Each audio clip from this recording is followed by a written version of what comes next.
Chapter 33. Jiang Pingji sneered and looked at all the stewards and servants who were watching the execution. She said, "Watch until the person stops breathing. Otherwise, no one is allowed to leave and no one is allowed to look away. But if anyone dares to spread rumors about what happened here today, they will be punished the same way. They will be beaten to death. I won't point out those who left their posts last night. You can go and receive your punishment after the execution. Are you bullying the Lu family for not having any male servants? Then let's just watch until everyone is scared." The housekeeper watched from the side. He sighed and said in a low voice, "Second Langjun, isn't this a little too?" The Lus were a family of scholars. Whatever they did, they had to pay attention to their demeanor and face. Dirty things like this were usually left to the subordinates to deal with. Jiang Pingji only needed to devise strategies and control the overall situation. However, when the housekeeper thought of Lu Lanting's mother, he felt that it was not unacceptable. Perhaps Second Longjuan's ruthlessness under his gentle appearance was due to his late wife. Jiang Pingji played with her new fan and said, "If I didn't do this, that girl would have died. She is a servant of the Lu family, not an orphan. She has been wronged here and she has the right to ask for some interest from her creditors. Besides, father has not been here all these years. Although the housekeeper has done his best to take care of the Lu family, he is old and not as energetic as he was when he was young. It's inevitable that he has made mistakes and encouraged these people to do bad things. I can't guarantee that everyone will be as loyal as the housekeeper. The inner court is not a place for outsiders to come and go as they please." That servant had a loose tongue, or rather he liked to talk nonsense. Jiang Pingji could totally imagine what would happen if he got drunk one day, or if he got complacent and told his friends about her forcing herself on the maidservants in the inner court. Then the whole Hejin county would know about it. By then, the reputation of all the women in the Lus would be ruined. If he didn't die, who would? The housekeeper was still worried that after today's incident, the entire Hejin county would know that the second Langjun of the Lu family was a cruel and merciless person. At this time, the sun was not too strong and it was a little cold when it shone on their bodies. However, this kind of cold was not as cold as their hearts. The maidservant was petite and exquisite, but at this time, she used all her strength to raise the wooden stick and hit the tightly bound man. The other party was in pain and wanted to roll away, so she raised the wooden stick and chased after him. She hit where it hurt, and the dull thuds echoed in everyone's hearts. Not only did the servants who were forced to watch felt their bodies turn cold and their legs tremble, but the people watching the live broadcast on the other side of the screen also couldn't take it. Some of the weaker ones even felt a wave of nausea rise in their throats. Even so, the number of viewers in the live broadcast slowly climbed to 3,000, and there were still many people waiting in line outside. There was a limit to the number of viewers in the streaming room. For a new streamer like Jiang Pingji, the maximum number of viewers was only 3,000. If she wanted to increase the limit, she had to upgrade the streamer's level with the system. It took 100,000 popularity points to upgrade from a first-level streamer to a second-level streamer, and Jiang Pingji's current account only had 1532 popularity points. The housekeeper said shamefully, "It's my fault. I failed the Lord's trust and ruined your reputation in the future. If it were not for the fact that he did not notice the situation in the manner and did not take precautions, his second Langjun would not have used such a fierce and merciless method." Jiang Pingji was very confident about that. "Don't worry. No one will dare to say anything. Maybe they will even praise me for being decisive in managing the family." If she did not have such a method, the gentry whose daughters had been kidnapped would be the ones worried. How could a person who did not even dare to hit the servants in the family, and who was restrained by the other party's twisted logic, have the ability to protect himself and the noble girls in that kind of dangerous situation? The housekeeper was speechless. From the beginning to the end it took more than an hour. The people present and the viewers in the streaming room were forced to watch for more than an hour. The ground was stained with large patches of blood. White brain matter and broken bones were smeared on the ground, and there were some pieces of flesh scattered everywhere. The servants in the courtyard were so scared that they did not dare to make a sound. A few of them felt a slight numbness in their lower abdomens and a warm current flowed down their legs. They were so scared that they could not control themselves. No one could have a clear conscience. They were afraid that the things they had done in the past would be found out and punished. The viewers behind the screen felt that their worldview had been forcibly reshaped. Jiang Pingji acted as if nothing had happened. She leisurely walked forward in her wooden clogs and took the wooden stick that the servant girl almost lost her grip on. She held the servant girl's hand and squeezed it. "I've already asked someone to boil medicine for you. Remember to soak your arm in it after you go down. Otherwise you will be so sore that you can't lift your hand tomorrow. Look at this pair of hands. They look thin and weak, but they can still avenge you, can't they? Remember, if anyone humiliates you in the future, you have to remember what happened just now. You can only avenge yourself if you're alive. If you're dead, you'll always be the perpetrator. The servant girls of the Lus are not clay figurines that anyone can bully. The maidservant relied on the anger in her heart to keep herself from collapsing. Now that she heard Jiang Pingji's words, she felt an indescribable sense of grievance. She knelt at Jiang Pingji's feet and rested her forehead on the back of her folded hands. Her shoulders trembled and her spine arched as she cried silently. Jiang Pingji sighed softly and asked someone to clean up the corpse. Then she beat up all the servants. In the inner courtyard on the west side of the courtyard, Madame Hu, who had just woken up from her nap, heard the report from her personal servant. Did you say that Second Langjun really ordered someone to beat her to death? Madame Hu sat up on the soft mattress. A perceptive servant girl immediately fetched a table beside her so that she could lean on it more comfortably. Or did the servant girl beat her to death herself? The servant girl shuddered as she recalled what had just happened. Yes, and Second Langjun gave the staff to the servant girl himself. The staff was much taller than the maidservant, yet she was able to use such a thick staff to beat the servant to death. Madame Hu didn't think much of it. She said, "What's so strange about that? Women aren't born to be bullied. Once they have hatred in their hearts and they hate someone to the core, they'll take revenge even if it's with their last breath." Madame Hu seemed to recall something and said, "Her fierce and decisive temper is more like her mother's than her father's." Lu's father had been handsome and exquisite when he was young, like an immortal who had walked out of a painting. His temperament was as gentle as jade, and his manner of speaking was modest and polite. No matter who he was talking to, he could make the other party feel as if they were bathing in the spring breeze. Of course, this guy had grown up drinking black ink. The cleaner his clothes were, the darker the schemes in his stomach were. When it came to matters that could be solved with words, the man could not even walk 2 steps without panting. Lu Lanting's mother, on the other hand, was the complete opposite of him. She had a face that made people worry about her. On the surface she looked like a noble lady, but behind the scenes she had a fiery personality. She also liked to cause trouble, and no one could understand what was going on in her head. Their daughter was a combination of their characteristics. She looked like her father, but her fierce and violent nature was like her mother's. But, Madame Hu took a sip of tea. Second Langjun is smarter than his mother. Lu Lanting was not her mother. If she got into trouble, there was no Lu Shi to clean up for her. It was better for her to rely on herself. The servant girl did not understand. But, Madam, Second Langjun's actions are bad for his reputation. Chapter 34. The maid did not dare to say anything else. She had served Madame Hu for many years, but she still did not understand the lady's temper. It could be said that she liked Second Langjun, but she secretly liked to make things difficult for people. She was also indifferent when she met people. After all, he was the only legitimate son left by the late Madame. Madame Hu, who had pestered the old master to become his concubine, did not like Second Langjun. However, the maid did not think that Madame Hu hated Second Langjun. The most obvious thing was that Madame Hu had been managing the factories left behind by the late Madame for the past few years. The profits of the factories had increased over the years. Some of them were even a few times more than the Lu family's businesses, but Madame Hu had no intention of taking them for herself. It seemed that she was sincerely helping Second Langjun take care of the businesses and return them to the rightful owner. Other than that, Madame Hu had fainted the day before when she heard that Second Langjun had been kidnapped. To be honest, she was getting more and more confused about the situation of this small Lu residence. Madame Hu's maid could not understand the Lu family, and Jiang Pingji was also getting dizzy. Jiang Pingji planned to read all the books in the study in order to understand more about this era. With her memory it would not take long. Other than a few books that were bound with paper, most of the books were made of heavy bamboo slips. However, before she could see much, Takshu, the maidservant who was serving her, said that this month's rations had been delivered. Allowance. Jiang Pingji searched through Lu Lanting's memory and vaguely knew that it was like pocket money. However, when she saw the pile of items in her room, she realized that she had been wrong. The allowance was not just a box of silver or copper coins, but also daily necessities. There were a few sets of the 4 treasures of the study, a dozen bolts of cloth for making new clothes, a few pieces of soft fur, a dozen boxes of incense powder, a few stacks of floral paper and 5 pieces of bamboo paper.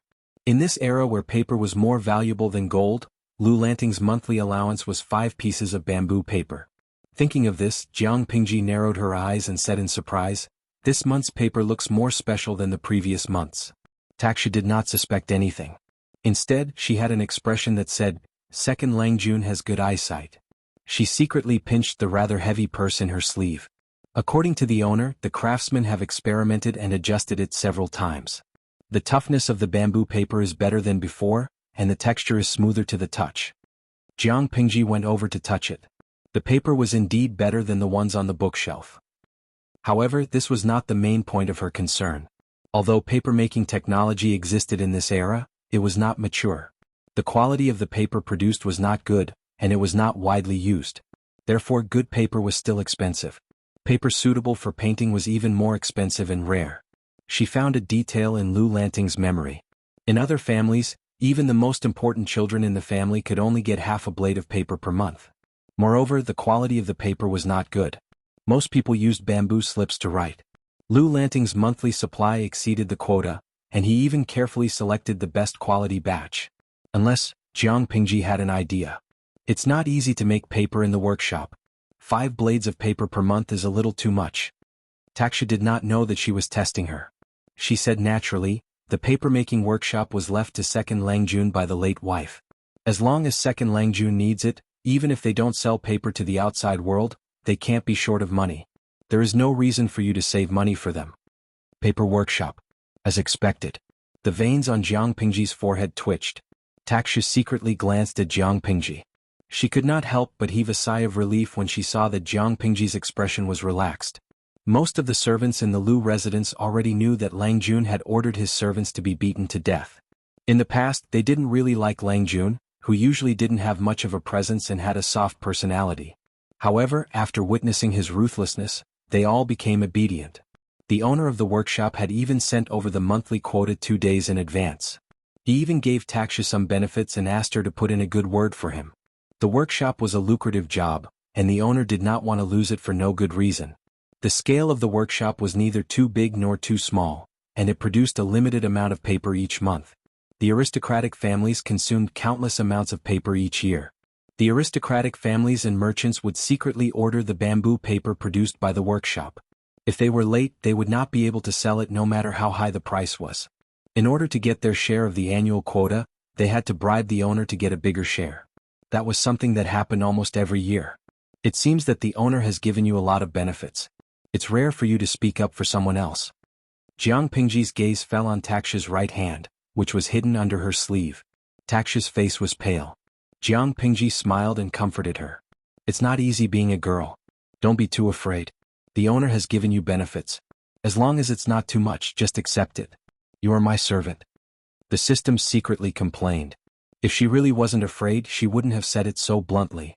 Jiang Pingji had gotten the clue she wanted. She secretly rubbed her forehead. She was even more certain that there was something wrong with Lu Lanting's mother. Yongyuan Tianjian, haha. Why do I feel like there's another woman other than the streamer? Murue Huakai, really? Maybe the streamer can go and have a historic reunion. User 3216, the person above is too naive. There's no knowing what's in a person's heart. Be careful not to get stabbed. User A11, why do I feel like if there's another woman from another world, the streamer should be merciful if she doesn't stab her to death? Tudu Feichio, I agree with user A11. The streamer's fighting power is at its peak. Jiang Pingji pondered as she scrolled through the bullet screen for inspiration. Then she heard Taksha's voice. Second Langjun, are you still going to the family school tomorrow? Taksha helped her tidy up the rations and put them in different boxes. Mr. Wei sent someone to ask for leave yesterday. He said that he hasn't fully recovered from his cold and needs to rest for another 3 to 5 days. He doesn't want to spread the illness to Langjun. Lu Lanting's teacher was sick and had asked for leave for 3 days. Jiang Pingji did not expect him to still be ill. The family school? Jiang Pingji furrowed her brows. It was a place where children went to school. As far as she could remember, Lu Lanting did not like going there. Most of the time she hired a teacher to teach at home. Jiang Pingji wanted to refuse, but many viewers wanted to take a closer look at the ancient family school. Jiang Pingji swallowed her words and said, I'll go tomorrow. I haven't been to the family school for a long time, and I don't know what it's like now. Takshu, remember to ask the butler to prepare some rations for Mr. Wei so that he can rest in peace. Chapter 35. No matter what era it was, a child's education was always a huge expense. Even a landowning family like the Liu family couldn't guarantee that every member of the family was a wealthy local tyrant. Some of the Liu family members who had fallen from grace could only barely maintain their dignity. For a family with an average income, the more children they had, the poorer they were. While they appeared to be doing well on the surface, their quality of life was very worrying. How could they afford to pay for their children's education when they could barely afford to eat? Therefore, the emergence of the family school greatly eased the burden on their children's education. The tutors were all paid for by the family.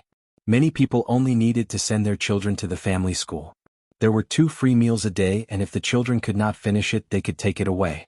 Every month, the family school would provide them with clean brushes, ink, and bamboo slips. In ancient times, the cost of going to school was very high.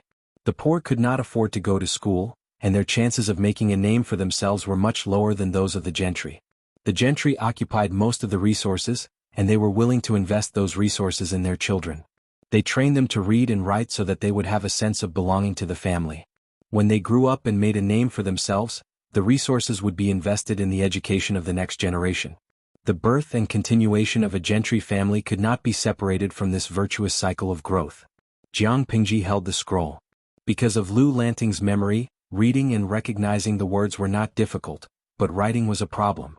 Not only are the clothes anti-human, but even the writing tools are anti-human.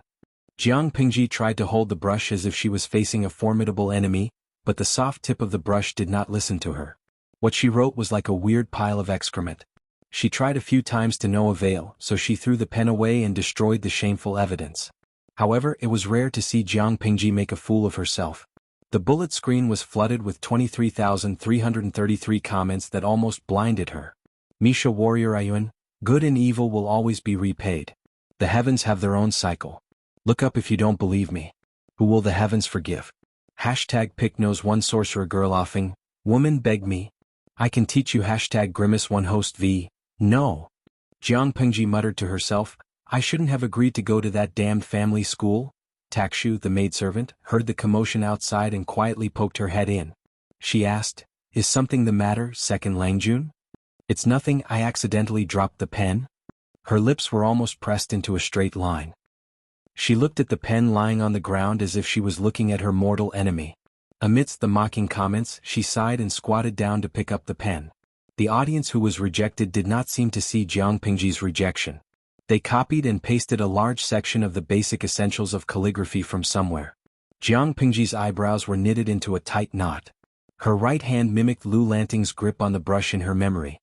Then she combined the basic essentials of the brush strokes on the bullet screen. Her hand trembled as she tried to get closer to Liu Lanting's handwriting. Liu Lanting's memories were like supplementary materials to her. As long as she did not purposely search through them, her memories and emotions would not be affected. However, there was a downside. Jiang Pingji's habits and actions were basically her own when she was not purposely hinting at them. Even if she purposely imitated Liu Lanting, it would still be easy for people who were close to her to see through her. There was not much in the study, but there was an abundance of bamboo paper. She did not mind using it to practice calligraphy. Liu Lanting could only use up half a month's worth of bamboo paper. She saved up the rest and stored them in boxes. At first, she was not used to writing with a brush. The tip of the brush was too soft, and if she was not careful, her handwriting would become very ugly. But after a few tries, she gradually got the hang of it. She used her ability to control her arm strength and slowly gained experience. After practicing on a few pieces of paper, her handwriting was 50% similar to Liu Lanting's. It made sense. She had practiced according to Liu Lanting's memory. Of course it was similar. The audience watched in disbelief as the streamer's handwriting changed from lying down to standing up. Why did she become a streamer if she was so good at learning? Some of the audience members who had learned calligraphy told them how difficult it was for them to practice calligraphy. Sometimes their arms and wrists were so swollen that they could not move. They complained, "Streamer, you're not human." Although she had learned some things, her handwriting habits could not be changed in a short period of time. Jiang Pingji looked at the sky outside and placed a pile of bamboo slips on the table. She then took out some bamboo paper and began to copy. Misha Zhanyuan, illiterate people. What are these words? Pijing Zhanjian, I can vaguely recognize that the streamer is copying the Analects of Confucius. I remember that ancient books were very expensive. If the streamer's family has a collection of Analects of Confucius, they must be well off and have a high social status. Jiang Pingji saw this while she was copying and suddenly replied. Host V, yes, the Liu family is doing well. If I were a commoner, I would probably be in a bandit stronghold, broadcasting how to tear people apart with my bare hands. Or I would be traversing the mountains and teaching you how to survive in the wild. Jian Luo Zenshan, I can understand that you're broadcasting how to survive in the wild, but what the hell is tearing bandits apart with your bare hands? Host V, this ignorant ancient era was very chaotic. Hejin County is considered orderly, but there are still many bandits nearby who specialize in robbing passing merchants for a living. A lone woman is simply a fat piece of meat for them. So, if the bandits came to her, Jiang Pingji would not let them go because they would not let her go. Just like what happened in the bandits' stronghold, those bandits would not let go of so many delicate noble ladies. In their eyes they were just tools to vent their lust. They were not human beings. What was the use of talking about morality and righteousness with them? What was the use of begging? The only thing that could be of use was one's own brain and hands. Host V, you can either be humiliated by dozens of men in the bandit stronghold and become their tool to vent their lust. If you're lucky, you can get pregnant. Maybe you can live for a few more days and give birth to a child who will become a bandit in the future. Or you can only raise your sword and let them die.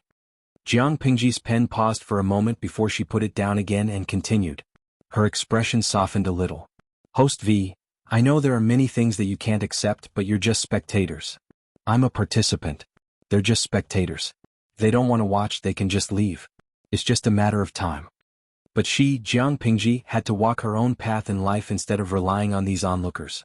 After copying the contents of the bamboo slips, Jiang Pingji planned to revise Lu Lanting's other skills. At that moment, the silent system suddenly spoke. Chapter 36. Jiang Pingji frowned and asked, What do you mean?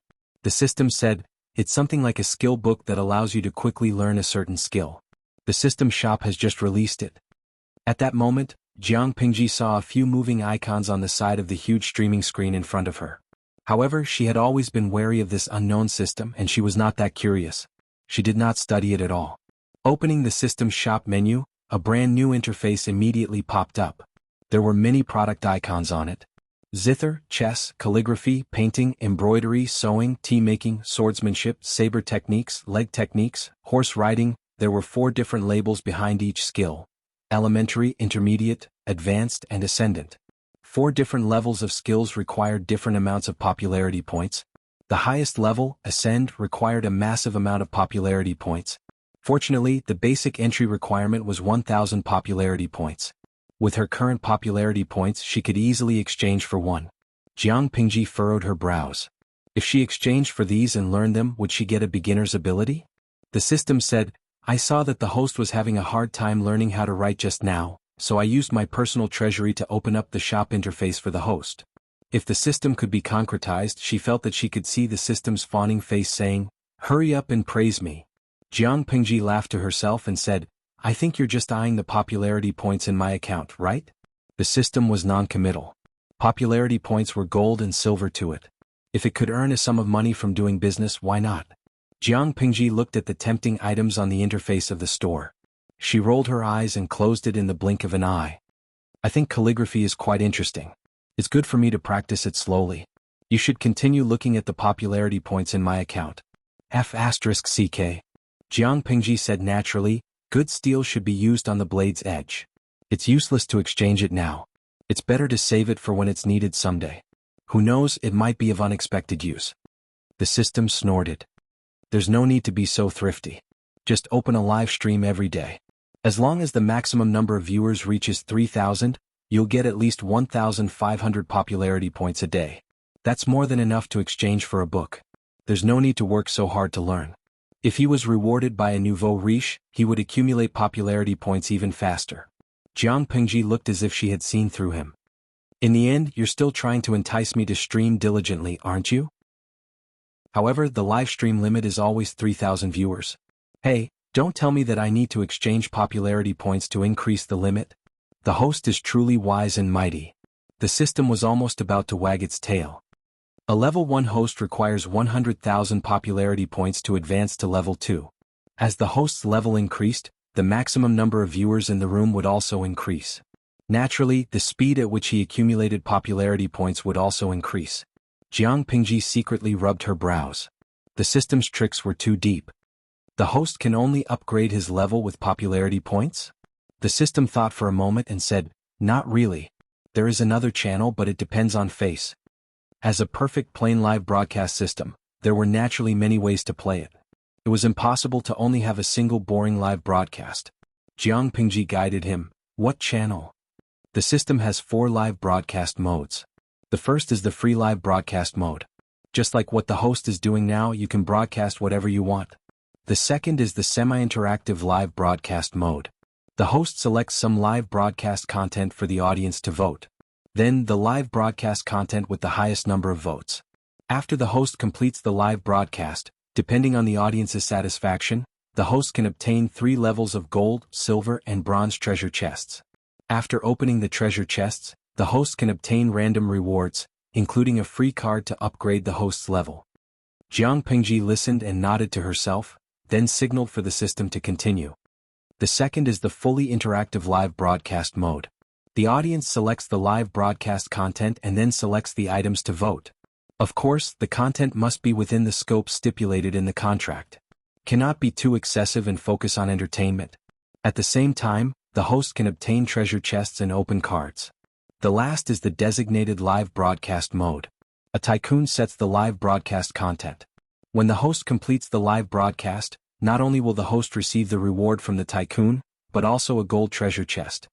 When the system mentioned the last live broadcast mode, one could hear the sound of saliva being sucked in. Jiang Pingji raised her brows. You can erase the last unscrupulous one. The system retorted unhappily, who said so? My previous host loved this live broadcast mode the most. Jiang Pingji curled the corner of her mouth mockingly. Obviously, I'm not one of them. The system still wanted to struggle. How do I know you won't like it if I don't give it a try? I don't think those who are truly rich would mind such a small expenditure. Every day they would throw some money around and issue a mission just like fishing with a hook. Using this method, they would slowly train the host into what they want. Tell me, what's the difference between the last live broadcast mode and dog training? The system was a little stunned. Its host was about to go crazy, so it quickly tried to salvage the situation. Dear host, don't be angry. These modes are all preset. I'm just relaying it. Moreover, these live broadcast modes require the host to be willing. There is absolutely no forced buying or selling. The system wanted to cry but had no tears. How unlucky could it be to have met such a difficult host who would always give other people a hard time, and was always scowling at others. The system also needed human rights, and it needed to be treated fairly and fairly. They had only been together for 2 days, but the system felt like 2 years had passed. It couldn't go on like this. Jiang Pingji was too lazy to care about the system's thoughts. She had a comfortable sleep and it was a dreamless night. The next day, on the way to the family school in the carriage, she started the live broadcast on time. Viewers entered the room one after another. They were all viewers who had subscribed to the room. As soon as Jiang Pingji started the live broadcast, they received a notification and could enter the room by clicking on the live broadcast room number. Host V. Good morning everyone, *********. After Jiang Pingji greeted them, many viewers said good morning, good afternoon, and good evening to her one after another. It seemed that there were many people with jet lag in this small live broadcast room. She was bored, so she asked the viewers for their opinions. Host V. Do you have any live broadcast content that you prefer to watch? Tudufecho. Host, you can learn the 4 arts, I can secretly learn from you. Then I can go out and show off. De Zhuangzhu Foreign. I can read stories. I don't know what stories were like in ancient times. Will there be overbearing scholars who fall in love with me? Overbearing princes who fall in love with me? Overbearing masters who fall in love with me? Even if it's an overbearing county magistrate who falls in love with me, I don't mind. 23333 Dung Hai Guangzhu. Go to brothels, drink wine, hug courtesans? Then have sex with girls, Jiang Pingji? Young people in that dimension, do you know that your thoughts are very dangerous? Chapter 37. The Liu family school was not big and there were only 20 students. They ranged in age from 3 to 15. The size of the school, the number of students, and the age of the students were very different from what Jiang Pingji had imagined. She could not help but think back to her school days. De Zhuangzhu Foreign? Is this the ancient classroom? The conditions are so bad and there are so few students. I wonder what the teachers are like. Deng Hai Kuangzhu, this is good enough, okay? The literacy rate in ancient times was very low. There were very few people who could study, and the expenses were very high. The host is in the family school and the conditions are very good. Most of the expenses are covered by the family. After all, whether it was the cost of hiring a teacher or the cost of writing brushes, ink and paper for learning, the cost was not something an ordinary family could afford. Jiang Pingji randomly picked a table and sat down. She took out the bamboo paper that her maid, Takshu and Xuanmei had cut out. She practiced her calligraphy as if there was no one else around. The other students took advantage of the absence of the teacher to review what they had learned the day before. Sorceress Afeng, 23333. No matter what era it is, I feel like the habit of studying in the morning will never change. Misha Warrior Ahuan, yes, it's full of the feeling of studying in the morning. The other students tried their best to get a seat closest to the teacher. Only Jiang Pingji's table was at the back, which made her stand out.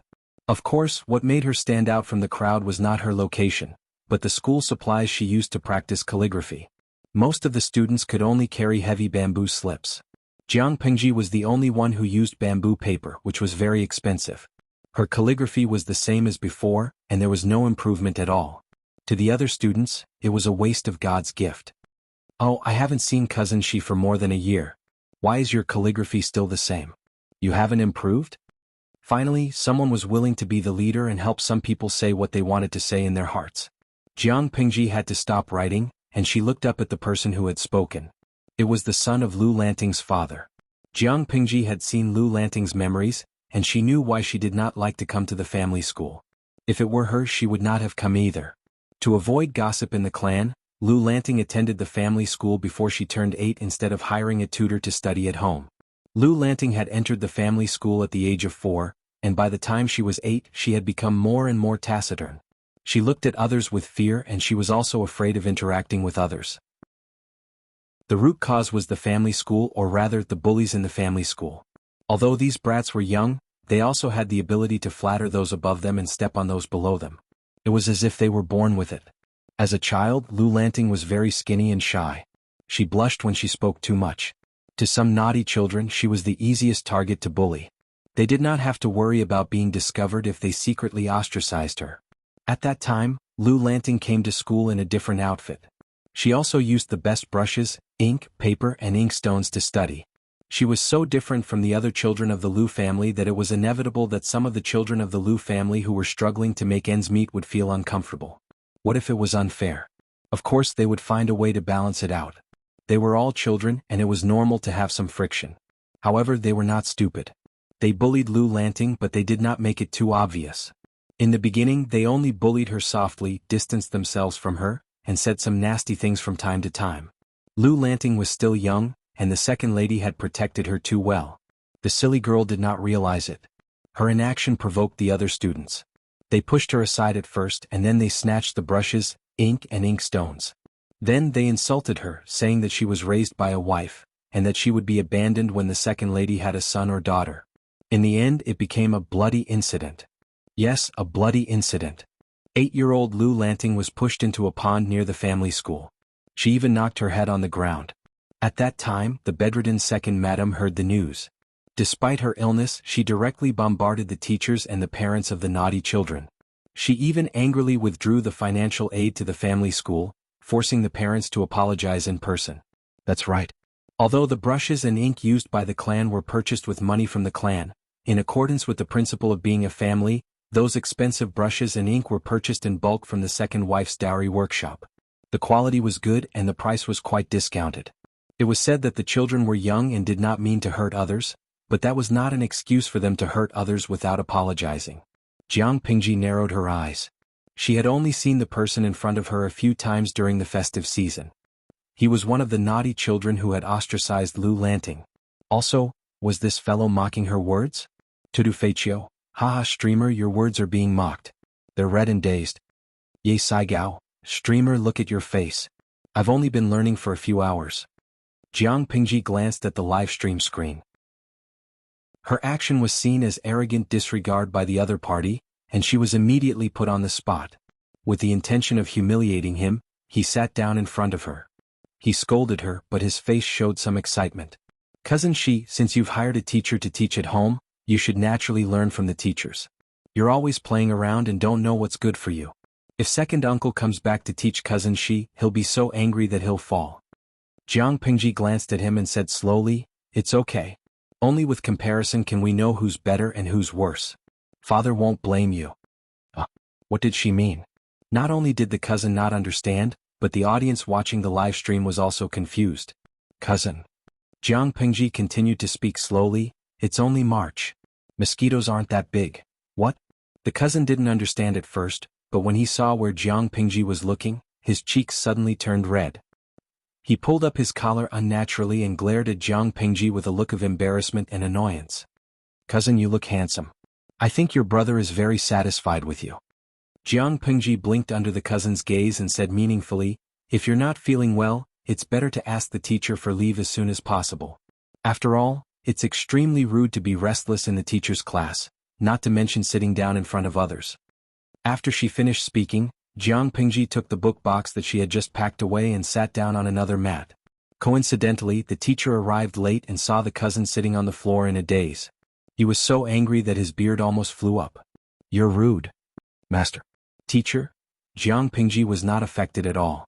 Instead, she opened the bamboo scroll and listened to the teacher's lecture while reading the bullet screen.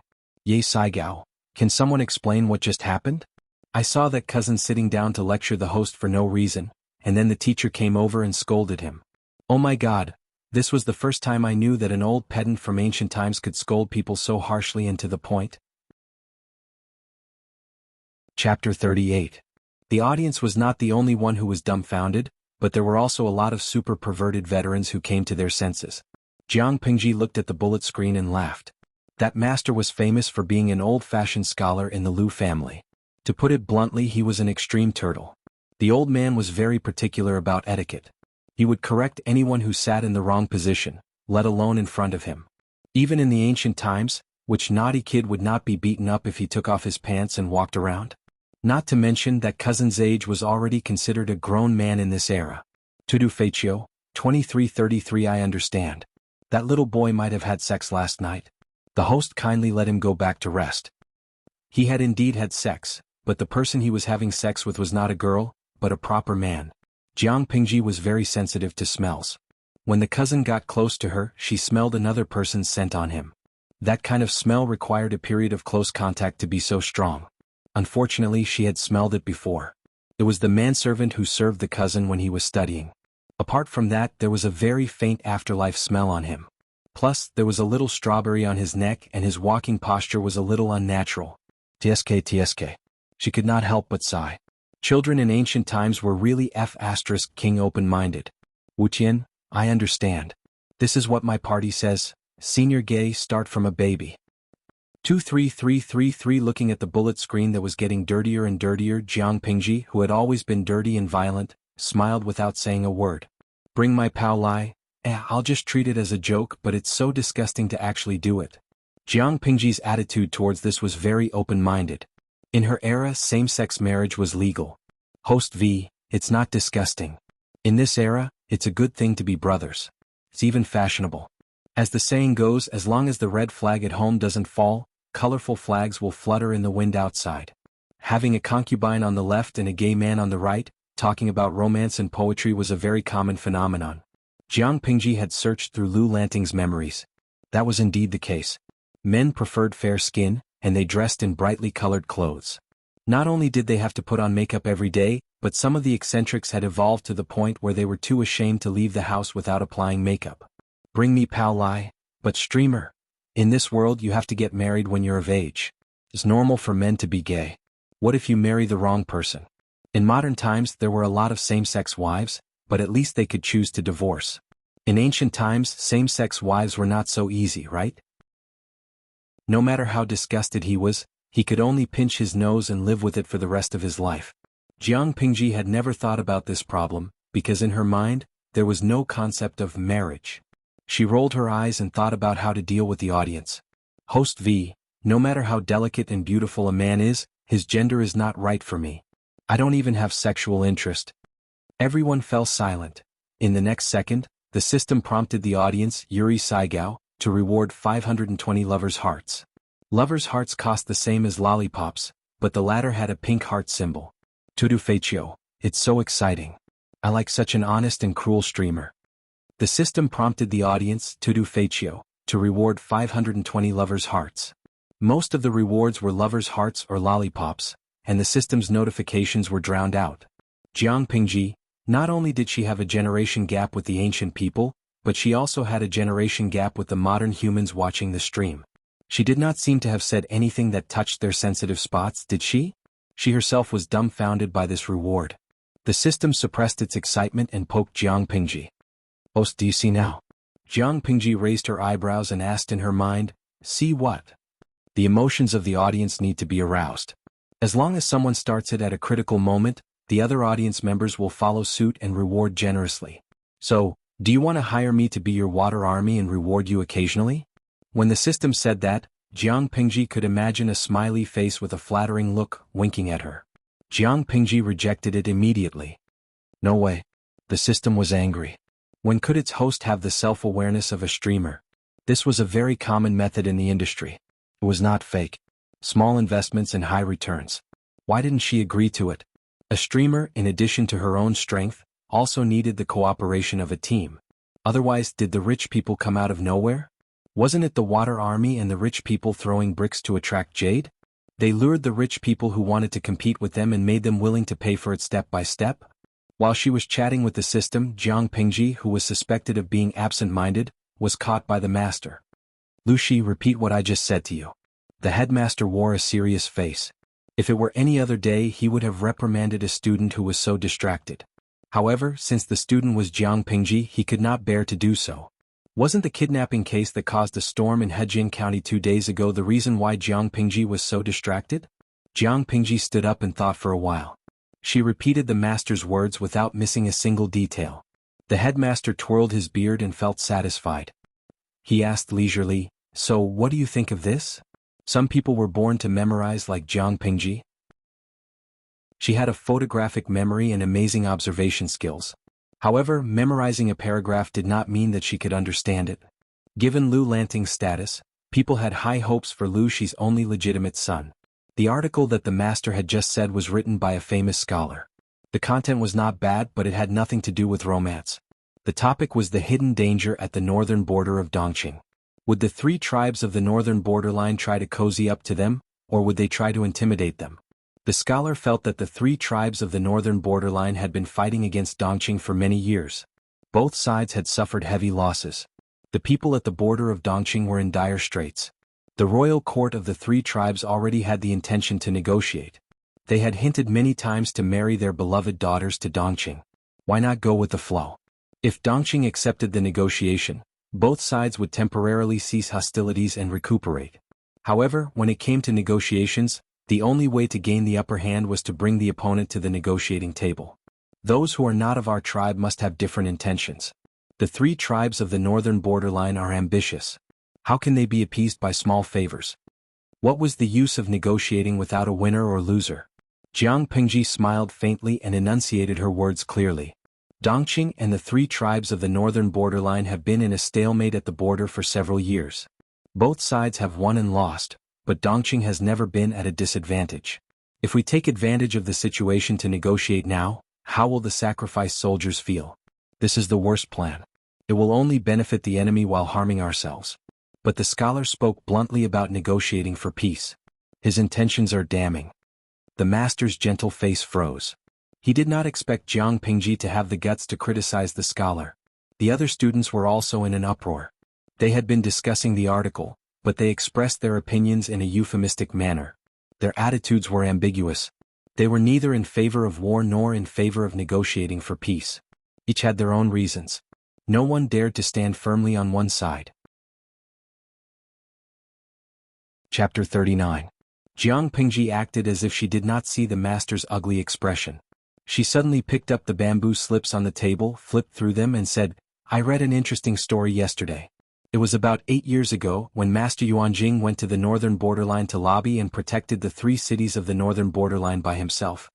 Speaking of this, the master seemed to have thought of something and his face turned pale. Jiang Pingji threw the bamboo slips on the ground and said loudly, "Peace talks? The 3 cities have not been returned. How can we talk?" Do you remember 12 years ago when the former emperor passed away and the new emperor succeeded the throne? The three tribes of the northern borderline took advantage of the turbulence in Dongqing to attack the 6 cities at the border and slaughter more than 100,000 people? This battle has been going on for 3 whole years and countless soldiers have died. 6 cities are still in the hands of the northern borderline. On the day of the peace talks, the 3 tribes of the northern borderline came with the conditions to force Dongqing to cede 3 more cities, bow their heads and pay annual tribute. None of the scholars in Dongqing would ever forget this incident. It was a humiliation that could never be washed away in their entire lives. When the royal family of Dongqing advocated for peace talks, there were many strong Confucian scholars who protested to the death. In the end, Master Yuanjing fought with the barbarians of the 3 tribes and got back 3 of the cities after much difficulty. Of course, outsiders like us don't know the situation at that time. We only know that the barbarians of the northern borderline were only willing to return 3 cities. The other 3 cities were still in the hands of the 3 tribes. The people of the 3 cities became the 9th-class untouchables in the eyes of the barbarians of the 3 tribes. Do you still remember? For the 3 cities, the friction between Dongqing and the 3 tribes of the northern borderline at the border had not stopped for years. If we continue to negotiate now, the 3 cities will never be returned. That great Confucian is so shameless. Just a few words, a few curses, and a few empty and stupid words, and he's actually willing to hand over the 3 cities. Peace talks? Haha, if you want to talk, we can talk about it after the 3 cities are returned. It was ridiculous that the great Confucian scholar thought that he could give away the Empress concubine and hope that she could enlighten the barbarians of the 3 tribes of the northern borderline. It was such a noble task. Why not sacrifice and send all the women in his family for peace talks? Of course, in addition to this, there is another important reason why we can't negotiate. It's the 4 factions of Nanman. Jiang Pingji had seen the great universal geographical map hanging in the study yesterday. As one of the 5 countries, Dongqing's geographical location was somewhat awkward. Not only was it connected to the 3 tribes of the northern borderline, but it also had a junction with the 4 tribes of Nanman. Unfortunately, these 2 places were full of aggressive tough bones. If they were not completely destroyed, the other party would rise from the dead sooner or later. Their vitality was as strong as the insect race. We absolutely can't give the 3 tribes of the north borderline any time to breathe. Once the peace talks start, we'll give them enough time to recuperate. It'll undoubtedly be nurturing a tiger that will invite disaster. When the time comes, the 3 tribes of the north borderline and the 4 factions of Nanman will join forces to attack Dongqing. That would be a direct checkmate? Nonsense. The 4 factions of Nanman are now at war with Nanxing Kingdom. Why would they care about Dongqing? Fight? Jiang Pingji smiled as she looked at the young man who had spoken. Nanxing will be utterly defeated soon. There were 5 countries in the world: Dongqing, Nanxing, Xichang, Beiyuan, and Zhongzhou, which was located in the center of the Central Plains. Dongqing was not the weakest, but it was not the strongest either. Nanxing had been at war with the 4 factions of Nanman for the past 2 years.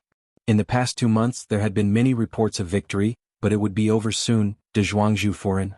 I feel like I've learned history for nothing. QAQ, so the streamer has traveled through an imaginary dynasty. I just wanted to show off and talk about it, but I was slapped in the face in the next second. It hurts so much.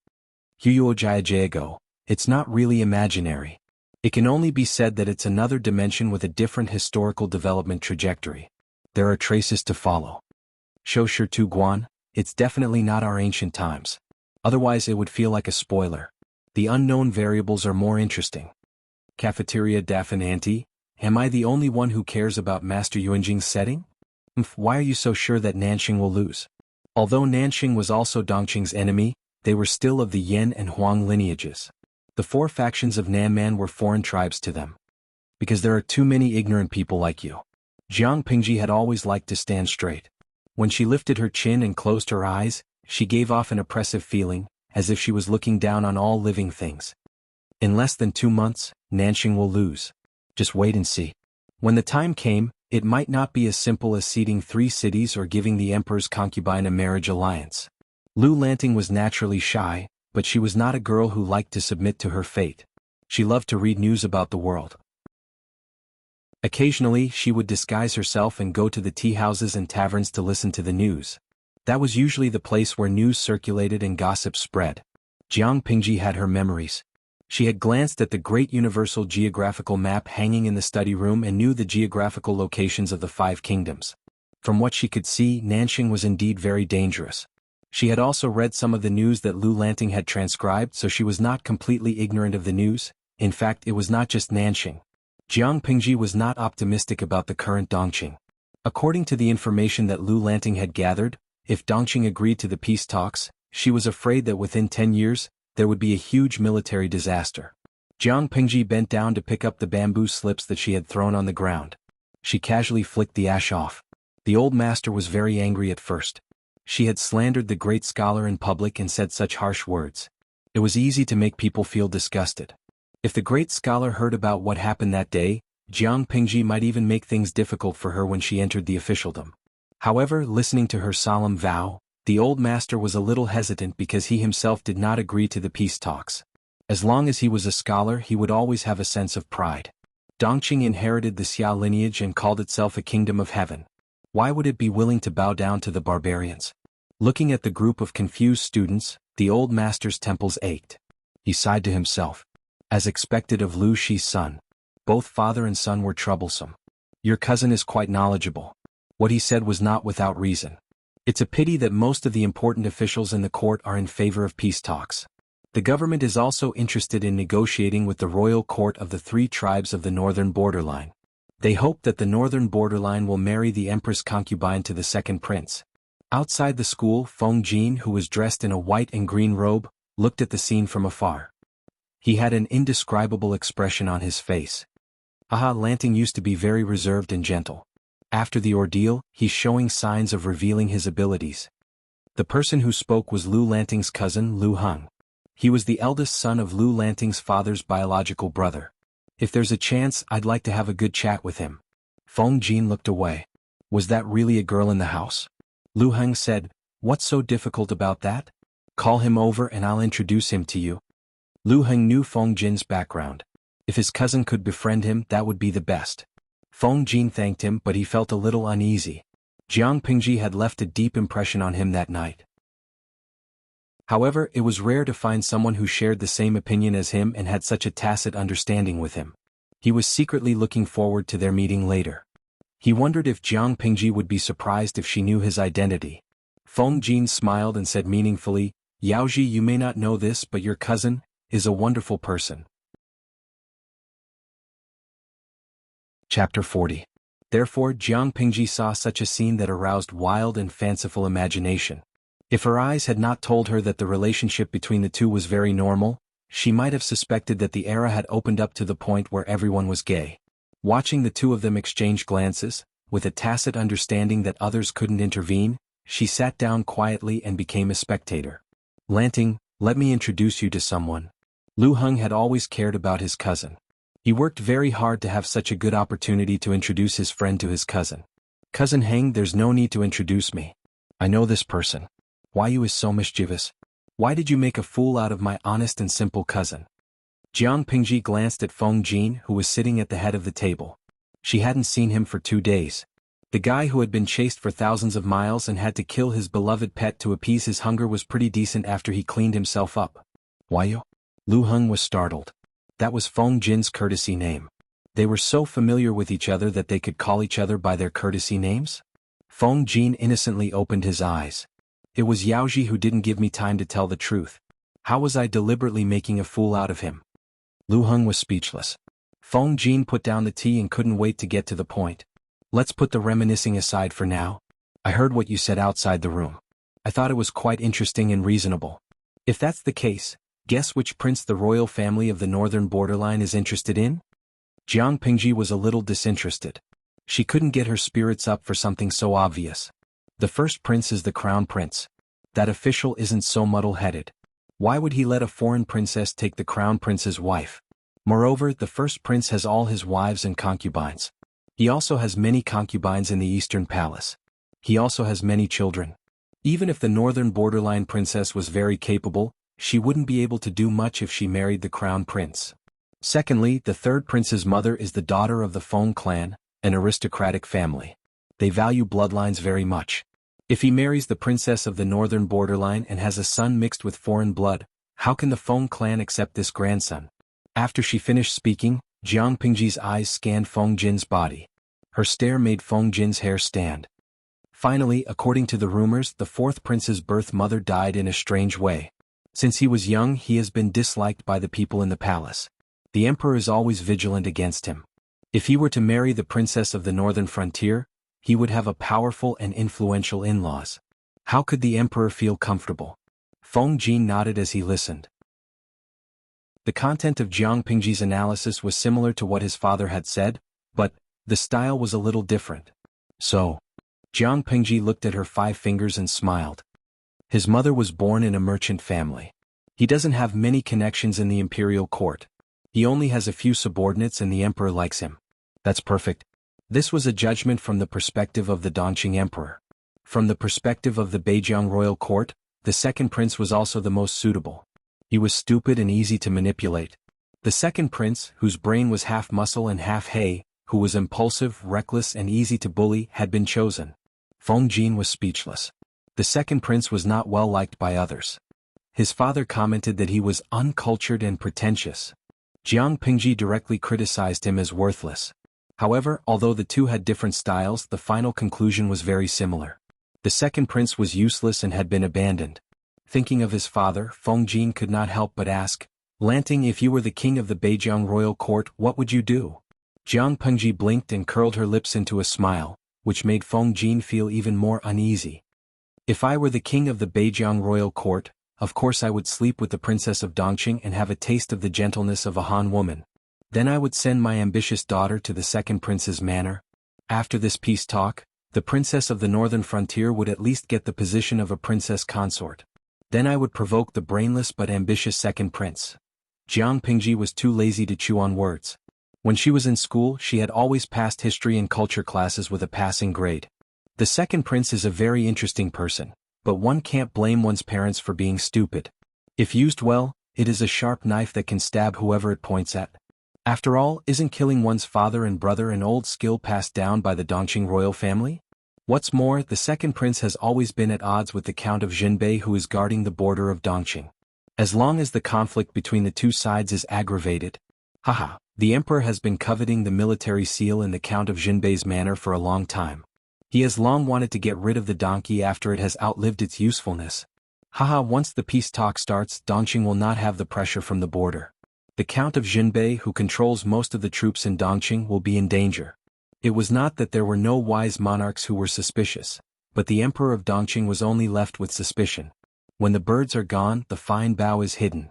When the cunning rabbit is dead, the hound is cooked. Although she felt that the words of the ancient times were unreasonable and anti-human, some of the words were quite reasonable. As long as there is a problem with the Count of Jinbei's residence, the northern borderline will immediately turn hostile. When that time comes, I think the courageous and resourceful princess of the northern borderline will achieve her goal and completely drive a wedge between the second prince and the emperor. Maybe she can even make some other small moves. Jiang Pingji's words did not give the emperor of Dongqing any face at all. She even brought up the old history of him killing his father and brother. After the chaos of the 16 countries, from the unification of Xia to the division of Xia by the 5 countries, the monarch's authority was challenged several times. His control was greatly reduced, and the aristocratic families developed to their peak. Nowadays, scholars came forth in large numbers and hundreds of schools of thought contended. Speech was freer than ever before. If these words were said in other times, it might bring about a fatal disaster, but at this time, it was not as serious as insulting the aristocratic families on the streets. Therefore, Lu Hang and Feng Jin's expressions only changed slightly after Jiang Pingji said that. After Feng Jin heard this, he sighed. "My father thinks so too. If we talk about peace, it is a small matter to force the people to remonstrate with death or to condemn by word and pen. I'm afraid that the Count of Jinbei's residence will be feared by the emperor. When that time comes, the royal court of the northern borderline will use a knife to kill us and get rid of the thorn in their eyes." Speaking of this, it was necessary to mention the current trend of Dongqing, to respect the literate and suppress the military. The founding emperor of Dongqing was a traitor of the previous dynasty. He betrayed and killed his lord, which was why he had everything he had today. Perhaps they were afraid of this in their bones, so they were very strict with the generals and vigorously supported the literate. Generation after generation, the generals became more and more useless. Now, the Count of Jinbei's residence was the only thing that Dongqing could use. If it was also courted by incompetent teammates, then it would be terrible. Jiang Pingji said seriously, "This is hard intelligence, it can't be saved." Unexpectedly, Feng Jin was very studious and asked seriously, "What is hard intelligence?" At this time, the audience watching the live stream could not help but send out bullet screen comments one after another. Wu Fa Wu Tian. Red hot, dazed, hard intelligence means acquired cerebral palsy, it can't be saved 2333. De Zhuangzhu Foreign. What you said just now, if it was in a TV series, it would be enough to exterminate 9 generations. I didn't expect my elder cousin and the handsome young man to accept it so calmly. Especially the elder cousin's gaze, it was as if he wanted to drag his naughty child back to the kennel. What nonsense are you talking about? I'm dying of laughter. I've already taken a screenshot, new emoji GT. Chapter 41. Jiang Pingji was stunned for a moment, then said mysteriously, "Being mentally retarded is an illness related to the brain. It is stubborn and difficult to cure." Feng Jin did not understand at first, but when he thought about what Jiang Pingji had said, he suddenly understood that the girl was mocking him again. Although the authority of the monarchs in this era was becoming less and less dignified and was being hindered by the aristocratic families in various aspects, in the end, it was still the emperor who reigned supreme. Feng Jin wasn't very old, but he sternly admonished, "Nian Lanting is still young and insensible. Just treat these words as the words of a child. There's no harm in listening to them. However, if you enter the officialdom in the future and continue to speak so carelessly, there will be people who will make things difficult for you." Lu Heng was naturally willing to raise both his hands and feet in support of this point. As his cousin, he was very worried about his unruly cousin. He had originally wanted to teach him a lesson in private when he got home, but Feng Jin took the initiative to point it out. It saved him the trouble of arguing with Jiang Pingji. Jiang Pingji smiled without saying a word. She had no concept of entering the bureaucracy and did not care about it. After that, Feng Jin deliberately asked some questions about her studies. It was not difficult, and Jiang Pingji relied on Lu Lanting's memory to answer 70% of the questions. Feng Jin suddenly changed the topic and said to Lu Heng, "Forgive me for being blunt. Although the family school is not bad, Lanting's studies here will be delayed." The family school itself was a huge investment with no short-term returns. It was like a bottomless pit. Most of the time, it was to take care of the poor clansmen who were short of money. The teachers were enough to teach the children, but if they wanted to further their studies, they had to go outside to study. Jiang Pingji said, "I've only studied in the family school for a few days. I've hired a teacher to teach me at home. But I'm not talented enough to live up to the teacher's teachings. Not only did I not learn much from him, but I also made a fool of myself." Lu Heng listened and agreed with Feng Jin's words. He had always felt that his cousin was intelligent and sensible, but he was a bit introverted and did not like to talk or play with others. His studies were mediocre. It must have been due to his previous experience in the family school and the lack of guidance from the teachers. Feng Jin continued to ask, "May I know who the teacher is?" Jiang Pingji did not understand, but before she could answer, Lu Heng said, "It's Wei Yuan Wei Gongqiao." Jiang Pingji's current master's surname was Wei, and his first name was Yuan. In Lu Lanting's memory, the teacher was very strict and would scold her for the slightest mistake. The young girl was afraid of him. No wonder. So it's Mr. Wei Yuan? Feng Jin had a look of understanding on his face. He was young, but he was familiar with all the famous Confucian scholars, not to mention Wei Yuan, who was talented but resigned due to his personality. In his eyes, Wei Yuan was a wonderful person who would fire his superiors if he didn't agree with him. He spoke bluntly and shook his head. "Mr. Wei Yuan is indeed talented, but he is not suitable for Lanting. If possible, it would be better for you to find another teacher." Based on that night alone, Feng Jin could tell that Jiang Pingji was not someone who would be content with the status quo. Learning from the rigid and strict Wei Yuan, the master and disciple pair would sooner or later fall out due to disagreements or other reasons, unless one of them was willing to compromise. But was that even possible? Wei Gongqiao was stubborn and unyielding. He would fire his superior, not to mention Lu Lanting, who was only his student. Find another teacher? Lu Heng did not expect Feng Jin to say something like that. He was put in a difficult position. In this era, a teacher for a day, a father for life was not as simple as it seemed. Jiang Pingji, on the other hand, did not show much of an expression. Feng Jin smiled. "Mr. Yuanjing is opening an academy in Langyi County. If you are interested, you can give it a try." "Mr. Yuanjing?" Lu Heng was surprised at first, but he could not suppress the joy on his face. Are you serious? Jiang Pingji listened quietly, and information about Mr. Yuanjing popped up in her mind. Speaking of which, this was also a setting that was very much like Tom Su's Prince Charming. He was the dream lover of all the girls in Dongqing and the other 4 countries. Mr. Yuanjing was a great scholar in Dongqing. He was born with auspicious signs, and his childhood experience was even more extraordinary. He met a deity at the age of 7 and was blessed by the deity, who cleansed his marrow and changed his bones. Before he reached his 20s, he was already well versed in astronomy and geography. He was proficient in the 5 elements, 8 trigrams, Qimen, and Duanjia. He was also proficient in music, chess, calligraphy, and painting. He was even proficient in agriculture and water conservancy. He knew business and military strategy. He was a walking demon. This great scholar became famous 8 years ago when he argued with the envoys of the 3 tribes of the northern borderline. Not only did he demand the return of the 3 cities, he even made the envoy who came for the peace talks vomit 3 liters of blood. He died after a few days of recuperation. His words could really kill someone. Since then he had become famous. While Jiang Pingji watched the drama unfold, Lu Heng's cousin was a little nervous. It's not that I don't believe in Lanting, but she's still young. She was held up by the family school for 4 years. Later Mr. Wei Yuan taught her at home, but she still fell behind in her studies. I'm afraid she won't be able to do well in her studies. How can she become Mr. Yuanjing's disciple? There was only one Master Yuanjing, but students who wanted to learn from him could line up from Dongqing to Xichang. There were too many monks and too little porridge. Master Yuanjing's fangirls were too powerful. How could the petite Lanting overcome so many obstacles and finally become Master Yuanjing's disciple? Lu Heng was biased towards his cousin, but he knew how unrealistic it was for her to get a place. However, if she could really become Master Yuanjing's disciple, the benefits would be huge. It would be enough for his cousin to benefit for the rest of his life. Feng Jin looked at Jiang Pingji meaningfully. I don't have much confidence if it's someone else, but if Lanting goes, all she has to do is report her family name and Master Yuanjing will definitely give her face. Even if he doesn't take her in, she can study peacefully in the school.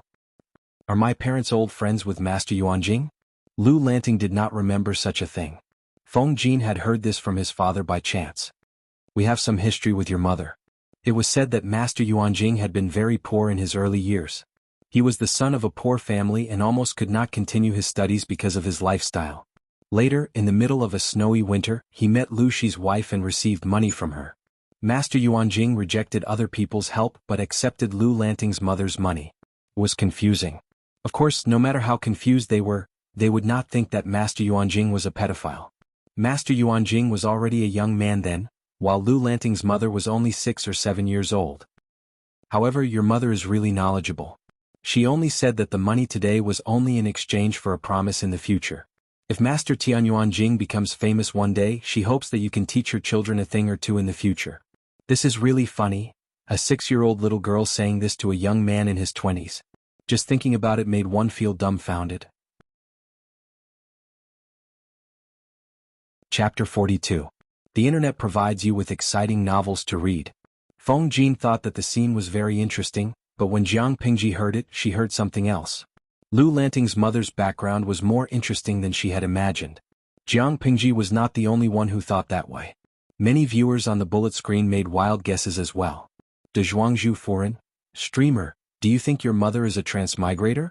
She knows history and knows that Master Yuanjing will be famous in the future, so she invested in him in advance? How can adding icing on the cake be better than providing timely help?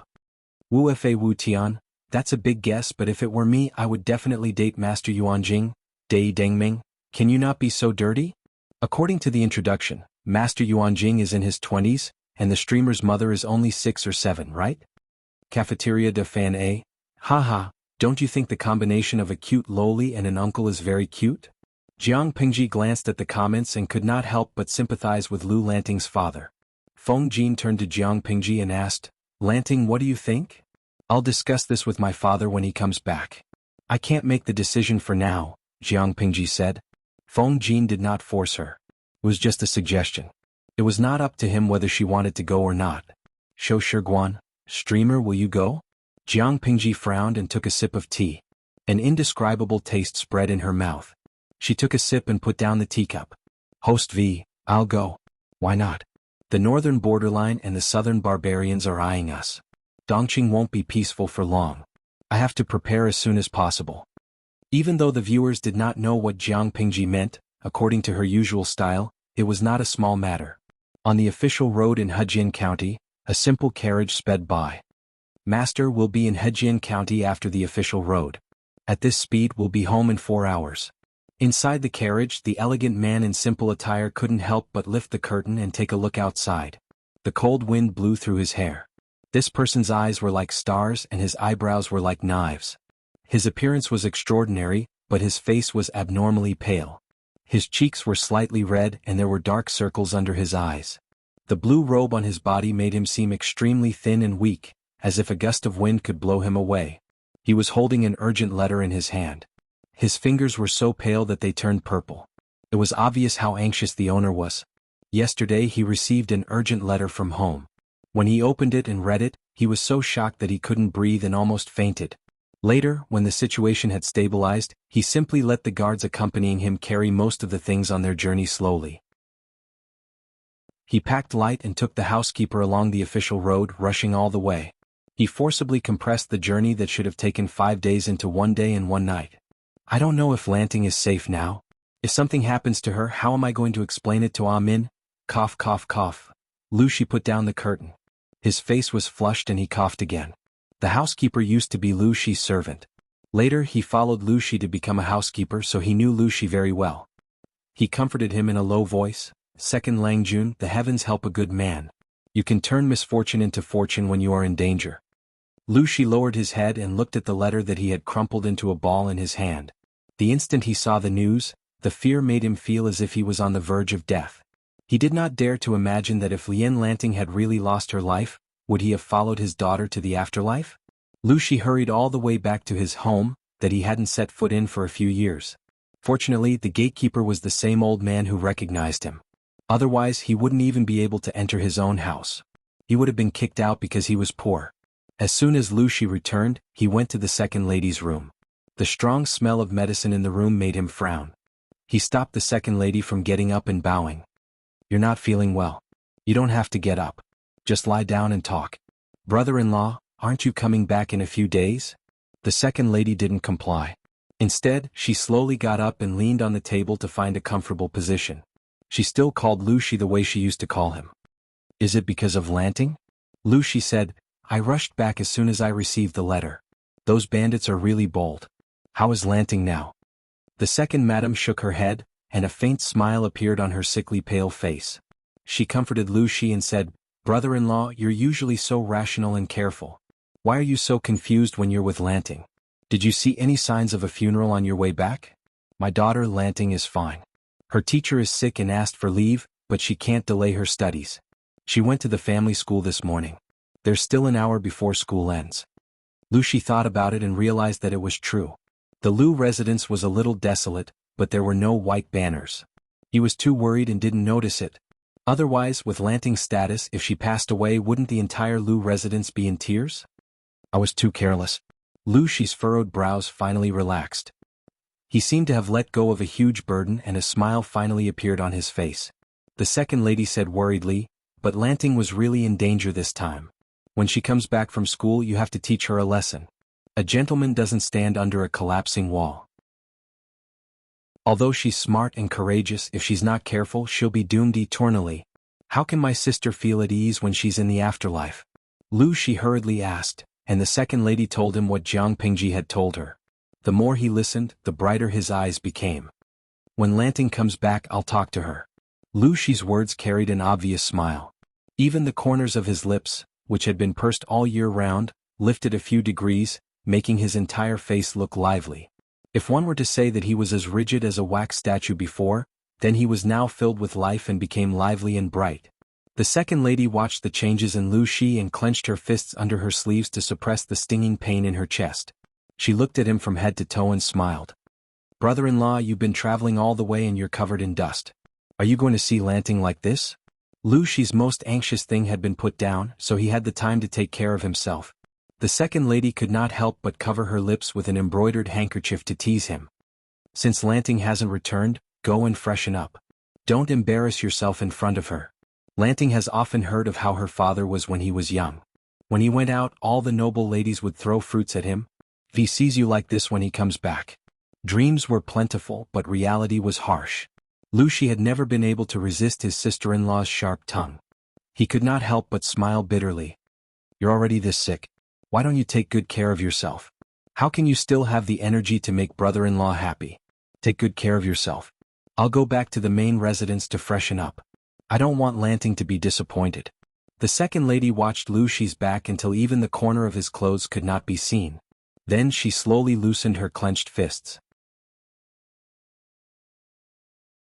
Chapter 43. We provide you with exciting novels to read. Help me lie down. The second lady coughed with a bitter smile and slowly lay back down with the help of the maid. The maid was a little angry. You've been managing the house and raising second Langjun for many years. Why did the master only stay for a short while after he came back? He and my sister are very close. It's not suitable for him to stay in my room for a long time. He's already being very lenient by letting me stay where I am now. The second lady smiled helplessly. She was at her wits' end back then. If it wasn't for her brother-in-law, she wouldn't have survived until today. They were sisters, but their fates were different. Even if she told herself not to be jealous and that she should be grateful, she still felt heartbroken sometimes. Moreover, she had treated Lanting as her own daughter, but this was the end result. The maid was confused. She had just bought into the manor a few years ago, so she didn't know much about the grudges of the previous generation. The inner courtyard of the west side should have received news of the master's return by now, right? The second madam's illness was rather serious. Although she had reignited her hope of survival, her weakened body still needed time to recover. The maid thought about it and said, they should already know. Madam, do you think the master will go to Aunt Di's room tonight? It would be a slap in the face to sleep with the concubine on his first night back. Lucy didn't seem like someone who would do such an unreliable thing, but who knew if he would lose control of himself. Moreover, the second lady was seriously ill and couldn't even sleep with him. The second lady didn't think about the maid's worries. She just didn't like the maid's overstepping her authority. The second lady glared at the maid. I've let you do whatever you want. You even dare to comment on the master. Seeing the maid kneeling down in fear, the second madam couldn't swallow the anger in her heart, nor could she spit it out. She waved her hand and rubbed her eyebrows. She lay on her side and closed her eyes. Get up. Go kneel outside and think about what you said. The master isn't as merciful as me. If he finds out that you've done something wrong, he'll be sold out of the manor. Lucy returned to the main courtyard to wash up and change into clean clothes. He drank some medicine to dispel the cold and reduce the fever. Only then did his feet feel like they were on solid ground. He had been sitting restlessly in the main hall for a long time. He hadn't read a single word of the bamboo slip in his hand. As the sky darkened, he looked at the door more and more frequently. Where was his usual calm and composed demeanor?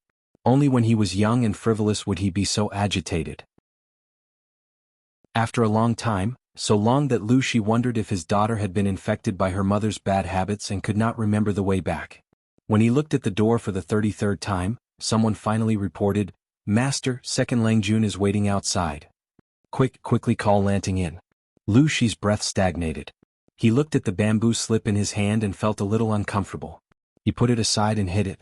He was afraid that his daughter would misunderstand and think that he was going to test her when he just came back. That was what Jiang Pingji saw as soon as she entered the room. A strange man was sitting upright at the head of the table. He was wearing a white robe with dark cloud patterns on his sleeves.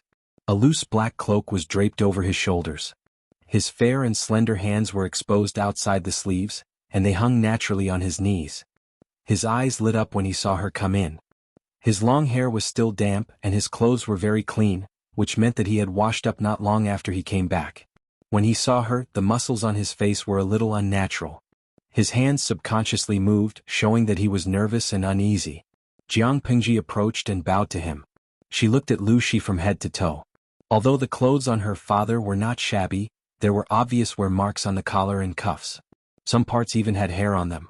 The material seemed to have become fashionable a few years ago, and the size did not fit his current body shape.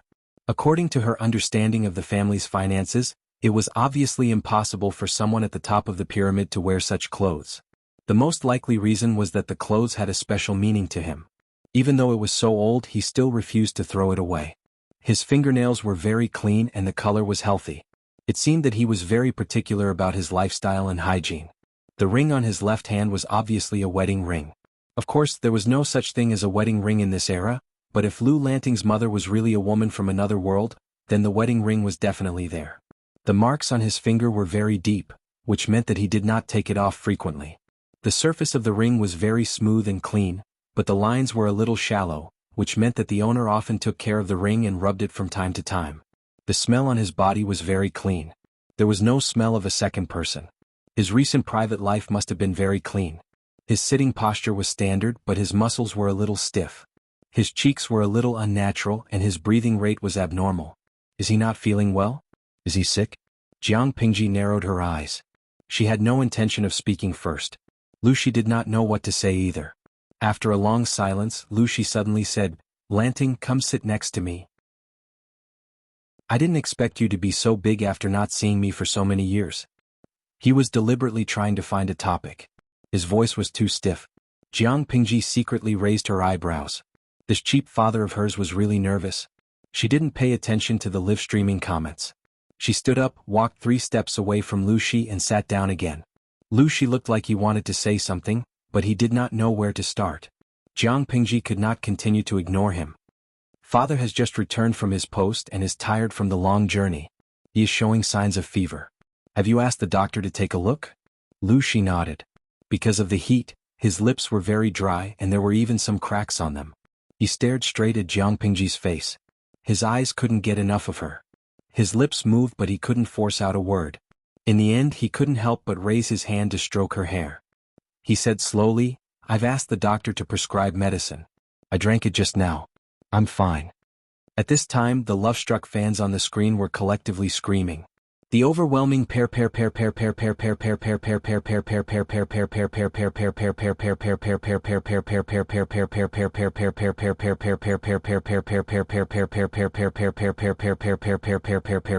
Zhuangzhu foreign. Oh, Ost, do you still need a stepmother? Someone who went to college and can do laundry, cook and play games? Cafeteria Daffin Auntie, this is a desperate world. Didn't they say that the ancient people were ugly? Why is it that the host's family is full of beautiful men and women? Even the host's father is so beautiful that I want to lick him from the top of his head to the bottom of his toes. My sick and weak father. Zizai Meinan, the host's handsome father made me come out. The touching just now made my heart beat wildly. Yixing Wushuemio Miao. */w***. Host, does your father have mermaid lines and an 8-pack? Jiang Pingji glanced at it and her mouth suddenly froze. No matter what era it was, appearance was important. Host V, it's a pity. From what I see, he's so skinny under his clothes. Chapter 44. Lu Shi was indeed very thin. He wasn't short and he didn't have much meat on his body. Even though Lu Shi was wearing loose clothes, Jiang Pingji was very good at judging a person's gender, height, weight, and measurements based on the size of his feet, the depth of his footprints, the frequency of his breathing, and the facial features. She could roughly determine a person's gender, height, weight, and measurements, let alone someone like Lu Shi. Jiang Pingji said discontentedly, "Father is much thinner than before. When we return home this time we have to take good care of the flesh." Lu Shi's eyes were filled with surprise. He was so excited that he couldn't even speak properly. His hands were trembling on his knees as if he didn't know where to put them. Lanting, do you still have your childhood memories? Do you remember how I used to look like?" After the death of Lu Lanting's twin brother, her birth mother also died of a serious illness. Lu Shi, who was deeply affected, had to leave Hejin County for some reason.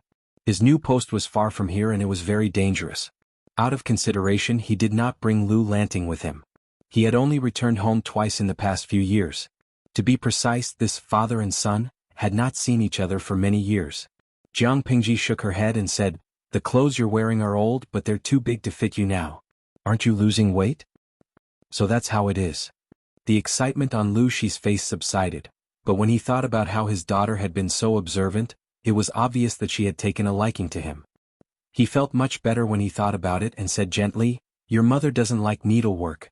She's been married to me for many years, but she's only done a few sets." As expected, it seemed that this cheap father had deep feelings for the cheap mother that he had never met before. However, when she thought of the situation in the inner courtyard, she kicked this thought out of her mind. Men from the ancient times had different values from her own. "Father, will you be staying at home for a long time this time?" Jiang Pingji could tell that Lu Shi's physical condition was not very good. Aside from the depression in his heart, most of it was due to overwork. Based on the trend, it was not impossible for him to die from overwork. Therefore, she preferred to strike a balance between work and rest. Even though Jiang Pingji could not treat Lu Lanting as her father, she was still borrowing Lu Lanting's body. Jiang Pingji could at least show some concern for Lu Lanting, but it was up to Lu Lanting if he wanted to listen to her.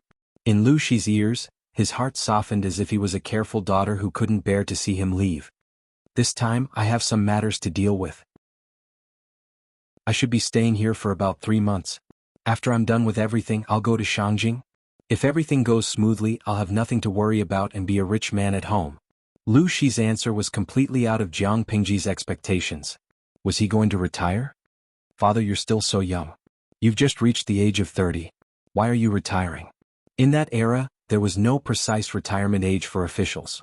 Most of them worked until they could no longer work. Lu Shi was still young, only in his early 30s. His career was on the rise and there was still room for him to show off. Lu Shi thought for a moment, then touched his head. The official family doesn't care about the dissuasion of the scholars and Confucian scholars, and doesn't listen to the advice of the hundreds of officials. They insist on negotiating with the 3 tribes of the northern borderline. If this continues, I'm afraid there will be a great disaster. It's better to escape as soon as possible while it's still early. My wish in life is to live a carefree life and protect you as you grow up. However, the current situation is unforgiving. In comparison, the internal strife and intrigue in the officialdom is really boring. Lanting is almost an adult and I want to spend more time with you." He smiled bitterly. How could his daughter understand such things?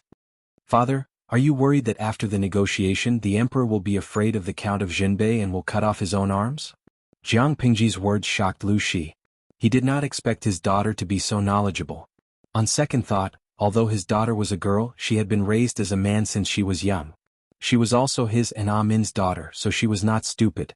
What's more, his daughter had an extraordinary background. Indeed, the 3 tribes of the northern borderline are ambitious and have coveted Dongqing for many years.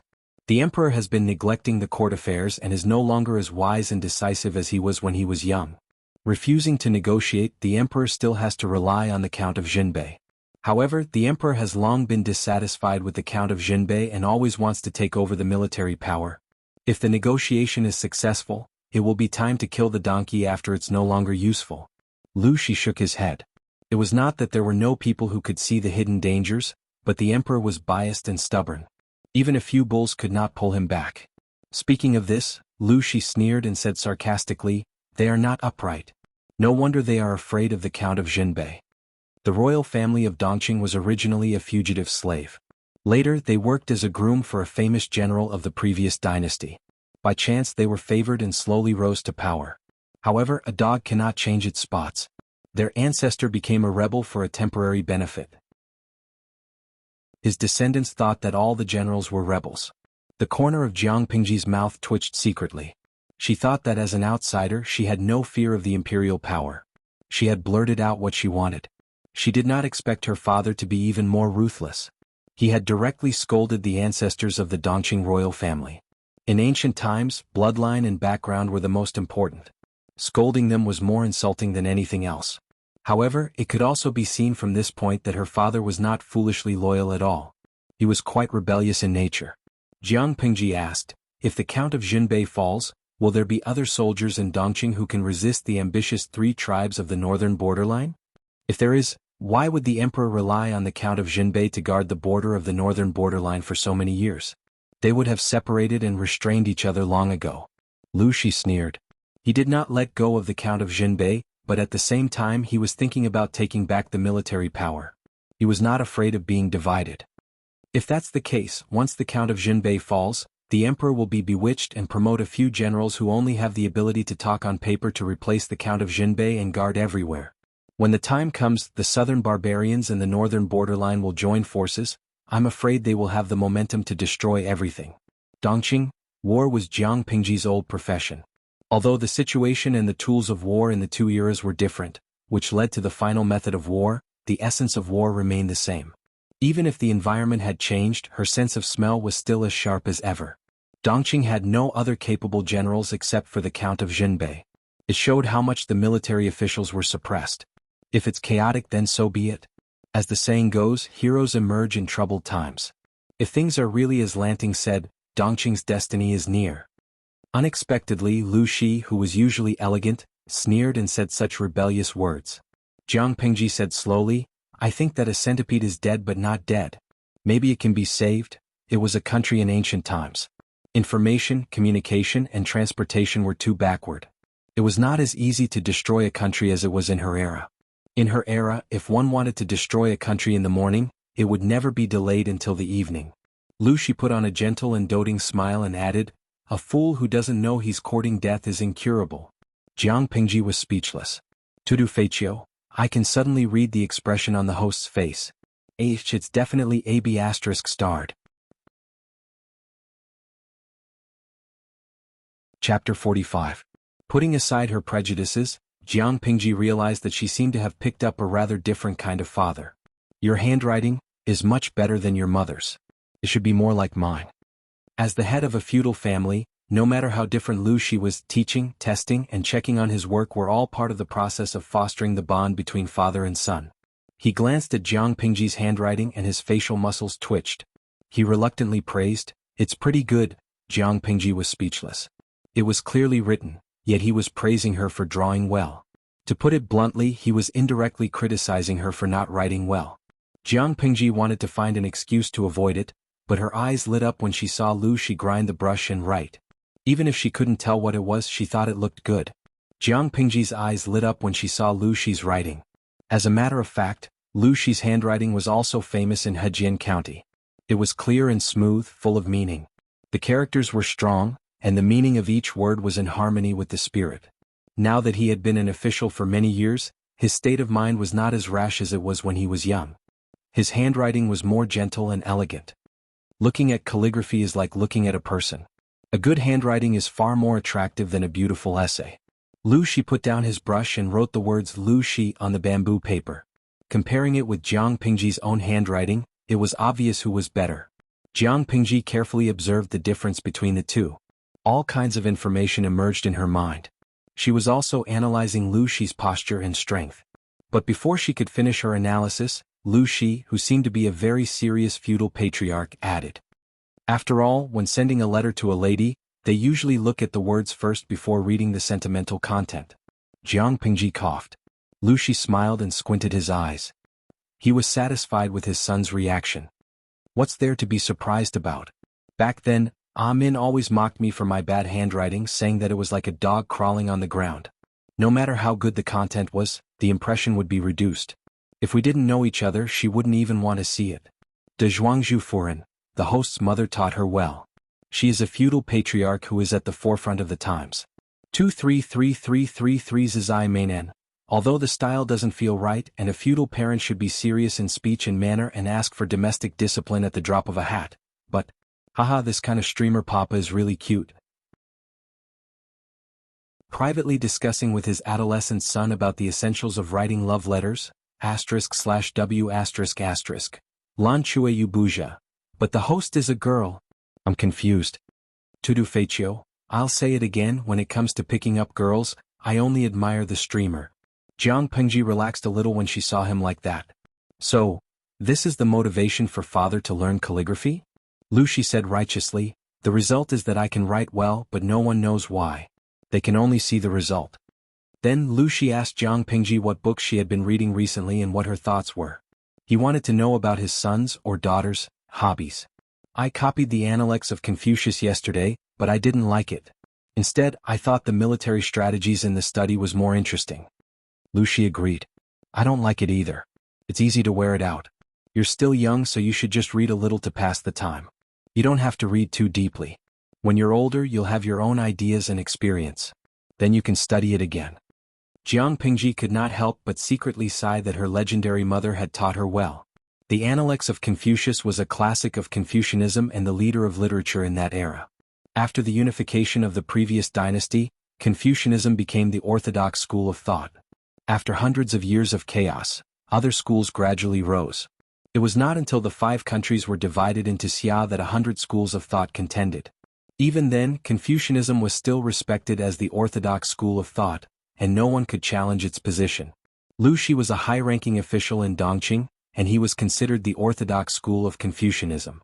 He was going all out to talk to his son, like that in private.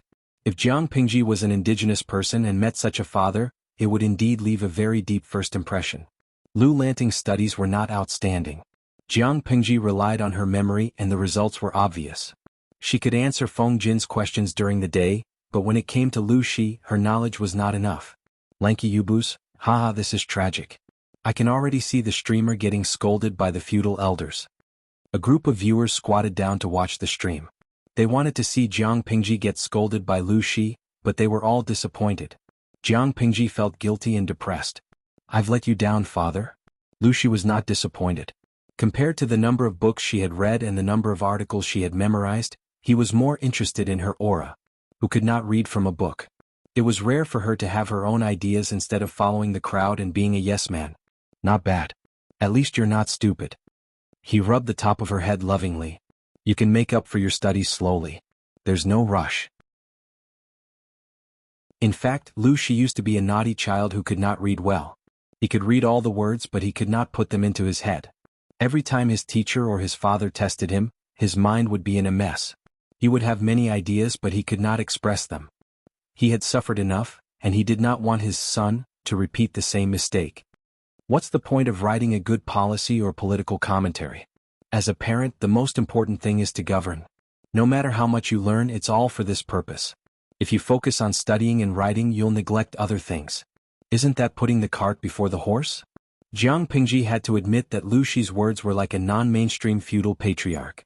Just by looking at the bullet screen of the live broadcast, one would know that Lu Shi's speech had immediately captured many fans. After a while, Lu Shi saw that the sky had completely darkened. He could not help but feel a little regretful. It's getting late. Lanting, go back and rest. Come with me to the Shangfu Temple tomorrow morning. The Shangfu Temple? Jiang Pingji was puzzled. Don't we have to go to the family school? Of course not. The family school is not bad, but it's a bad atmosphere. It's easy to learn bad things. It's better for me to teach you personally. Lu Shi said, after your second brother passed away, Min dragged her sick body to the Shangfu Temple to pray for you to pass the evil tribulation at the age of 12. Now that the tribulation has passed, it's only natural for me to fulfill your mother's wish and let Master Liaochen take a look at you. Jiang Pingji's heart skipped a beat. The evil tribulation at the age of 12? Are you referring to the bandits? Yes, I think so. Lu Shi's eyes were a little gloomy when he said that. Father, you already know? Jiang Pingji thought it would be fine if the second lady saw through it. After all, she was an acquaintance. But Lu Shi had not been home for many years. He had only met his daughter once or twice when she was a child. How could she know? Was it because of the so-called blood relationship? Lu Shi patted her head again. Don't worry. I've known about it before you were born and I've prepared for it. Jiang Pingji was speechless. Why does it feel like we're not on the same wavelength? Chapter 46. Shangfu Temple was located on a high mountain in Hejin County. From the foot of the mountain to the temple, there were a total of 999 steps made of green bricks. They curved all the way to the top of the mountain. Along the way there were pilgrims in twos and threes. They carried bamboo baskets with incense, candles, and other items in them. Jiang Pingji didn't believe in Buddha, but she had to admit that the scenery from the foot of the mountain to the top of the mountain was full of Zen. The stream was murmuring and ancient trees were towering. She could vaguely hear the melodious sound of bells and the peaceful chanting of Buddhist scriptures in the distance. The sky turned from dark to bright. The mountains in the distance were shrouded in the red glow of the morning sun. Accompanied by the calming sound of Buddha, they welcomed the arrival of a new day. Even Jiang Pingji, who disdained Buddha, felt a lot more open-minded at that moment. The sound of wooden clogs landing on the stone floor rang out, one step after another, each step carrying a leisurely charm. Lu Shi wore a brand new dark green robe.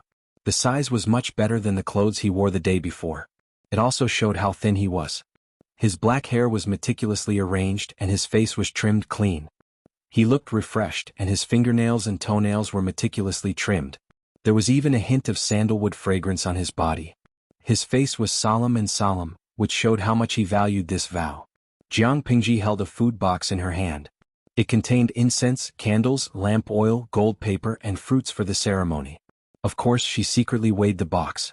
The weight did not match the real thing. There might be real money in it. Love, gon little say, net ku. When your two elder brothers passed away due to illness, Amin had worshipped her way up to the Buddhist temple step by step, begging Buddha for mercy. Although he maintained a leisurely pace and breathing rate, Luxi's body was not strong. He had only climbed a third of the way and his forehead was already sweating. He had taken medicine the day before. Although his fever had subsided in the middle of the night, his body was still weak. Even his lips were pale. Didn't father say that mother's health is not good? Why did she do it? What's the use of praying to Buddha instead of seeking medical help when she's sick? Jiang Pingji didn't understand. According to her guess, her mother didn't seem like a person who believed in gods or Buddha. That's right. Getting sick is the job of the doctors. What's the use of praying to the gods and Buddha? If all the gods and Buddhas were useful, how could your two brothers have died? Amin also scoffs at gods and Buddhas, but sometimes when there is no other way out, not to mention gods and Buddhas, even a swindler can be a straw to save the people. Hope is firmly grasped in our hands. Lu Shi sighed as he walked as if he was recalling something. In the end he couldn't save the child's life. The continuous blows had taken half his wife's life. Didn't that mean he was also taking his life? Since he couldn't persuade her, what else could he do besides accompanying her and fooling around? He hated himself for not being a doctor, for not being able to cure the illness and save the life. Fortunately, you are still alive. Today I have come to fulfill my wish. I hope that your mother and brother can see you and protect your future happiness. Jiang Pingji held the food box in silence. She was not Lu Lanting. Father, you know very well that I'm not. Oh, you are the daughter that Amin wants. Don't let your imagination run wild. Lu Shi seemed to have a habit of patting her head. Since he had taken 2 more steps, it was not difficult for him to do so. She will only be completely at ease in the other world if you live a good life. Jiang Pingji didn't understand. She looked at Lu Shi's slightly thin back, feeling that there was another layer of meaning in his words. Lu Shi took Jiang Pingji and the old housekeeper to Shangfu Temple before the sun rose. The long climb up the mountain made their legs ache. Finally, they reached the top of the mountain when the sun was high up in the sky. They saw the temple hidden in the lush forest. The temple was surrounded by lush green books. Layers of fresh flowers and plants clustered around the fading walls of the courtyard. The greenish-gray roof of the temple showed a youthful charm under the sunlight. The ancient trees were bathed in the morning light. They could hear the deep ringing of bells and the chirping of birds. The area of Shangfu Temple was not large, but the age of its construction made it look like an old man standing on the top of the mountain, watching the changes of the world day after day. Shangfu Temple was built before the 16 Kingdoms War. At that time, Buddhist temples flourished and there were countless temples. Lu Shi gave a brief introduction of Shangfu Temple and led Jiang Pingji into the main hall. He bowed to a middle-aged monk and asked, "Is Master Liaochen here?" "The master is waiting for you in the meditation room in the side hall. Please follow me." The monk in the gray robe bowed back as if he had expected it. He looked humble and pious. Jiang Pingji observed the surroundings out of boredom. There were already many worshippers in the main hall. There were men and women, young and old. They added some liveliness to the old temple. As she was thinking, she heard Lu Shi calling her name. After passing through a corridor, Jiang Pingji followed Lu Shi to a meditation room. Before she stepped in, she heard a conversation between Lu Shi and an old monk. "It's been 7 years. How have you been, Master Lu?" Lu Shi responded calmly, "Everything is fine. Master Lu, you still have resentment in your heart. It's hard for you to be well." Jiang Pingji laughed in her heart. The old monk's words made her feel like he deserved a beating. Lu Shi's voice was filled with resentment. "Since Master Liaochen already knows, why ask? This must be the beloved daughter of Benefactor Lu and Benefactor Gu, right?" When the old monk saw Jiang Pingji enter, he raised his head and glanced at her. Then he quickly lowered his head again. The speed at which he twirled the prayer beads in his hand increased. Good. Why have you come to the peaceful place of Buddhism?" Jiang Pingji was baffled. She felt a slight chill in her heart. It was as if someone had seen through her. She was very unhappy. Because the stream started earlier, it took a while for the audience to come in. Someone could not help but post a bullet screen when they saw the scene. "Feiqiu Chiu Huoyo, host, let me tell you something. Whenever you travel through time, there must be a strange monk." Jiang Pingji secretly raised her eyebrows. Even though she did not know what the law of time travel was, the monk in front of her was indeed strange. "Of course, I followed my father here to fulfill my vow. Otherwise, why would I spend so much effort to climb the mountain and not sleep in my bed? Why would I come here? Jiang Pingji was baffled, but she still followed the advice and sat down on the cushion beside Lu Shi. Her words were considered disrespectful, but the old monk in front of her did not show any anger. Instead he smiled kindly. Ziwei destroys the army. The emperor's aura is faintly discernible. Too much is as bad as not enough. The old monk said calmly, when you stepped into this humble temple, your blood pressure caused the Buddha's aura to fluctuate. If it were not for the stone steps in the temple, I'm afraid. Chapter 47. What the hell? Jiang Pingji's face was full of questions. Were people from ancient times so unreasonable? They said specious things the moment they met? Of course, the originally quiet live broadcast room had exploded. Many of the viewers who were watching the live broadcast expressed that the message contained a lot of information. Jingming, my male god, no? Was the old monk hinting that the streamer has the luck of an emperor? Shui by Xn Feiyang, the way I open the streaming room today is not right. Isn't this a streaming room for palace intrigue? Yuda Yida. Oh my, the ending of palace intrigue is the death of the emperor and becoming the emperor himself? The emperor's version of empresses in the palace? Nongfu Shanquan Yuda Yangshuan, bullshit. If the streamer goes to palace intrigue, is that still palace intrigue? It's a palace intrigue version of gluttonous snakes. Jiang Pingji's eyes twitched. What the hell was the emperor's version of empresses in the palace? She knew about gluttonous snakes, but what did palace intrigue mean? At that moment, a little angel who was watching the streaming live demonstrated what palace intrigue version of gluttonous snakes was. Kulele Yael, congratulations to the streamer for eating Beauty XX, level up +1. Congratulations to the streamer for eating Beauty XX, level up +2. Congratulations to the streamer for eating Concubines XX, level up +3. Congratulations to the streamer for eating Concubines XX, Royal Concubines XX, Empresses XX, level up plus. Jiang Pingji. Lu Shi did not know that Jiang Pingji was distracted. His handsome face was full of anger. Master Liaochen, did you say? The old monk Liaochen made a Buddhist greeting and chanted, that was then and this is now. The young lady is not an ordinary person. Saying it will be beneficial for her to prevent her from going astray in the future. Love go, small say, Netka Master Lu cares about your beloved daughter and can't bear for her life to be full of misfortune. Just let nature take its course.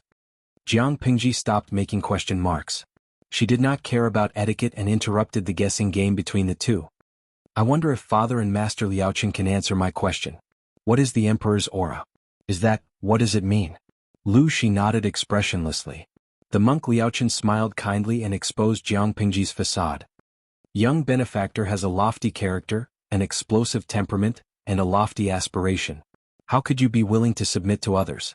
Under Lu Shi's stare, the old monk leisurely twirled his Buddhist beads and said unhurriedly, Young almsgiver, do you agree? Jiang Pingji was speechless. How was he an otherworldly monk? Which of the other monks didn't persuade people to lay down their butcher's knife and become a Buddha? He seemed to be encouraging her to raise her butcher knife boldly. If Lu Shi was the leader of a feudalistic family, then this monk was the non-mainstream of Buddhism. People from ancient times were really hard to communicate with.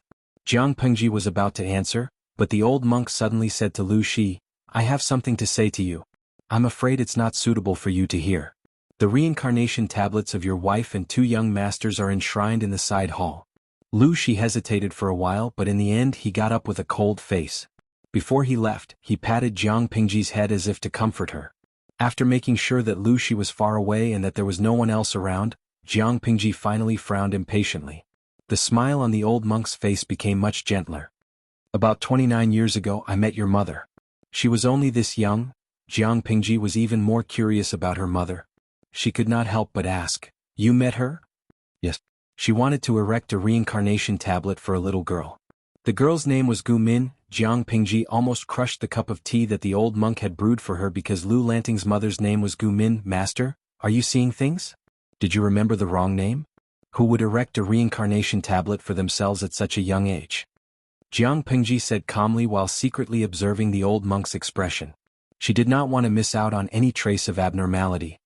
That benefactor was not an ordinary person. Her soul showed signs of leaving her body, and her body was filled with yin energy. The old monk seemed to be talking about daily life, as if he was reminiscing about the past. Moreover, that girl died in early June. She looked like she was dead, but she was still alive at that time. Jiang Pingji felt that the meditation room was indescribably gloomy. The old monk had seen through her. The old monk rambled on. She heard about my humble reputation, so she knelt down and kowtowed to me, hoping to find a chance of survival. I should not have saved her. After all, seizing a body is a sinister act. However, she was destined to be blessed and she sincerely begged me. Jiang Pingji narrowed her eyes and said with certainty, "They say that monks do not lie. Why did you lie to me?" The old monk's expression froze. He looked at Jiang Pingji for a long time and suddenly heaved a sigh of relief. "Young benefactor, you are making things difficult for me. Tiske, I just don't believe that there is such a good thing. How can a person's life be extended so easily? If that was the case, those emperors who were afraid of death would have ascended a long time ago. I believe that you took advantage of the situation to do her a favor." Jiang Pingji grinned, revealing a row of white teeth. "Maybe that girl didn't deserve to die. She just died for some reason.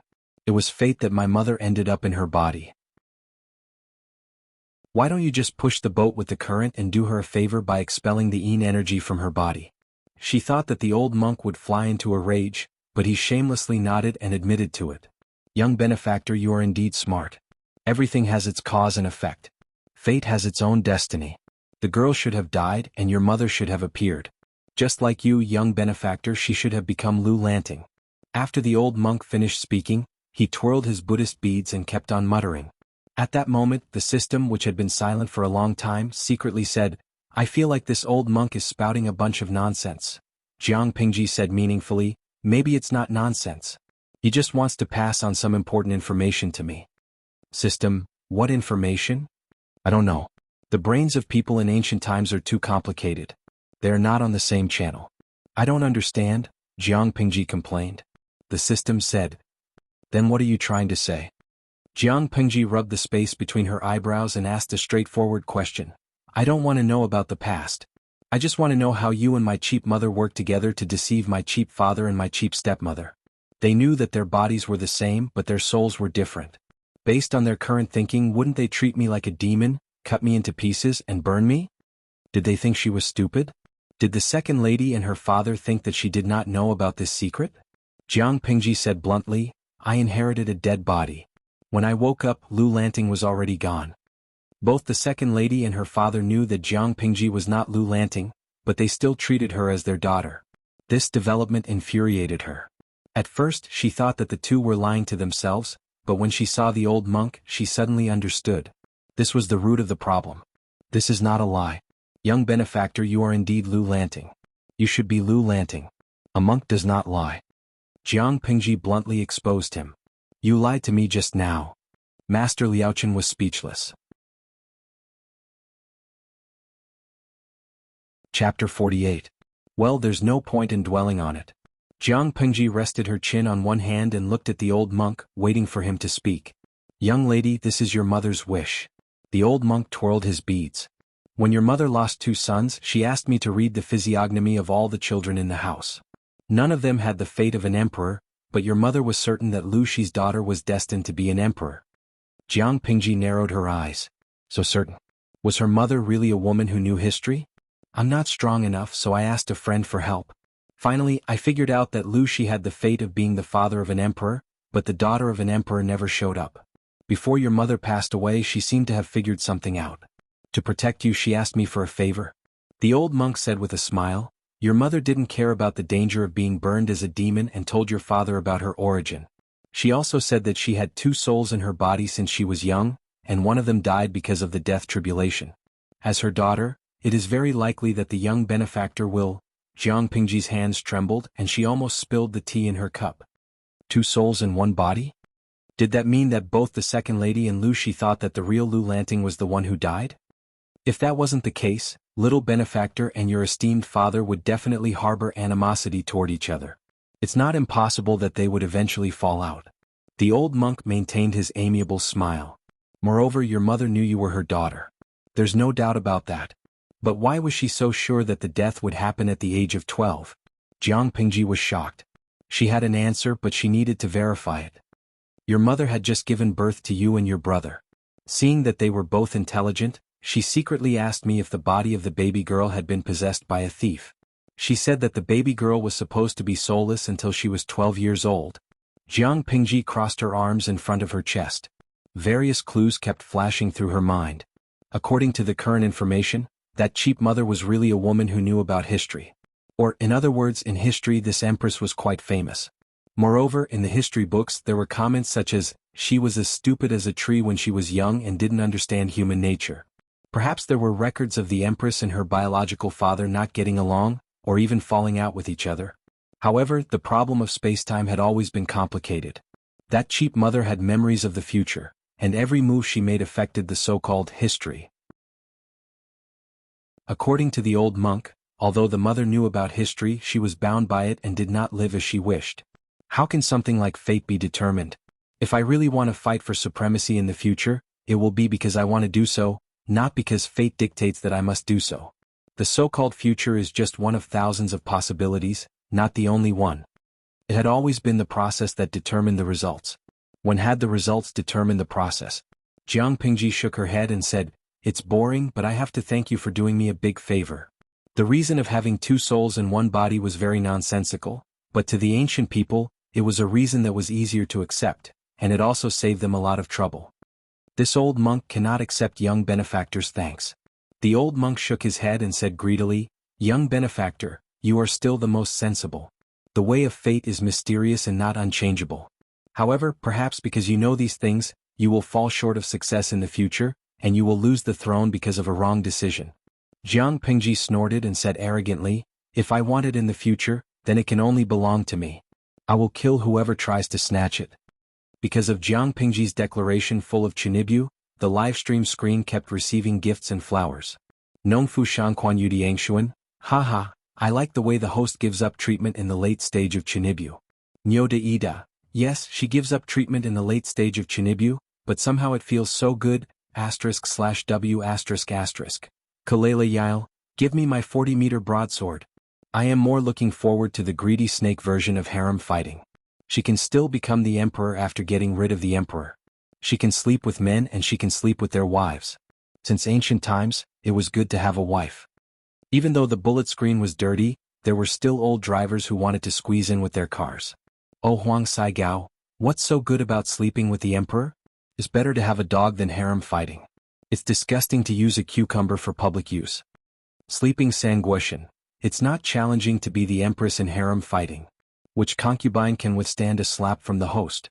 It's better to take the route of conquering the world and sleep with all the civil and military officials. Then there will be rumors of love affairs in the future. */w***. Yenling Shi, haha, sleep with all the civil and military officials plus one Shang Deji. Sleep with all the civil and military officials plus two. Jiang Pingji's expression changed slightly when she saw the duplicates of the civil and military officials. Then she teased the audience in a good mood. Host V, even if I have to sleep with someone, I should sleep with all the wives of the civil and military officials. The host likes girls the most. Sleeping Sanguishan, this kind of master will be doomed sooner or later. Yenling Shi, this kind of master will be doomed sooner or later. Jiang Pingji almost burst into laughter. It was just a joke. She liked girls, but her sexual orientation was normal. Jiang Pingji left the meditation room in a good mood and went to the hall of the side hall. She found Lu Shi kneeling on the cattail hassock, praying devoutly. She looked at the reincarnation tablet. Other than Gu Min and the two sons who died young, there was a newer but empty tablet next to it. Jiang Pingji's heart skipped a beat. She already knew who the tablet was for and why it couldn't be written with a name. Was it to avoid offending the living? Although she didn't believe in gods or Buddha, it was one thing to believe in them and another to express one's attitude. She also lit some incense and went forward to offer a few sticks. Jiang Pingji tried to ask, "Should I change my name?" The reincarnation tablet was empty, and Lu Shi felt sad when he saw it. "It's okay. Make a new one." Lu Shi sighed and inserted the incense in his hand into the altar. He looked at it with a complicated and nostalgic look. "I thought I could have a bunch of children with Gu Min, so I prepared more than a dozen names a few years ago. There were boys and girls. Unfortunately, there were only two names that could be used in the end. The twin siblings actually used the same name. Actually, I've always been confused. Why did my father let me take the identity of my brother?" She could understand if it was a cliché TV series where the official mother was raised as a man to protect her position. But looking at the situation in the Lus, it was not necessary at all. It seemed that all the masters of the Lus knew that she was a woman. Lu, she said in a strange tone, how can a daughter live as freely as a son? Your mother had to learn the rules and etiquette when she was young. When did she not suffer? She was right. You can live freely and happily for your brother. That's more important than anything else. If Lu Shi was not the second son who survived, how could he have lived to this age? Lu Shi sighed in his heart. A hint of gloominess flashed through his heart. As for the children, when she grew up, she would have a way to hide it from everyone. She didn't need to worry about the future of the family. Even if she lived a carefree life, the family property that she and Gu Min had saved in the first half of their lives was enough for her to spend. He was indeed a husband who had been taught by his mother for decades. His thinking was avant-garde and he was very receptive. Chapter 49. We provide you with wonderful novels to read. But what about Wei Jingxian's engagement? Lu Shi could tell what she wanted to ask. He raised his eyebrows with a hint of displeasure. The marriage was first proposed by the Wei's wife. She agreed to it because of the good relationship between the two families. Then your brother died. Min wanted to break off the engagement and get back the token, but the Wei's wife didn't agree. She only said that the child would grow up. Jiang Pingji was speechless. Why didn't she agree? Isn't it bad for your reputation if the engagement is broken off when you grow up? Lu, she said, isn't it bad to have a bad reputation when you're young? Jiang Pingji was speechless. She really couldn't understand the ancient people's thinking. It was completely different. I don't think so. After all, she was only 3 or 4 years old. How could she have a bad reputation at such a young age? Jiang Pingji was deeply moved by the anti-humanity of this era. The reputation of having a bad reputation was really bad for girls in ancient times. Your brother died on the second day after the two families exchanged the token. Speaking of this matter, Lu Shi actually felt resentful. He even unconsciously blamed Wei Jingxian for the death of his youngest son. However, he was rational and knew that this matter had nothing to do with the girl. He could only blame his youngest son for having such an unlucky life. They were not fated to be father and son. Jiang Pingji didn't say anything. Wei Jingxian was innocent, but the timing of the incident was too inopportune. After donating some money, the father and son finally came to an end. On their way down the mountain, Lu Shi took 2 pairs of new straw sandals from the housekeeper. He put one pair at Jiang Pingji's feet and said, going down the mountain is different from going up the mountain. It's easy to fall if you wear wooden clogs. Jiang Pingji smiled and put on the sandals. They didn't hurt her feet. Instead, they were soft. Father, have you ever been taken advantage of before?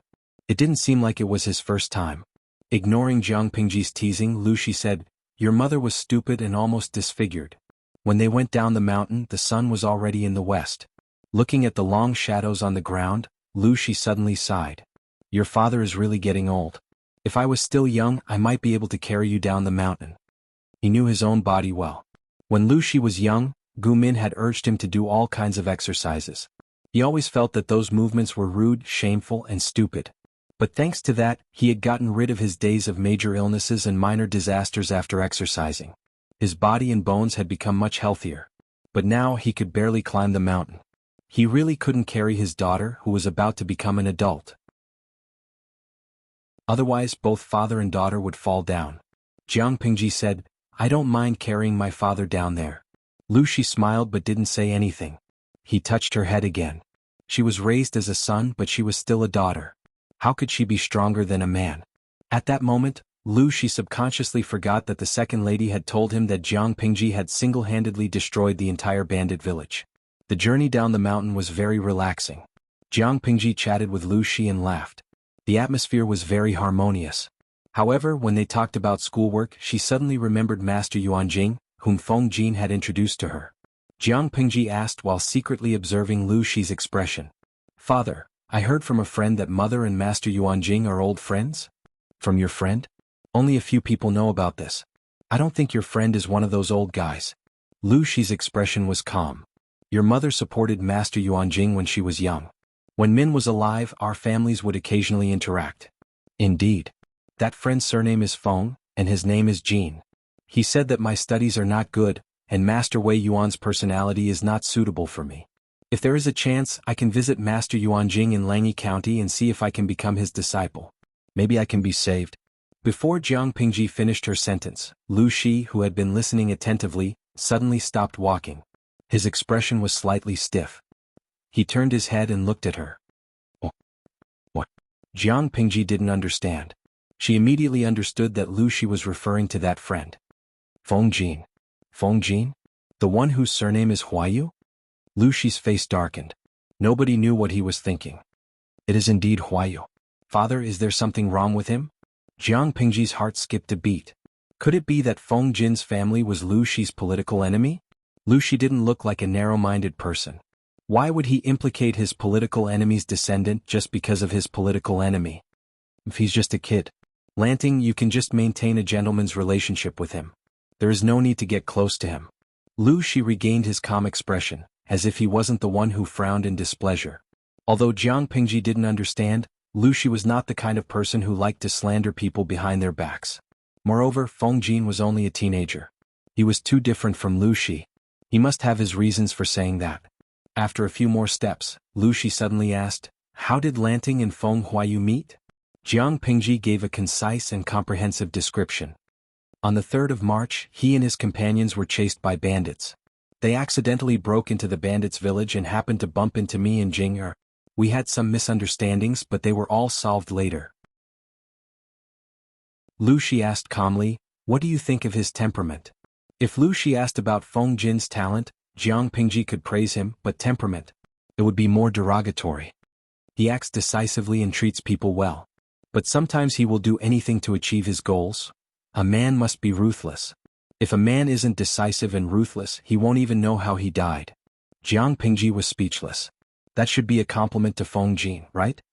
If you want to go to Langyi County to look for Master Yuan Jing, you can give it a try.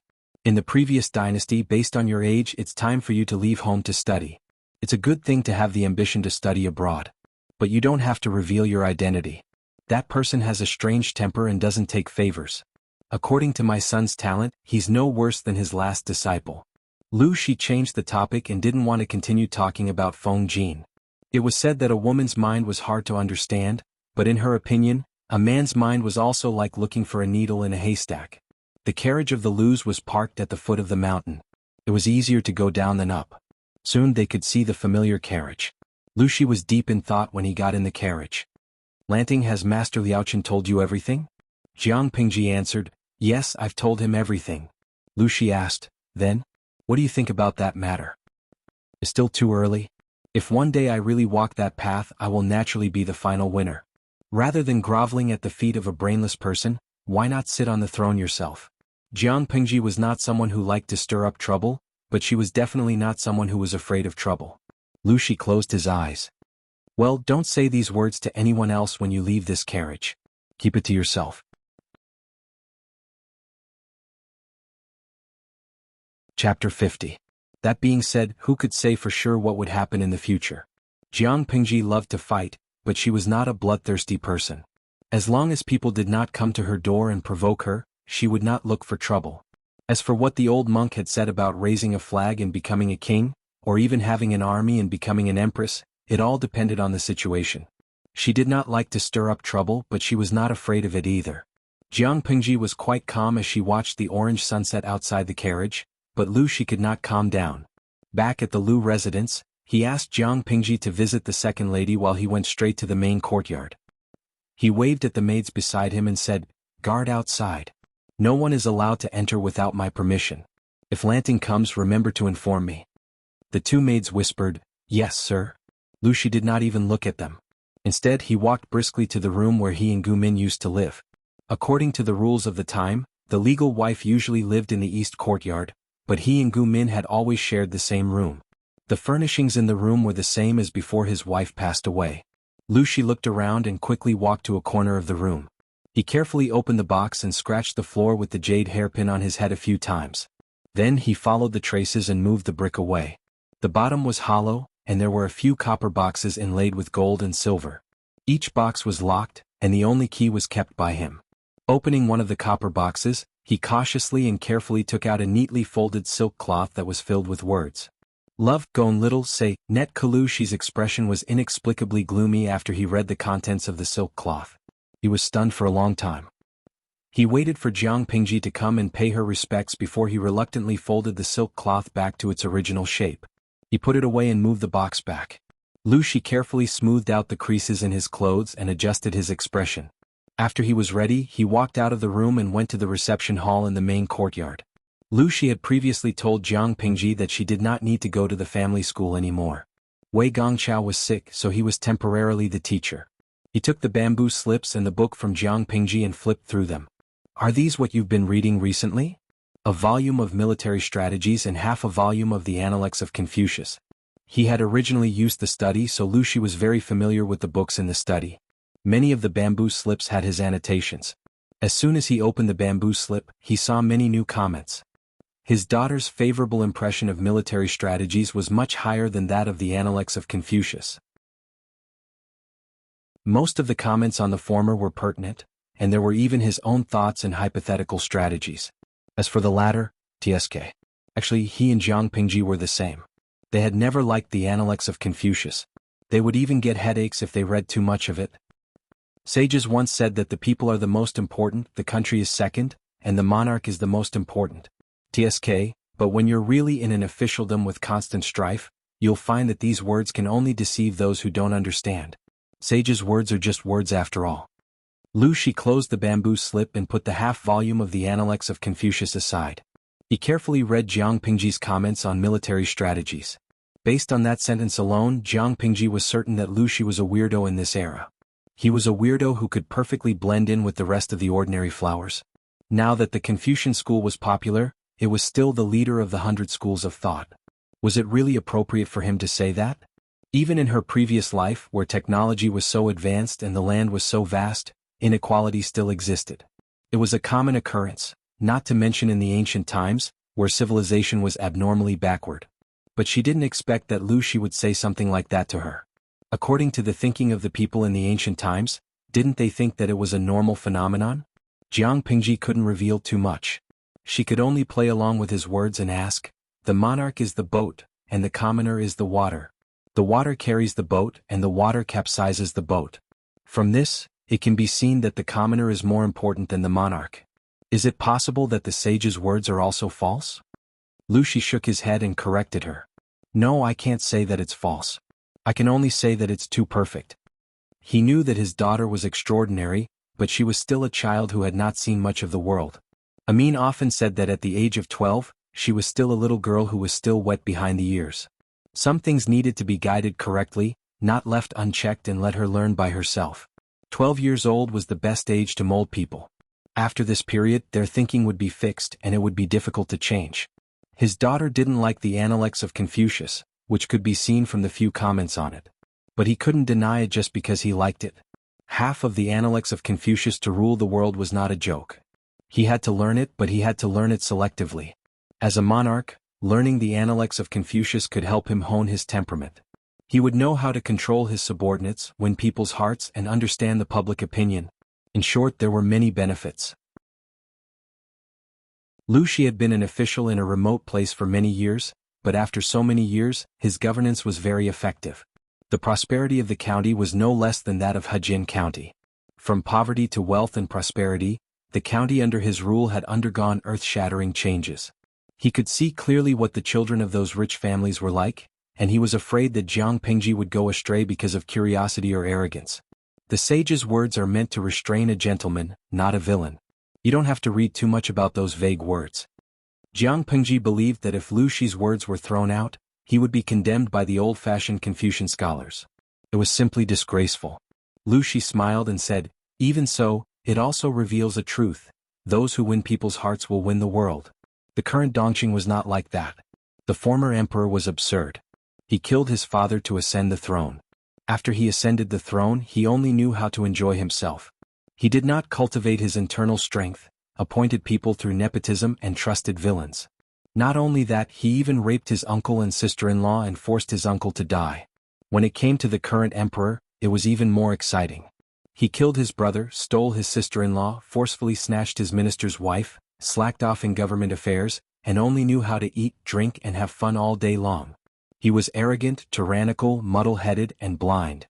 He favored the villains, indulged his cronies, and persecuted good ministers and generals. The core was a mess. Officials protected each other. Corruption rotted the foundation of Dongqing. There were too many unjust, false and wrong cases. With such an emperor, Dongqing would be finished sooner or later.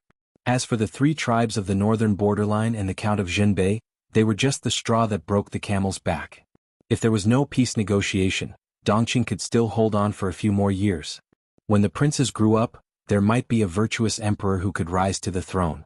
Perhaps he could still turn the tide and save Dongqing, which was on the verge of collapse. If there was peace negotiation, it would be hard to say if they invited a wolf into the house. The world was faintly in chaos, so he believed monk Liaoqin's words. Jiang Pingji looked at Lu Shi, who was smiling. He was very serious and did not seem to be joking at all. I will remember father's words. Jiang Pingji secretly rolled her eyes. Lu Shi was egging her on and warning her at the same time. The ancient era was very different from the era she lived in. It was not only in terms of technology, but also in terms of culture and society. Lu Shi's words were still useful to her. As for other things, she still needed time and space to understand them in detail. Chapter 51.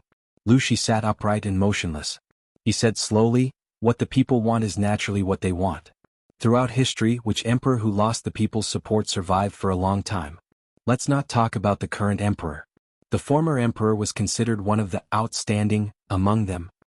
He smiled contemptuously and briefly talked about the great achievements of the former emperor.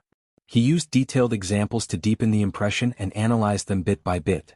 It was not boring and difficult, but it did not make people feel that he was talking empty words. As an emperor, he must rely on the power of the aristocratic families. However, the biggest foundation is still the people. Although Lu Shi was born in a prestigious aristocratic family, he was not optimistic about the future of the aristocratic families. He even faintly felt that they would not last long.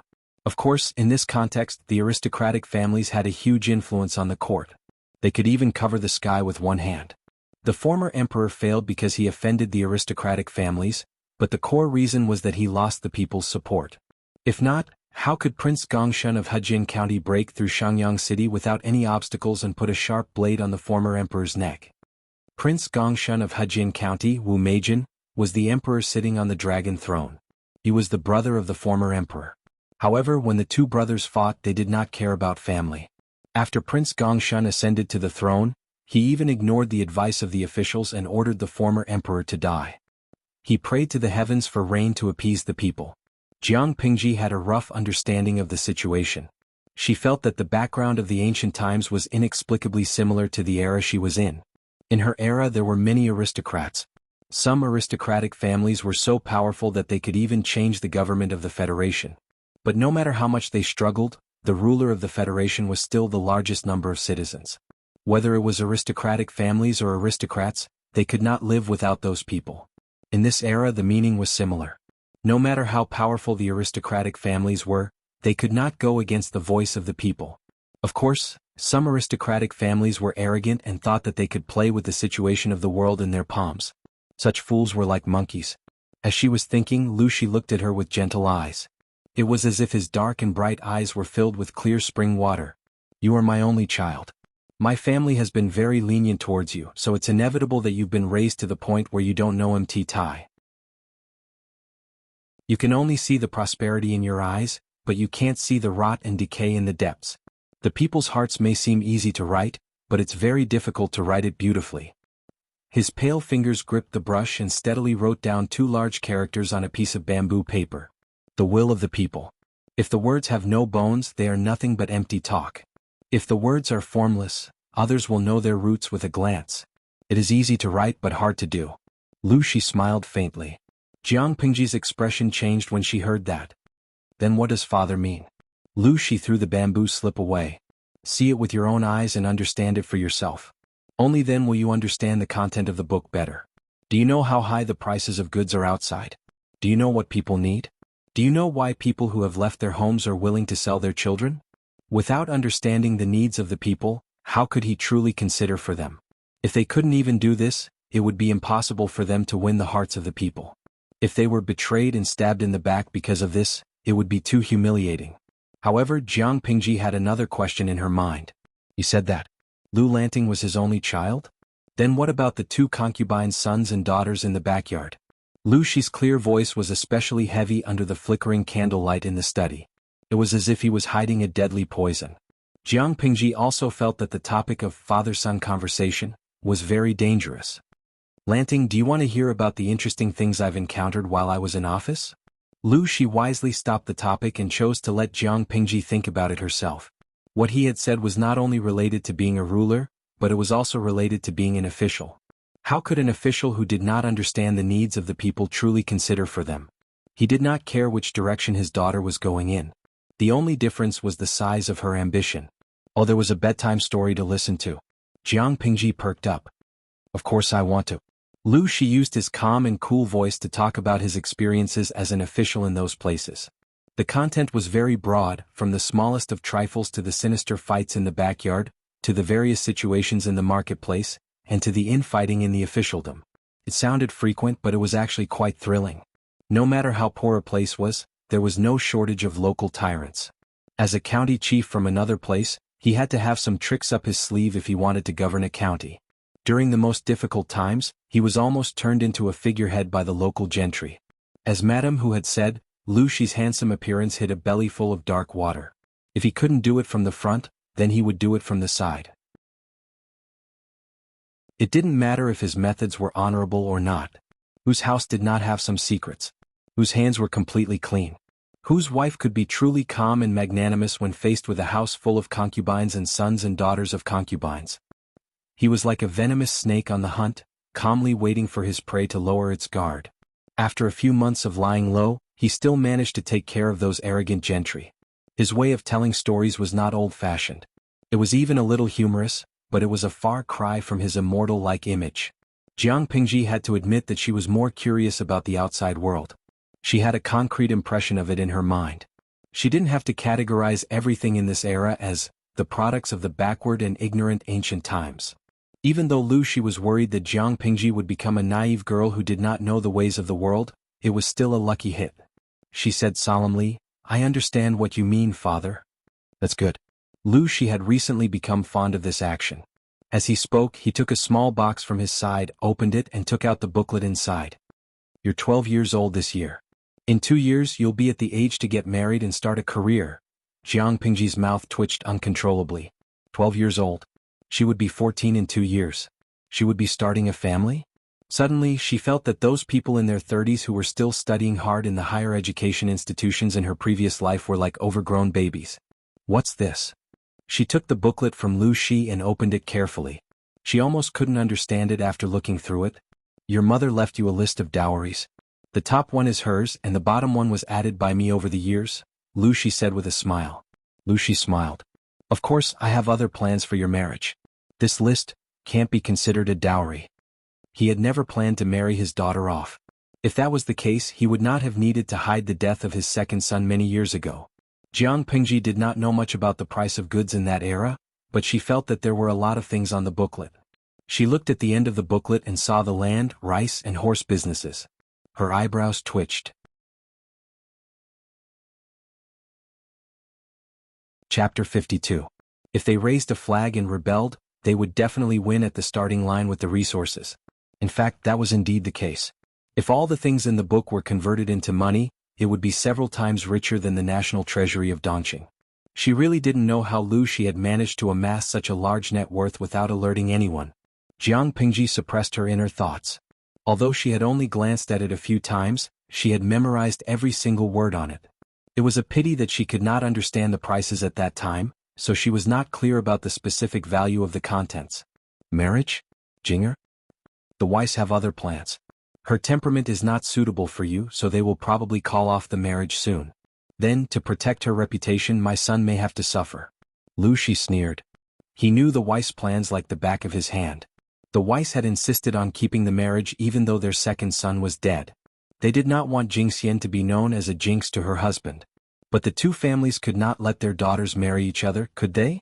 Even though it was part of Lu Shi's plan, he was still unhappy. Therefore, the Weiss should speak up and discuss the cancellation of the marriage. Jiang Pingji was not surprised. In this situation, women are always at a disadvantage. I'm fine. They knew that she was a woman, but they still married their daughter to Jiang Pingji.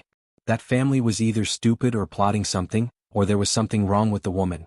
Lu Shi calmly covered his trembling hands with his sleeves to hide his loss of composure. If Jiang Pingji had been a man, Lu Shi might have felt that his son was magnanimous and open-minded. But she was a girl. Why did it feel weird to hear her say that? Was it not good for his daughter to be such a man? Lu Shi raised his eyelids and said, "Oh, it's not easy to humiliate my son. I won't let them take advantage of me." If the marriage was cancelled when they were young, the man would bear most of the pressure. How could he be willing to do such a disadvantageous thing? Lu Shi was not a picky person, but he hated being at a disadvantage since he was young. The wise had to show their sincerity. Jiang Pingji was speechless. She secretly poked at the system and muttered to herself, "I think this cheap father is a little two-faced." The system said, "Host, how can you say that about others? Take a look at your own color first." Jiang Pingji's style was very similar to Lu Shi's. Who wouldn't believe that they were father and daughter? Perhaps it was because he was getting older, but Lu Shi's health wasn't as good as it was when he was young. After a few coughs, his eyes were bloodshot. He looked a little listless. He looked weak under the flickering candlelight. "Did you dismiss some guards a few days ago?" Jiang Pingji was practicing calligraphy under Lu Shi's guidance. She felt that it was much more efficient than fumbling around on her own. She stopped writing and looked up at him. "Yes, it's just a few unscrupulous and crafty ones. I threw them to the old butler and sold them." Lu Shi's question was not meant to reprimand her. "Although our mansion is small, we can't be short of guards. Tomorrow you will follow the butler to buy some useful servants. Come back and write a plan for me. Write whatever comes to your mind. The more detailed, the better." Lu Shi paused and continued, "In recent years, natural and man-made disasters have been happening. Refugees and bandits have fled everywhere. Even Hejian County is not peaceful. If it weren't for your quick thinking, I'm afraid you wouldn't have been able to get out of that situation so easily. I've thought about it. Coincidentally, we have some surplus food. If you're interested, you can take it to feed your troops and keep it for self-defense." Jiang Pingji's eyebrows twitched even more. Troops. According to her understanding, troops were considered private troops. They were equivalent to guards or servants. Not to mention the aristocratic families, even the gentry with some surplus food would feed them. The reason was similar to what Lu Shi had said. The current situation was not stable. One could encounter several groups of robbers and murderers when they went out. Some small places would even be looted by bandits. If one did not have some strength, he would not even know how he died. Now that the aristocratic families were powerful, the emperor was afraid of them. Another reason was that the aristocratic families had a lot of troops in their hands. Of course, for ordinary people, troops were servants and guards. But for Jiang Pingji, they were King private troops. Even though you're a boy in name, you're still a girl. You must have some means to protect yourself. Lu Shi sighed and took out a small piece of paper from his sleeve. He carefully unfolded it and showed it to her. "Look at this. It's never wrong to prepare for a rainy day." Jiang Pingji took the paper and glanced at it. She immediately understood Lu Shi's intention. The content was actually very simple. The emperor also wanted to negotiate with the second prince to marry the princess of the northern borderline, but the decision had not been made public. She did not know which high-ranking official in the imperial court Lu Shi was in contact with to get first-hand information. Purchasing servants was the responsibility of the mistress of the house. It was within the scope of the inner court. A man like Jiang Pingji should not interfere. But since Lu Shi had spoken, it was obviously a test. How could the second mistress not agree? As for Madame Hu, she only sent a servant girl to pass on a message. She would listen to her cousin. The next day the old housekeeper came back with 2 booklets. Master said that everything today will be decided by the second Lang June. Jiang Pingji took the booklet and glanced at it. She asked, "Are these the records of the purchasing servants in the manor in recent years?" She realized that the bookkeeping habits of the Lu manor were very different from those outside. They were more clear and organized, and they were in tabular format. It clearly recorded the value of the buyer, as well as their name and background. Some of the buyers were even from the same family. It even recorded their current positions and specialties. She flipped through it and, with her strong memory, memorized all the names of the servants inside and outside the Lu residence. Needless to say, this bookkeeping format must have been created by Lu Shi's mother. It would be much more convenient to use it to manage the inner court. The old housekeeper stood with his hands in front of his chest. He looked calm. "Yes. These are the records of the changes in the servants in the manor in recent years." Of the 2 booklets, one was the records of the past few years and the other was brand new. She did not even have to think to know what it was used for. If that's the case, I'll follow the old rules and go to the broker house first. She did not know how many broker houses there were in Hejin County, so it was better to start with the one she was familiar with. At least the possibility of being deceived would be lower. If it was any other day, she would have asked the broker house to bring the servants to the manor and then she could take her time to choose. But it was a test set by Lu Shi that day. Thinking of the conversation with the people the night before, Jiang Pingji decided to go out on her own and learn about the prices outside. What she heard from others and what was written in books was not as convincing as seeing it with her own eyes.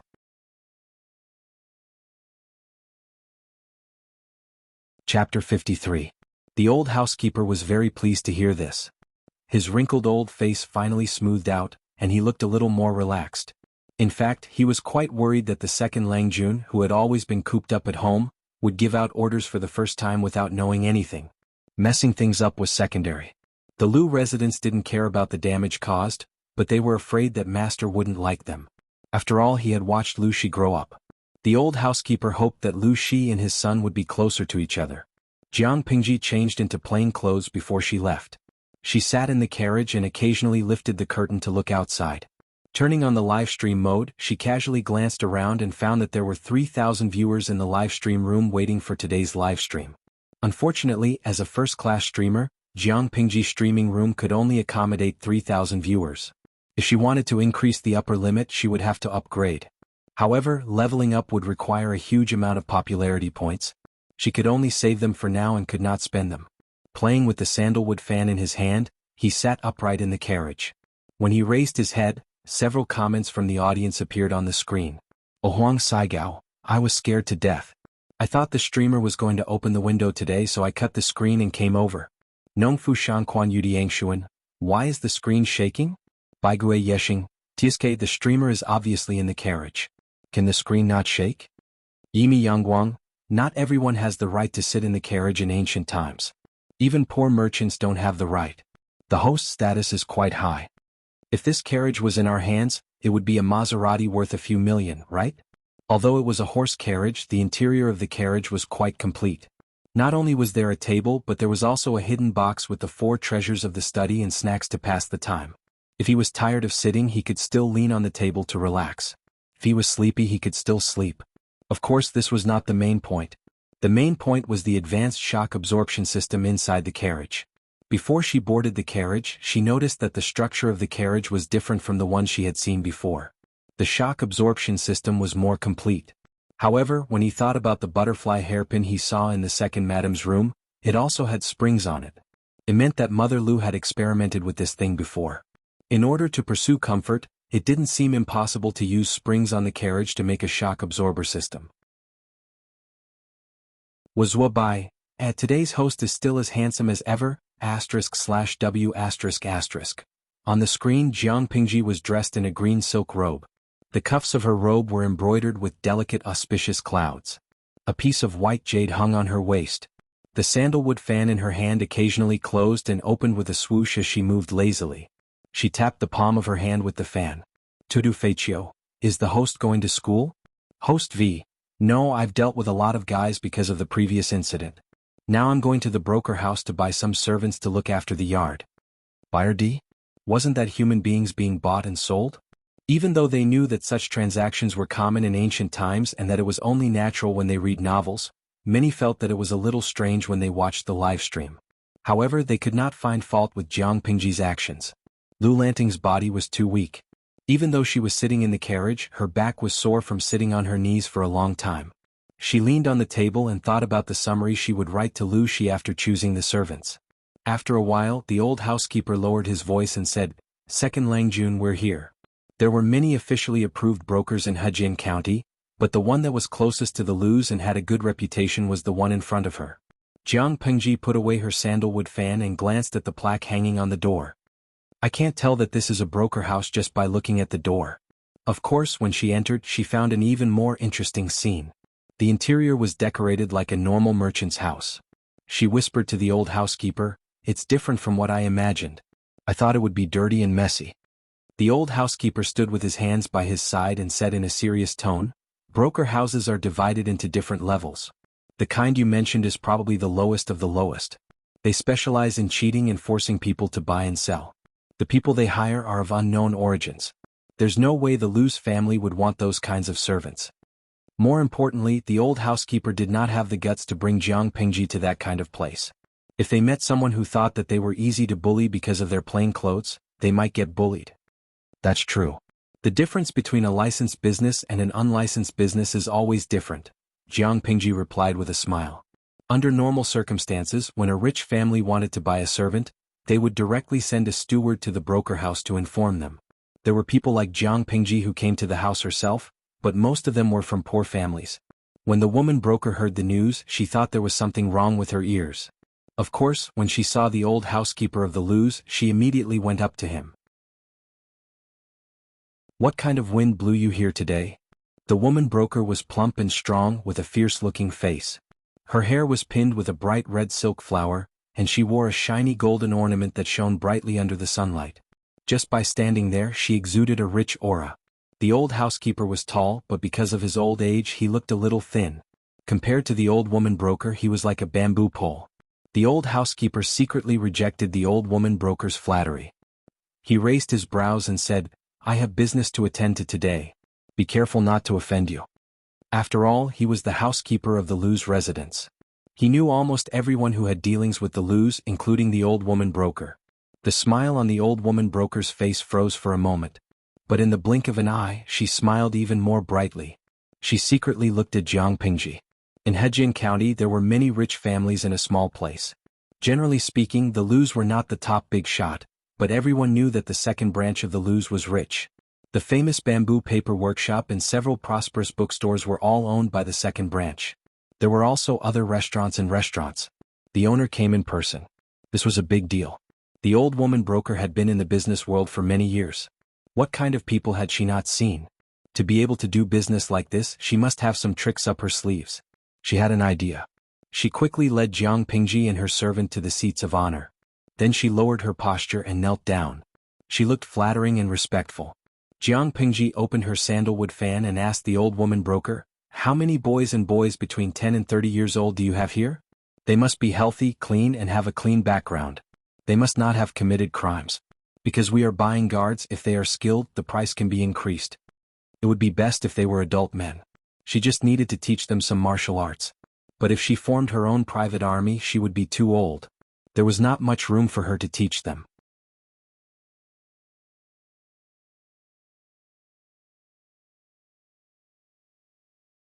If her body was not still trembling unconsciously, she would probably sound more natural. This is really strange. I thought it was a big deal, so I walked over eagerly. Who knew that when I met the young man's eyes, I actually felt as if my clothes were being stripped off, and even the color of my heart was being seen by the other party. My whole body felt cold. Jiang Pingji looked at the woman broker's unnatural posture. Her pale lips curled into a faint smile. She stood up and said, Then let's go and take a look. If they're not to your liking, I'll have to trouble you to find another group of people. Of course.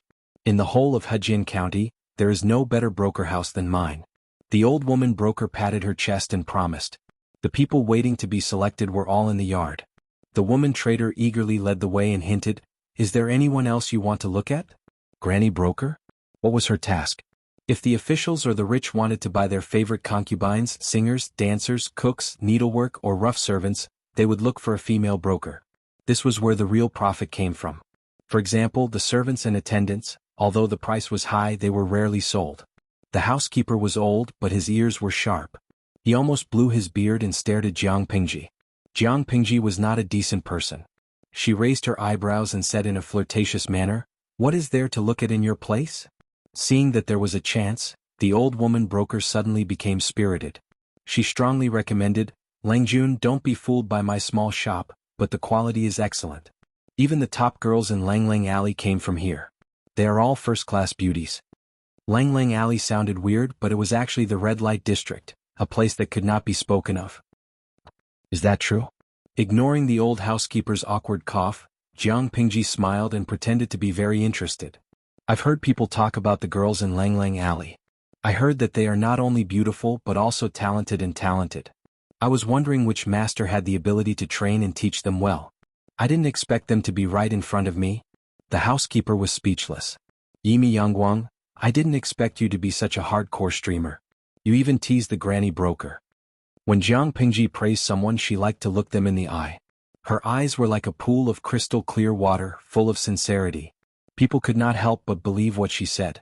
Even the granny broker, who was used to seeing the world, felt a little embarrassed. The housekeeper braced himself and said in a low voice, "Second Langjun, this, everyone loves beauty. If I can bring home a beautiful girl, won't I be happy to look at her every day?" The old housekeeper was speechless. He had a bad feeling. His second Langjun wouldn't go to Langlang Alley just to look at a beautiful girl, would he? As they spoke, the three of them arrived at the courtyard. There were a few rows of people standing in the open space. They were arranged according to their height. Although they were wearing coarse linen clothes with a few patches, these people's spirits and appearance were considered good. Their skin didn't seem to have much dirt. Regardless of their appearance, they gave a good first impression. The broker house had been doing well in Hejin County for many years. It was reasonable that it was doing better than other brokers. Do you have any records of these people's backgrounds? Jiang Pingji walked to the front of the crowd and glanced at each of them. A lot of information appeared in her mind, but it was quickly digested. She had already made a decision. As a broker house, it was natural to have a lot of information on the goods. The records were not complicated, but they were piled up without order. It was not as clear as the account books of the Lus. She was not picky. She flipped through it quickly. People who did not know would think that she was fanning herself with it. The granny broker was a little unhappy. She thought that Jiang Pingji would not be able to choose a good servant with such an attitude. Bracing herself, she pointed at a tall and sturdy man. He was the most powerful person in the group and he had some skills. "Langjun, what do you think of this one? He's hardworking, honest and clean. If it weren't for the fact that his parents passed away, he wouldn't have sold himself here." Even though the granny broker was evil, she did not dare to trick Jiang Pingji. Under normal circumstances, the strong man would be a good choice, but Jiang Pingji did not like him. "Well, no need. I'll get rid of him," Jiang Pingji said without looking up. His parents died because of his laziness. Everyone was speechless.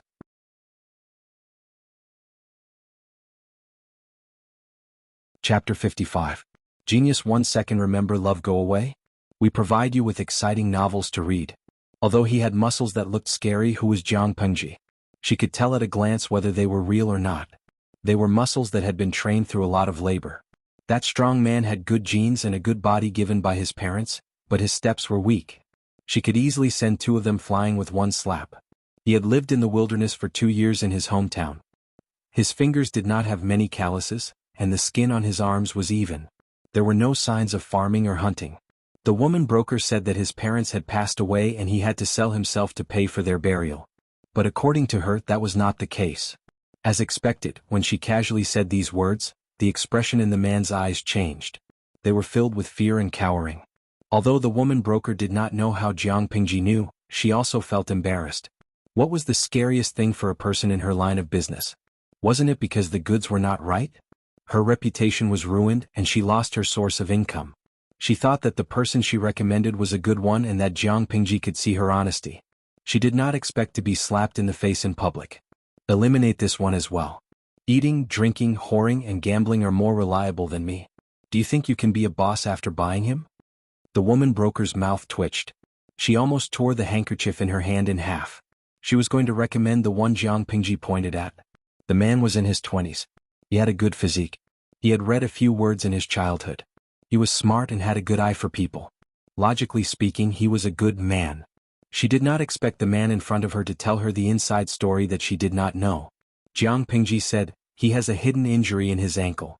It's not obvious when he walks slowly, but it's obvious when he walks quickly. How can he guard the house?" The woman broker was dumbfounded again. The people she had chosen had to be healthy. After all, they were hired to guard the house. Other standards could be set aside for now, but their physical conditions had to be up to standard. Otherwise, how could they protect the master's family? But, looking at the man's evasive eyes, the woman broker knew that Jiang Pingji was telling the truth. And this one Nong Non Tong. The Lius don't dare to take in such a scumbag. It's disgusting. Under the watchful eyes of the woman trader, Jiang Pingji eliminated a few people in a row. She gave a variety of reasons which stunned everyone. After a round of screening, Jiang Pingji glanced at the remaining people and said to them, "Stretch out your right hand." The people of this era had poor physical fitness and poor bones.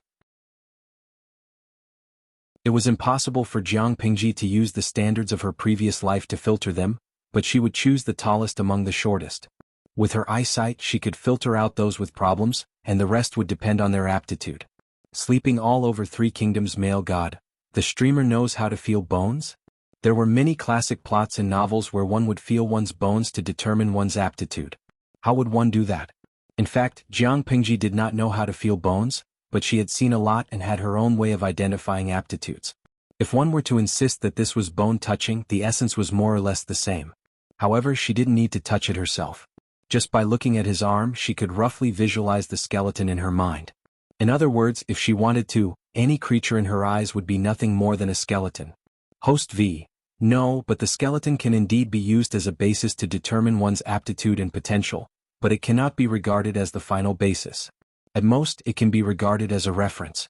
Depending on the body, the state of development, and the state of the skeleton will be different, which will interfere with the judgment. For a warrior, aptitude is not as important as temperament and willpower. The latter can sometimes create impossible miracles. Sleeping all over Three Kingdoms male god.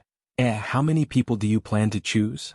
Host V. The quality of the soldiers is more important than the quantity. I'll train a few guards first and then we'll talk about the future.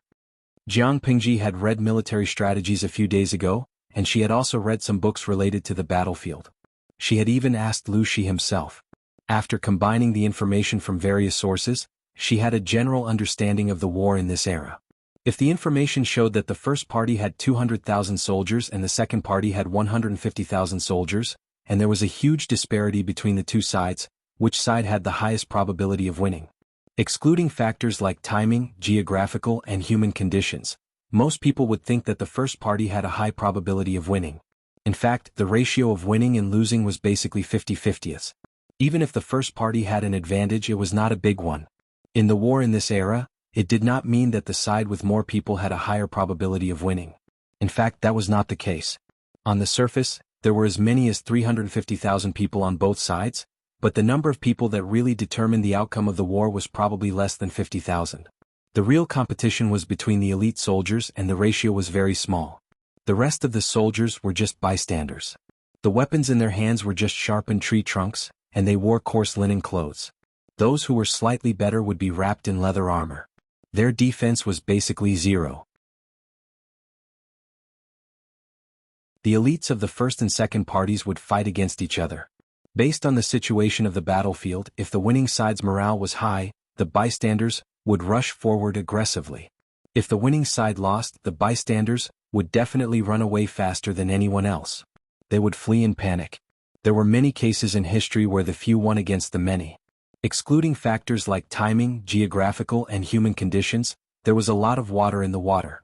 Considering these problems, if Jiang Pingji really wanted to raise some troops, she would, of course, go the route of elite soldiers. Of course, the elite soldiers were still very ugly in her eyes. If it was her in the past, she could kill a bunch of them with one slap. This one, and this one. Stay here and record them in the booklet. Jiang Pingji picked and chose. In the end, there were only a few people left in the yard. Most of them were teenagers under the age of 15. There were only a few young men and there were less than 15 of them in total. Are they all here? Jiang Pingji looked around with some dissatisfaction. She turned to the woman broker and asked, "It seems like there are not enough people." The old housekeeper was worried at first, but as Jiang Pingji picked, he was finally relieved. All that was left in his heart was relief. Although the style was not quite the same, the second Langjun really had the demeanor of the old master when he was young. The woman broker hesitated. She was also afraid of the young master. He was very evil. There are some, but they are not very suitable for Langjuan's requirements. Some of them have a criminal background. There were many kinds of goods in the broker house. Some were children from good families who sold themselves, some were sold by relatives, some were slaves who had committed crimes and were bought from the government, and some were servants who had been sold in other mansions. Criminal background? Jiang Pingji raised her eyebrows. She had thought that she could choose enough people, so she set the requirements more strictly. She did not expect that after the selection, there were only about a dozen people who were barely satisfied.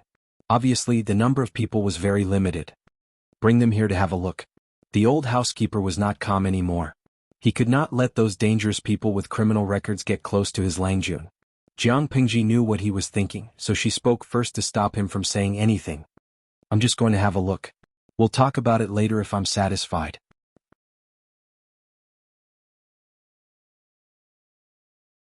Chapter 56. If it was just to guard the house, Jiang Pingji would definitely not use those with criminal records. After all, she had to think about the safety of the Liu family.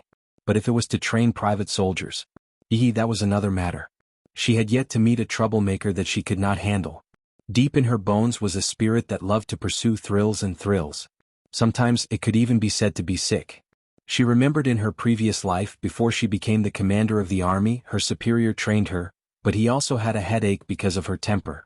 Every now and then she would see a psychiatrist for guidance. The psychiatrist did not alleviate her mental symptoms, and she almost drove them crazy. After all, not everyone had strong psychological endurance. They could not accept a stranger flipping them over the moment they met. Under the sharp gaze of the old housekeeper, the broker ordered the goods that were difficult to sell to be brought over.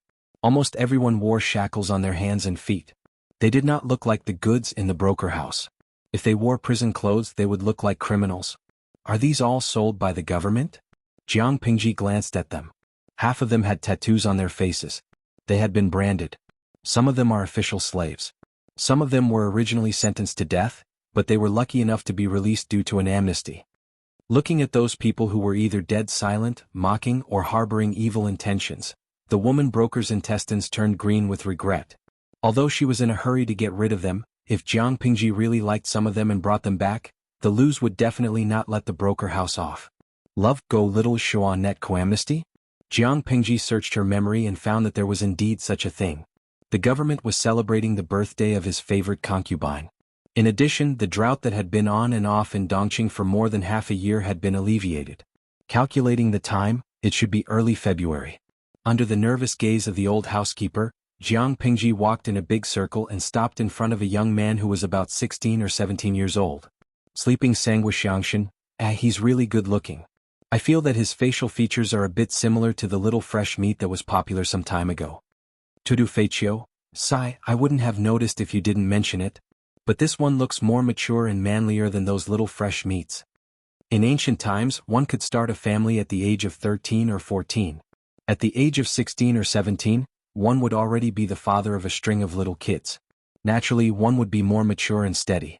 However, Jiang Pingji's focus was not on looks. In fact, she was not very concerned about the looks of people other than women. Raise your head and let me see. Jiang Pingji did not use her hand to pinch his chin. Instead, she used the tip of her sandalwood fan to lift his chin. He seemed to dislike such a humiliating action, but his strength was no match for hers.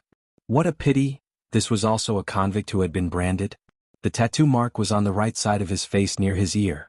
Because he hadn't taken good care of it, the wound had started to fester and ooze out a fishy yellow liquid. Some of his flesh had even rolled out, mixed with wisps of bright red. It looked quite horrifying. Yimi Yangguang, it looks even more like it from this angle. His eyes are so good // greater than over equal to full, // perhaps it was the seduction of beauty, but Jiang Pingji's sharp eyes saw a row of lollipops and lovers' hearts floating across the screen. The young man who was forced to raise his chin slightly squinted his dark and bright eyes. His thick and long eyelashes trembled slightly, and his eyes seemed to hide a sharp blade. Being stared at by him made one feel a sense of dread, as if someone was stabbing their eyelids with a knife. His bloodless lips were dry and pale, and there were even some cracks. His cheeks were dyed a sickly red because of the heat. Because he raised his head, his neck was long and slender.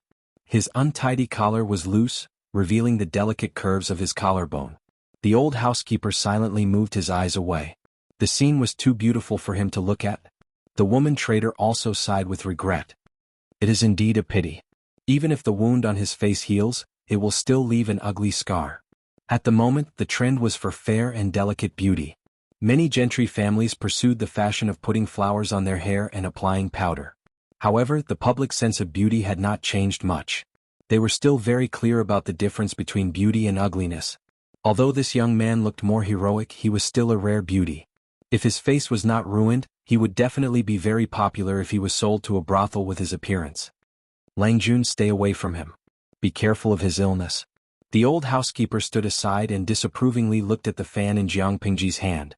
She smiled and put away the sandalwood fan. Her eyes lingered on the young man. His eyes were full of unwillingness, as if he was an underage cub locked up in a cage. He had the ability to roar in the forest, but he was helpless against the reality. Woman trader, what did he do? The woman trader thought for a moment and said, "He is from the county next door. His mother went out to buy vegetables and bumped into a noble. She was pushed and fell to the ground. Unfortunately, she hit her head and passed away. When he found out, he took a knife and went to seek revenge. He killed a servant and was arrested. Originally, he was sentenced to 30 years of exile, but the family refused to accept it. They used their connections to send him to the death row. Not only did he kill someone, but he also offended the nobles. That family would definitely use their connections to take his life. However, he was lucky enough to be granted amnesty. Because there was a reason for it, and the motive for the murder was out of filial piety, he was taken out of the death row prison and became a slave. He went back and forth a few times and finally he fell into her hands. The woman trader carefully suggested, "He is a thorn in the side. He is not easy to train. Why don't you look for someone else?" Jiang Pingji pursed her lips and smiled. She opened her fan and smiled. "No, I'll take him." The old housekeeper and the woman trader were speechless. Why did she hate him so much? It's hard to find someone who is literate. It's even harder to find someone who is literate and has some brains. It's just a few taels of silver. The young man glared at her. She could even hear him grinding his teeth. Jiang Pingji looked at the young man and smiled meaningfully. She was lucky, but the young man's luck was terrible. If it weren't for her, he could definitely escape from the broker house that night. He was only one step away from the long journey. But, such a prison break, was nothing in front of her. At most, it would arouse her interest. What's his name? The woman trader's brain seemed to have short-circuited. She only regained her composure now and quickly answered, "His name is Su Ku." Jiang Pingji asked casually, "Do you have a courtesy name?" The young man had practiced martial arts, but there were thick calluses on his fingers from holding a brush.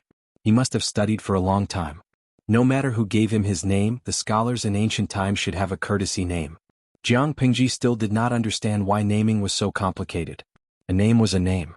Why bother with a messy courtesy name? The woman trader could not answer. She secretly kicked Su Ku and glared at him fiercely. "Lang Jun asked you a question." Su Ku pursed his lips. The anger in his chest had not been extinguished, but the situation was against him. He could only suppress it for now.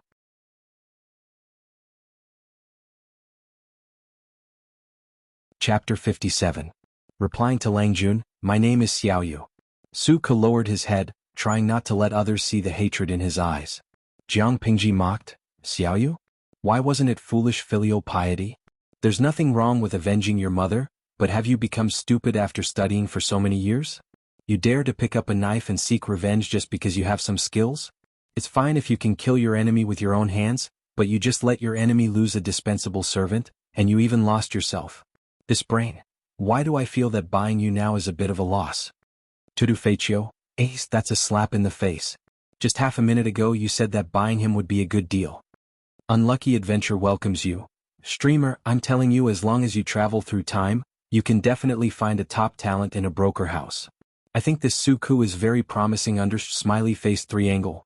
Underscore, even if he's brainless he can still warm the bed in the future. Maybe he's the male lead. Nongfu Shanquan Yudiangshuan. Why isn't it the female lead? Ignoring the young man who suddenly raised his head, she waved her hand, and someone naturally categorized Su Ku into the shopping column. After another round of picky choices including Su Ku, she chose another 6 people. Including the previous ones, there were a total of 20 people. Have you memorized everything? Jiang Pingji asked the old housekeeper. Let's settle those people in the farm outside and train them well.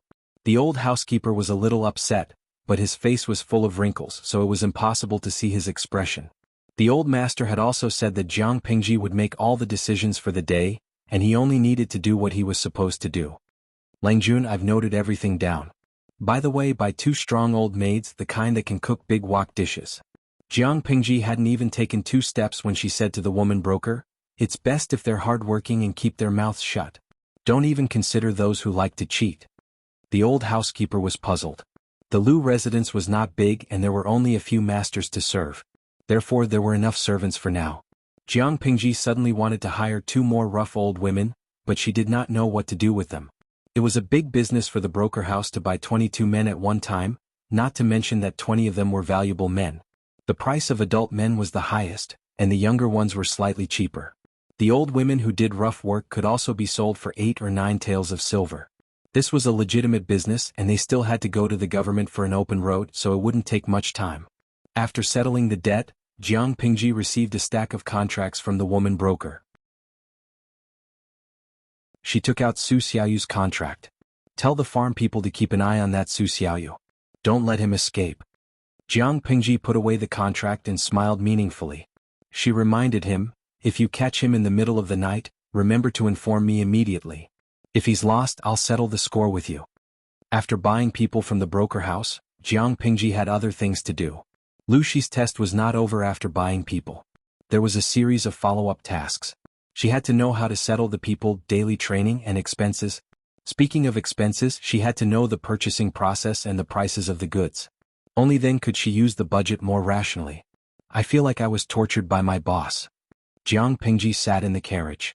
The table was covered with paper and a pen.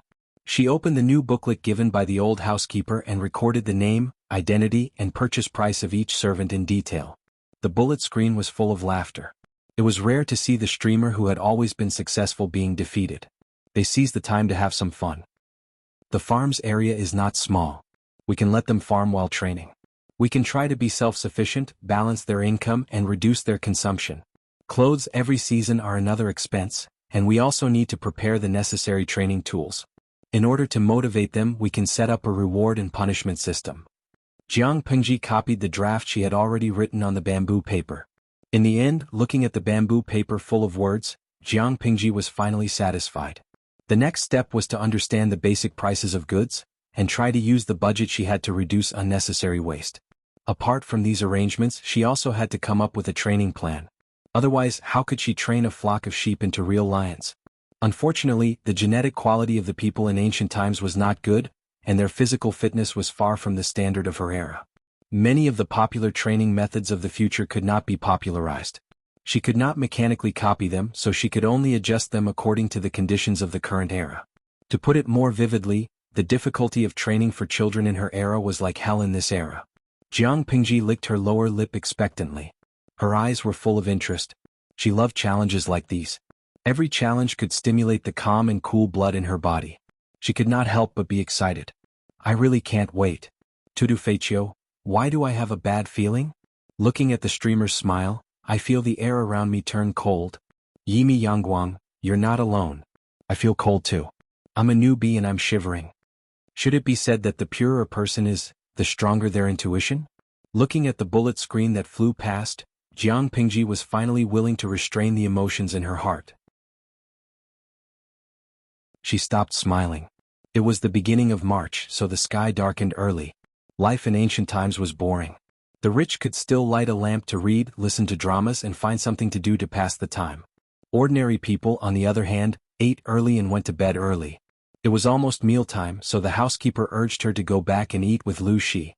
Before Lu Shi came back, the Lius ate separately. But now that the master of the house was back, it was inappropriate for the family to eat separately.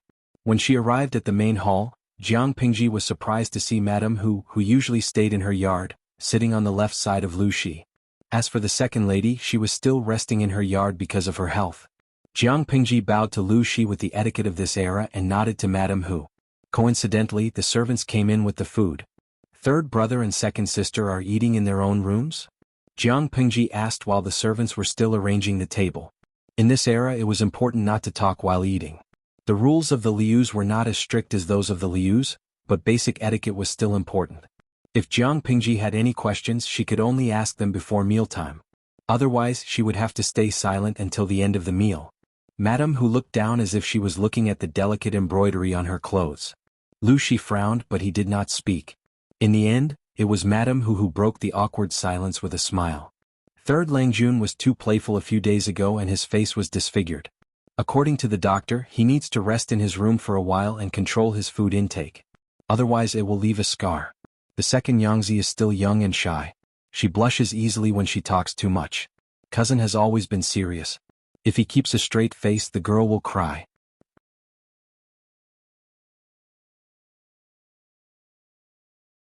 Chapter 58. Lu Shi did not say a word throughout the meal, as if he had not heard the conversation between Jiang Pingji and Madame Hu. The meal was finished in silence. Perhaps it was the influence of Jiang Pingji's soul, but this body's appetite was much larger than Lu Lanting remembered. The cook's cooking skills were excellent, and even though the seasoning of this era was incomplete, it was more than enough for Jiang Pingji, who was used to tasteless energy agents. Lu Shi observed Jiang Pingji and noticed that she habitually squinted her eyes when she ate. She looked like a well-fed cat. He secretly noted down her preferences, so that he could ask the cook to make more of them in the future. "Cousin, you still have the 2 wild children in the backyard?" After Jiang Pingji left, Madame Hu followed Lu Shi into the main yard and sat down lazily at the table where Lu Shi practiced calligraphy. "What wild children? Where did you learn to talk like that?" Lu Shi frowned. Madame Hu was so lazy that the veins on her forehead were throbbing. His headache, which he had not felt for years, was back. "Sit properly. Don't sway." "Ha, I'm glad you didn't call them wild children." Madame Hu rested her chin on one hand and said before Lu Shi could lose his temper, "Lanting doesn't know anything. Even though they are only brothers and sisters, they are related to her by blood, aren't they? If one day she feels that she has too few brothers and wants to get close to them, you won't be able to stop her." Lu Shi's eyes were still half closed, as if he did not take Madame Hu's words to heart. However, Madame Hu's sharp eyes noticed that Lu Shi's holding the brush was a little unsteady. It was only for a short moment, and if she was not familiar with Lu Shi's habits and temperament, it would have been difficult to notice. "Love, go little say, net." Lu Shi raised his eyelids and said coldly, "That girl is very smart." Madame Hu finally sat up straight and said in agreement, "That's true. She seems to have changed into a different person. She used to be as obedient as a sheep. If it weren't for the help of the East Courtyard, even a servant would be able to control her. Now she's like a tiger cub who only eats humans." Lu Shi was silent for a while and echoed, "Like father, like daughter. Just like me." Madame Hu rolled her eyes in an ungraceful manner. "I should say that he's more like you after you turn 12. Lu Shi was speechless. She tried to undermine him without a word and even dug up his dark history. Did she think that he could not see the ridicule in her eyes? The people of the older generation in Hejin County all knew that Lu Shi was as stupid as he could be when he was young. Not only was he stupid, but he was also very bad. He was clearly the second son of the first wife, but he had courted death so much that even the servants didn't like him. Whenever he was mentioned, they would look down on him.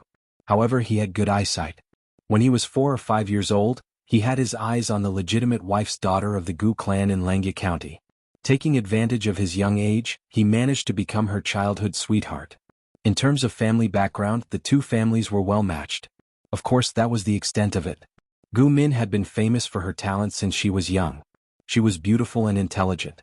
She was a good helper in the household. When she was 6 years old, she could manage the household with the first lady. She could clean up any mess. On the other hand, Lu Shi was like mud that could not hold up a wall. He was simply a reckless prodigal. To put it bluntly, when the two of them were put together, it was like a toad wanting to eat swan meat. Lu Shi shamelessly stuck to the little girl. If they were not less than 7 years old, there might have been some gossip. Later, when Gu Min reached the age of marriage, Lu Shi begged his mother to sound her out. Then reality slapped him hard in the face. Not to mention Lu Shi, a spoiled brat. Even when the Xia kingdom was not destroyed, Gu Min would have been qualified to be the empress of the country. The spoiled brat Lu Shi only started to work hard after his marriage proposal was dealt a blow. He even ran to the Gu residence to seek an audience despite the heavy rain. He waited in the rain for an entire night and begged Gu Min to postpone the engagement for 2 years. He endured a high fever and made bold statements. It's the standard sweet ancient saying, childhood sweetheart route, adorable loyal dog, pretty girl, and so on, */w***. After that, Hejin County lost a spoiled brat and gained a quiet, black-hearted scholar, Lu Shi, who studied with all his might. As they were talking, the old housekeeper came to see them. Lu Shi remembered something important and quickly asked Madame Hu to sit up straight. "Come in." The old housekeeper came over to report Jiang Pingji's schedule for the day. At first, everything was fine. Lu Shi's expression changed slightly, but overall, it was a father's praise for his child. But when Jiang Pingji lifted Su Xiaoyu's chin with her folding fan, he was silent. "Suku? The one who was branded and has a tattoo on his face. Is he Su Xiaoyu from Zishan County?" Lu Shi asked uncertainly. The old housekeeper was confused. He had only said that the boy was called Suku. He did not mention his courtesy name or his background. How did the master know? Yes, the second Lang Jun took the slave contract alone. He was even sure that the boy would try to escape in the middle of the night. Lu Shi snorted. He's fickle and rebellious. How can you raise such a person? If Lanting said that he would escape in the middle of the night, he would definitely escape. There aren't many guards at the farm. If the guards are lax at night, he might really be able to escape.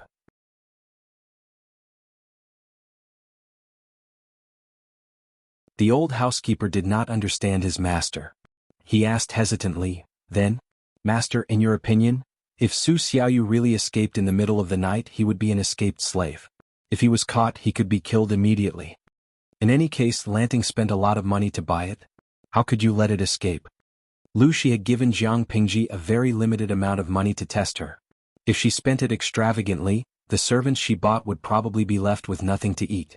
At this point, Lu Shi suddenly revealed a smile that was very familiar to everyone. It made them shudder when they saw it. Every time he wanted to scheme against someone and make them unlucky, he would always smile like this. Over time, it scared people to the point that they developed a phobia. Send another team to guard the farm. If he escapes, break one of his legs. It will take him 100 days to recover. Let him stay put. The old housekeeper was a little surprised. An escaped slave did not need to be killed? Since when was his master so easy to talk to? The old housekeeper was about to leave when Lu Shi suddenly changed his mind. Lu Shi's changed order made the old housekeeper even more confused. Forget it. I'll go see Su Xiaoyu myself. As for Lanting, just let her know. There's no need to hide it from her. Madame Hu frowned and asked, what's Su Xiaoyu's background? Lu Shi smiled coldly. He's a wolf that bites and can't be tamed. Such a bad evaluation? Madame Hu looked down. Can't be tamed? But at least he can bite. He's better than a dog that only knows how to bark. Lu Shi understood that there was a hidden meaning in her words, but he did not respond. Madame Hu waited patiently for a while. Finally she snorted, stood up and left. The room was silent. Lu Shi sighed and muttered, Minner spoils him, but his temper is still so bad.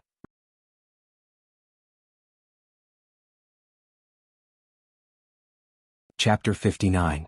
In the farm outside the city. Su Ku and other people who were bought were placed in 3 long rooms. Everyone could get a new thin quilt. It was still a chilly spring. The night was cold and the wind was strong. If they didn't cover themselves with quilts, they would definitely be cold. The 2 old women who did rough work were arranged in a separate room. The older ones were already numb. They quietly hugged their blankets and lay down on their beds, stiffly like corpses. Su Ku, who was young and vigorous, couldn't easily accept his fate. He grabbed the thin quilt with both hands and his eyes were inexplicably gloomy. The teenager in the bed next to him turned around and found that Su Ku was still sitting on the bed. He couldn't help but sigh softly. Brother Su, why aren't you sleeping now? Tomorrow, I don't know what the master wants us to do. Why don't you sleep early? Before he finished speaking, Su Ku interrupted him with a hoarse voice and said, You sleep first. I was very sick a while ago, so I slept a lot. Now I don't feel sleepy. If I disturb your rest, I will go out to enjoy the wind for a while. You sleep first. After that, Su Ku lifted the thin quilt, tightened his thin lips and opened the door quietly. He saw the dark sky outside. There was no other sound except for the faint snoring coming from the door and the wind outside. Su Ku saw that and couldn't help licking his molars with the tip of his tongue. A plan that had been put on hold came to his mind again. If he didn't leave now, when the people in the room behind him were tamed by the Lus, there would be no chance for him to escape. Since he was lucky to be taken out of the death row, Su Ku had been thinking about regaining his freedom all the time. However, he became a slave and fell into the hands of the broker house. He could only choose to endure and stay dormant. It was not easy for him to figure out the law of the patrol guards in the broker house. He even made other preparations to escape tonight, but he didn't expect to run into Jiang Pingji. However, it seemed that there was nothing wrong with it. The broker house was very strict with the goods. Basically, they patrolled twice in a quarter of an hour. There were strong thugs both inside and outside. Although he knew some martial arts, he was a weak scholar after all. Not to mention that he was sick now. If he was accidentally discovered and caught, he would definitely be beaten to death. On the other hand, the security of this farm was lax. Basically, no one cared about the slaves they bought. If he sneaked out of the farm at night, he would be safe as long as he entered the nearby woods. Then he could escape to the mountains to hide for 2 days. Maybe he would be free. This thought lingered in his mind. Su Ku swallowed nervously.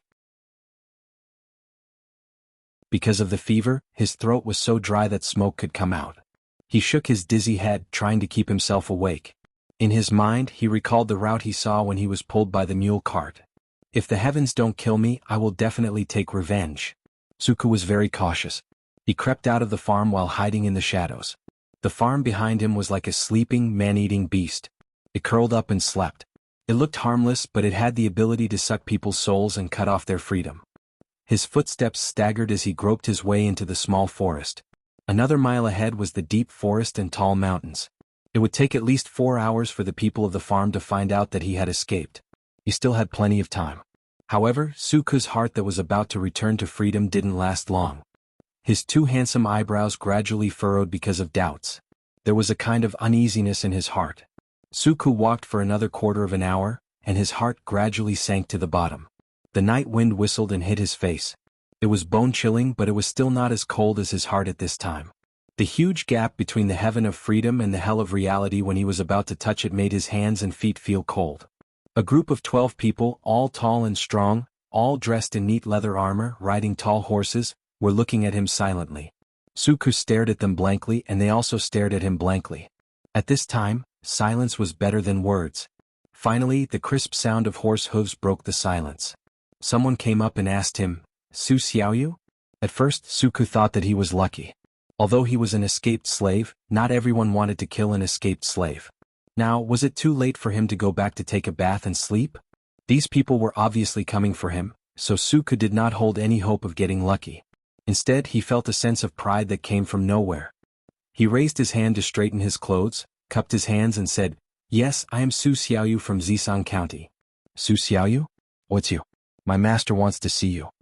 He has been waiting for you for most of the night." Suku was suspicious, but the man obviously didn't want to say more. He just asked Suku to follow him as if he wanted to take him to see someone. Even if he wanted to escape, he had to think about it. He was a man with 2 legs. Even if he was sick, he couldn't outrun a 4-legged horse. There were many farms and villages of different sizes outside Hejin County. Not long after following this group of strange people, he saw a little candlelight in front of him from a distance. He could vaguely see the shape of a village. Suku frowned and pursed his thin lips tightly. His eyes were gloomy. The leader got off the horse and threw the reins to his companion. He said to Suku, whose face was pale and lips were blue, "Master is waiting for you in the house. Go in. Don't forget to be polite." Suku was still confused. He pushed the door open and the hot air in the house blew into his face. There was also a little fragrance in the air. The fragrance made Suku subconsciously think of the handsome young man in the daytime, the son of a rich family who bought him. Is it him? Suku was hesitant, but he immediately denied the speculation when he saw the figure on the screen. The figure was obviously an adult man, and the young man in the daytime was at most 12 or 13 years old. "Come in." The man's slightly hoarse and mature voice came from the house, which shocked Suku out of his thoughts. Kneeling in front of the screen, Suku's eyes flashed with unknown colors. After a few breaths, he heard the rustling of clothes on the other side of the screen, and then he heard the sound of steady footsteps. The source of the fragrance was getting closer and closer to him. "Suku? Su Xiaoyu?" A familiar force came from his chin, but it was different from Jiang Pingji's folding fan. The man directly pinched it with his hand, and the force was so strong that he could not help but secretly gasp. It was so painful that even the corners of his eyes were filled with physiological tears, and his eyes were full of red veins. At that moment, Suku saw the face of the man in front of him clearly. Against the burning candlelight in the room, the man's face fell into his eyes. The man's eyes seemed to be dipped in poison and cold. From the outline of the face, it was somewhat similar to the young man in the daytime. As long as one was not blind, anyone could see that the two were related by blood. Suku was puzzled. He was just a slave bought by the young man. Why did the young man's family come out? He answered with some difficulty, "Yes. I am." For no reason, Suku's brain seemed to be empty when he was stared at by those venomous eyes. His heart was filled with an indescribable fear, and he didn't even feel the pain of his chin being pinched to the point where it was bruised.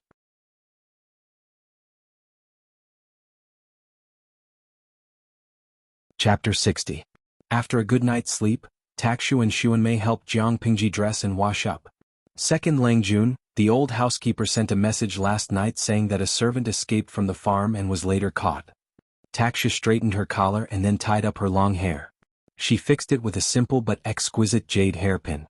Clothes and appearances in ancient times were complicated and particular. Jiang Pingji only knew how to tie her hair into a ponytail. She allowed the two personal maids to do whatever they wanted. She raised her half-closed eyelids and asked, "Escaped slave? Suku?" "That seems to be the name. Now he is waiting for you outside the yard." Xuanmei echoed. She then criticized, "Second Langjun is gentle to his servants, unlike the other young masters. Langjun, you took him in. What else could he be unhappy about? How dare he want to be a runaway slave?" Jiang Pingji listened quietly and didn't say a word. In fact, she admired Suku's actions. People who fought for their own freedom were courageous. However, in this era, her thoughts and Suku's actions were very rebellious. Suku was not worthy of being treated like a fool, so she just listened. Jiang Pingji switched on the live stream as usual. She resumed her elegant appearance and ate her breakfast quietly. Of course, due to the lack of resources in this era, her breakfast was average in the eyes of the audience. Outside the study, she saw Suku, who had changed into a clean set of clothes. Even the wound on his face had been properly bandaged. Jiang Pingji walked to Suku's side. "Why are you here?" "Master has ordered me to learn from you in the future and serve you." Suku's body trembled. He sounded unwilling, but his attitude was still respectful. It was completely different from the day before. Jiang Pingji raised her eyebrows and rolled her eyes. Suddenly, she thought of something and her lips curled into a smile. Because of her identity, Lu Lanting did not have a page boy. Takshu and Xuanmei were the ones who helped her with the chores. Now that Suku was half a page boy, he had to take care of the chores. Entering the study, rows upon rows of bookshelves were piled with countless bamboo slips, as well as incomparably precious paper books. Suku glanced at the labels on each row of bookshelves and the titles indicated. He was so stunned that he forgot where he was. Just this study room alone was several times larger than an ordinary household. The books on the shelves were even more priceless. If one were to say that he was dissatisfied before, after reading these books, he was no longer angry. In fact, he was so excited that his hands were trembling. What happened? Jiang Pingji glanced at Suku and sat down. She pointed at the box beside the desk and said, "Cut the paper." The bamboo paper produced by the papermaking workshop was very big. Jiang Pingji cut it into a suitable size according to the requirements. The paper she had cut before was used to practice calligraphy and complete homework. It was the size of A4, but it was too small for drawing designs, so she had to cut it again. Tudu Feichio, early in the morning I've been given candy by the streamer. Although the gender is reversed, it's still pleasing to the eye. Laogong Bougie hubby, isn't this the stubborn young man from yesterday? Jiang Pingji seemed to be practicing calligraphy, but in fact she was watching the bullet screen of the livestream. The screen was full of old drivers. Badeo Zhangzi, did something unspeakable happen last night? Why does it feel like the wolf cub has become a little lamb after one night? What did you do to the cub last night? Jiang Pingji secretly clicked her tongue. What did she do to the cub? It was obvious that someone had gone to train the wolf. Sorcerer girl offing, I haven't been here for 2 days and the streamer has already started to build a harem? Misha Warrior Ayun, the audience is confused but Suku is obedient, and his style is as beautiful as a painting. The comments were getting more and more twisted. Some people even tipped her, hoping that she could make a live version of how to flirt with a man. Her eyebrows were jumping happily. Suku, who was beside her, had no idea of Jiang Pingji's rich inner thoughts. His pale hands were placed on the bamboo paper, and the smooth feeling under his palms made his cheeks flush. It was as if he was touching the soft skin of a young girl. The frequency of his heartbeat made him feel helpless. Was this bamboo paper? When Suku was studying with the headmaster in Zisang County, he had seen the face of it. It was a stunning sight that made his heart beat erratically. As a commoner, Suku was lucky enough to study. How could he have the chance to use bamboo paper, which was as expensive as gold? Not to mention, the quality of the bamboo paper he had seen before could not be compared to the box of bamboo paper in front of him. If the former was said to be as loose as a middle-aged woman's skin, the latter was as white and smooth as a newborn baby's. It was addictive to touch. Jiang Pingji, did she make a mistake? Why did she feel like she had brought back an idiot with a fetish? Actually, she didn't intend to let Suku stay by her side. She just wanted to buy him and promote him to be in charge of the accounts. He would be mainly in charge of the group of servants she trained, from trivial matters to the training process and rewards and punishments. She had to take care of everything. They were the embryonic form of her second novel, and they were also her guinea pigs. It was inevitable that she would pay attention to them. Even though she had been the commander of the 7th Army, this era was too different from hers.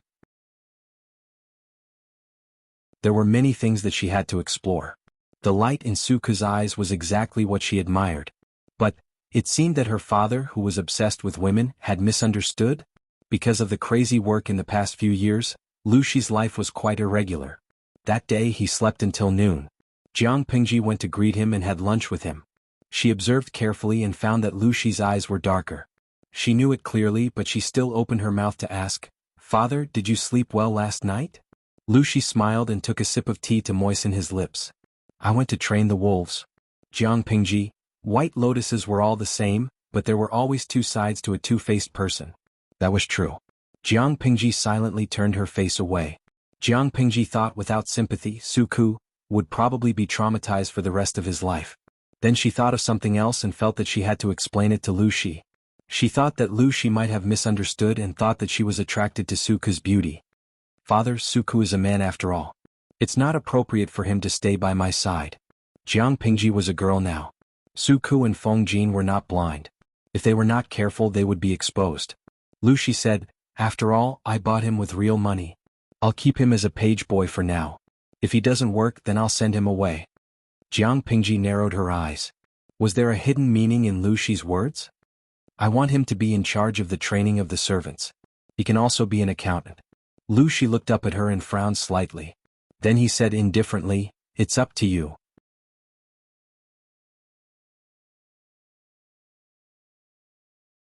Chapter 61. To provide you with wonderful novels to read.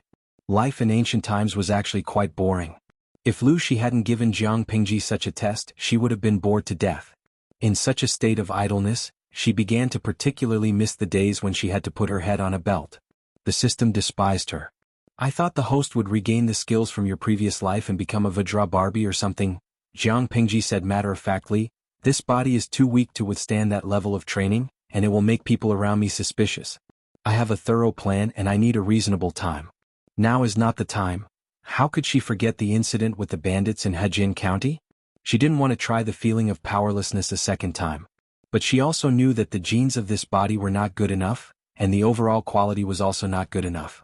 Under such circumstances, no matter how much she trained, it would only slightly increase her strength. The effort and the gain were completely disproportionate. She would only do that if she was out of her mind. There was obviously a safer way, so of course she wouldn't choose the one that was far away. Moreover, even now there are not many people who can defeat me, right? Most people who saw her would think that she was a thin young man. With her age and figure, how much damage could she do? In fact, her strength was higher than that of a strong adult man. Coupled with her rich combat experience, she was simply a human-shaped killing machine. Her current life was stable and her strength was enough to protect herself. As for the rest, she already had a plan in her mind. The system snorted. "It's so boring to follow a host like you. It feels like there's no use at all." It was a system that broadcast palace intrigue. All kinds of beauties fighting and scheming against each other were the mainstream. How could it be like Jiang Pingji? "Your useless trash system." Jiang Pingji mercilessly attacked it, but there was always a smile at the corner of her mouth. The system coldly dragged out its voice and fiercely typed 4 words.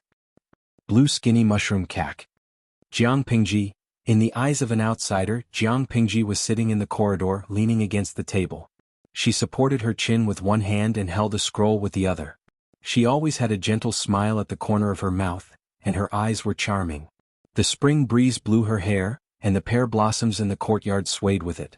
Seeing this, Suku, who was guarding at the side, secretly turned his head, feeling a little surprised. If this Langjun was less heroic, he would be as pretty as a girl.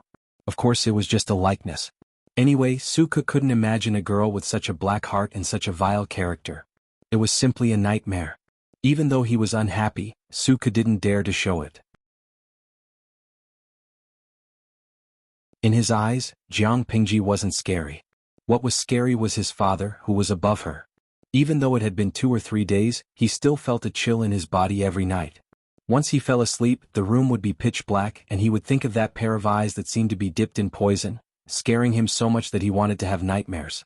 Of course, the truth would prove how silly he was. At most, Lu Shi would torture people, but she would make them wish they were dead. What happened, Takshu? Jiang Pingji turned her head and looked at the corner of the corridor. Su Ku, who was closest to her, did not react at all. The maidservant, Takshu, respectfully handed over an invitation card. She took it, and a delicate fragrance came from the letter. It smelled very good. An assembly? Boys. There were 2 cards in total. One was written and the other was tucked inside. The handwriting was gentle and graceful, and it was very pleasing to the eye. It was Wei Jingxian's handwriting. I'm not interested in that. She was proficient in fighting and surviving in the wild, but she had no idea how to recite poetry. As a science monk who loved machinery, she was considered illiterate. Her motto was, "If you're not convinced, come fight me." That was how hooligan she was. Even the former Lu Lanting was bad at poetry. She was often praised by the previous teachers as the work of a craftsman. Taksha was stunned. She didn't expect Jiang Pingji to reject her. She stood rooted to the ground. Xuanmei added awkwardly, "But it's a personal invitation from Wei Nyangzi. If I reject it, I'm afraid." Wei Jingxian was his fiancée in name. What was the difference between rejecting a personal invitation and a slap in the face? Jiang Pingji read Xuanmei's unfinished words and helplessly looked up at the sky in the courtyard. The sky was clear and it was the perfect weather to go out. Su Ku frowned and asked in a low voice, "This is a gathering, not a feud. How can it be the world's invitation?" Usually, invitations were sent a few days in advance to give the invitees enough time to prepare. This invitation was sent in the afternoon. Jiang Pingji said carelessly, "You're a young lady. Men can't understand your temper. You have to tolerate it." After that incident, she had offended more than half of the noble ladies in Hejian County. It was normal for her to be bullied. Su Ku was speechless. She made it sound like he had no bearing. Jiang Pingji played with the sandalwood fan in her hand. She ordered the maids to prepare suitable clothes. She was ready to leave for the gathering. "This weather is actually more suitable for sleeping," Jiang Pingji said to the audience. Jiang Pingji said to the audience, "Sleepy in spring, sleepy in autumn, sleepy in summer and sleepless in winter and March. It's a good time to sleep all year round. I'd be crazy to waste it on a boring poetry meeting." Jiang Pingji always had a lazy look on her face. She leaned against the table and looked like a sleeping beauty. The gathering was held by the Weis at the Yishui River outside the city. It would take about an hour for the carriage to get there. Apart from the driver, Jiang Pingji only brought a maid and Su Ku, who was not very good at fighting. Jiang Pingji brought Su Ku with her for a reason. His father Lu Shi seemed to care a lot about Su Ku. He even tested him on his studies. His attitude was more like a student than a servant. According to the rules of that era, it was a bit whimsical. Su Ku not only had a criminal record, but he was also a slave who had been branded. His social status was lower than that of a commoner. No matter how talented he was, he would not be valued by someone like Lu Shi. But, thinking about Lu Shi's unconventional and open style, she was not sure what he was thinking. Putting Lu Shi aside, she had been observing Su Ku for the past few days. Indeed, she was tempted. Of course, it had nothing to do with romantic feelings. She simply felt that if he was trained well, he might be a good assistant. Su Ku was a standard talent for internal affairs. He was quick-witted and resourceful.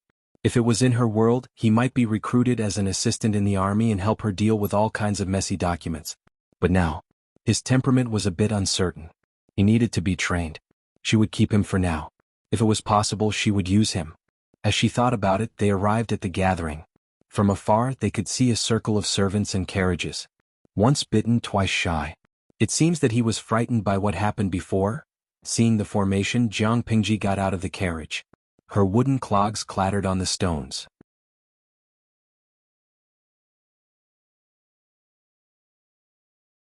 Chapter 62.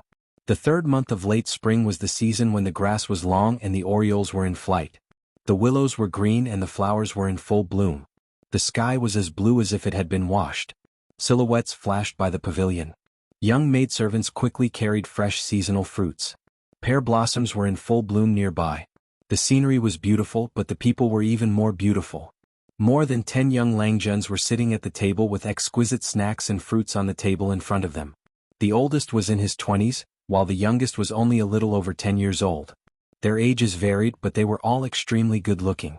Jiang Pingji looked at the screams and screams on the bullet screen. She secretly rolled her eyes. She didn't understand the aesthetics of those people. Although these Langjuns were beautiful, they were all dressed in brightly colored clothes with flowers on their hairpins and powder on their faces. They were really more beautiful than flowers. Cough, cough, cough. To put it bluntly, it was a gathering of a bunch of traps. Faced with Jiang Pingji's ridicule, the audience on the bullet screen was not happy. A series of pair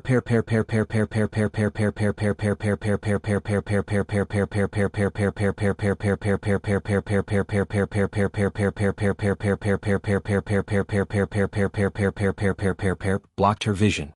Everyone had their own aesthetic standards. Jiang Pingji was speechless. Receive? All right, she surrendered. Other than these decent Langjuns, there were a few noble ladies sitting on the other side of a translucent landscape screen. At a glance, more than half of them were acquaintances. Not long ago they had just experienced an exciting adventure, and now they were in the mood to participate in the scholarly gathering. These young ladies were really bold. When Jiang Pingji saw them, the noble ladies naturally saw her too. Among them, Shang Wanwan's eyes lit up. She wanted to step forward, but they were in a public place. Everyone thought that Jiang Pingji was a man and Wei Jingxian's fiancé.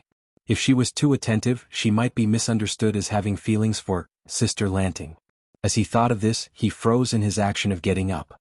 Annoyed, he sat back down, feeling listless. Jiang Pingji did not sit with the noble ladies. Instead, she found a seat among the Langjuns. Su Ku and Takshu, the maid, sat on either side of her. She was a little late. The assembly had already begun a quarter of an hour ago. Everyone was very dissatisfied with her behavior of not even apologizing. However, they did not say it out loud and only silently expressed their disregard. Jiang Pingji did not care at all. She picked a fruit that was soaked in the well water and threw it into her mouth. A refreshing coolness spread throughout her body. Going against a few embroidered flowers and plants while reciting poems? That would be a waste of time. He might as well eat, drink, and take a nap when he was tired. She was relaxed, but the audience was anxious. They were still waiting for Jiang Pingji to amaze the world with a brilliant feat and slap their faces. You're just going to change places to eat, drink, and then take an afternoon nap when you're participating in the poetry meet? Host, you're such a disgrace to the transmigrated woman. Host V, when I was in school my grades in liberal arts were pretty low. Please don't make things difficult for me. Even the archaeologists of my era might not be able to understand the ancient sayings of ancient times. Other than training, I usually fight. I'm a martial artist. The audience was dumbfounded. This was different from the script. Lan Chueyu Buja, it's okay host. We'll be your support. Baidu and Daddy Gu will help you. Sorceress Afeng, left hand is the Tang dynasty's third wave, right hand is the Song dynasty's Yuan Chu. Above you you have Li Bai's support. Below you you have Du Gong's support. Host, you're a great person standing on the shoulders of the giants of poetry and literature. Even if they're dwarves, you can beat them in seconds. You were just licking the screen half a minute ago, and now you're turning against me after licking the screen? Jiang Pingji was speechless as she read the comments. Turning against them was as easy as flipping a book. Misha Warrior Yuan, my mouse is already on the Baidu search interface. I'll search for all the poems you want. Jiang Pingji began to reflect upon herself as she looked at the audience who were not afraid of making things worse. Had she been too quiet these past few days? How could she make the audience forget about her previous brutality? Host V, as the saying goes, there's no first in literature and no second in martial arts. One poem can't win them over. If you cheat, you'll be exposed in minutes. Even if you make an amazing poem, they won't let it go. What should I do next? Moreover, the mainstream of this era was not about quatrains or songs. It was useless to copy them mechanically. Perhaps in other eras, being exposed for plagiarism or impersonation was not a big deal, but in this era where literature prevailed, it was tantamount to seeking death. It would also implicate the whole clan. Even if one was from a noble family, once such a thing happened, one's entire life would be ruined. Since it was so clear, the audience who had been following the stream for the past few days became much more clear-headed and stopped making a fuss. Sigh, it was so boring without a poem segment. They'd better continue licking the screen in silence. Jiang Pingji did not have the time to celebrate the rare moment of peace. She heard someone call her name and subconsciously turned her head to look. What's the matter? The other party choked. Anyone who was not blind could see how absent-minded Jiang Pingji was just now. Due to the chaos of the 16 kingdoms and the unification of the Xia kingdom, women were not restricted to the boudoir. Even now, the 5 kingdoms were divided into Xia, and the social atmosphere was biased towards men's rights. Women were slowly restrained by various rules, but for now it was not too strict. A gathering like this was basically equivalent to a blind date for young men and women of the right age. These Langzhens, even if they were not interested in the noble lady next door, still wanted to show their best side, like a peacock spreading its tail. Just when they were trying their best to show off their talents, a traitor appeared in the middle of the crowd. She looked like she was not interested. Wasn't she looking for trouble? When the Langzhuan's face was about to turn red, the audience who were watching the gathering reminded Jiang Pingji on the bullet screen. She then looked slow and said, "I'm not good at poetry. I'm afraid I'm going to spoil everyone's mood." She rejected me so directly? The atmosphere was slightly awkward. At that moment, a clear voice came from the side, like pearls falling on a jade plate. There was a hint of a smile in the voice. "Lanting is really mischievous. If it wasn't for the gathering, it would be extremely difficult to see you." Feng Jin walked out from under the pear tree. His skin was like snow, his face was like jade, and his eyes were like dots of paint. His phoenix eyes were long and narrow, and the ends of his eyes were slightly raised. He was not old, but his charm was already beginning to form. Compared to Feng Jin's charm, which attracted the attention of the people when he appeared, Jiang Pingji's performance was too uncooperative. "Why are you still in Hejin County?" Everyone was speechless. "She just came to the gathering and you want to kick her out of Hejin County with just one sentence?" Feng Jin did not show any anger towards Jiang Pingji's disdain. Instead, he asked the servant to place a seat next to her. He joked, "Lanting's heartless words are really hurtful." Jiang Pingji snorted. "Before saying those words, first clean up the perfume on your body. Let me give you a word of advice. You're young and refined." Feng Jin was stunned for a moment. He understood the meaning behind her words. His pale cheeks suddenly turned red and he almost lost his composure.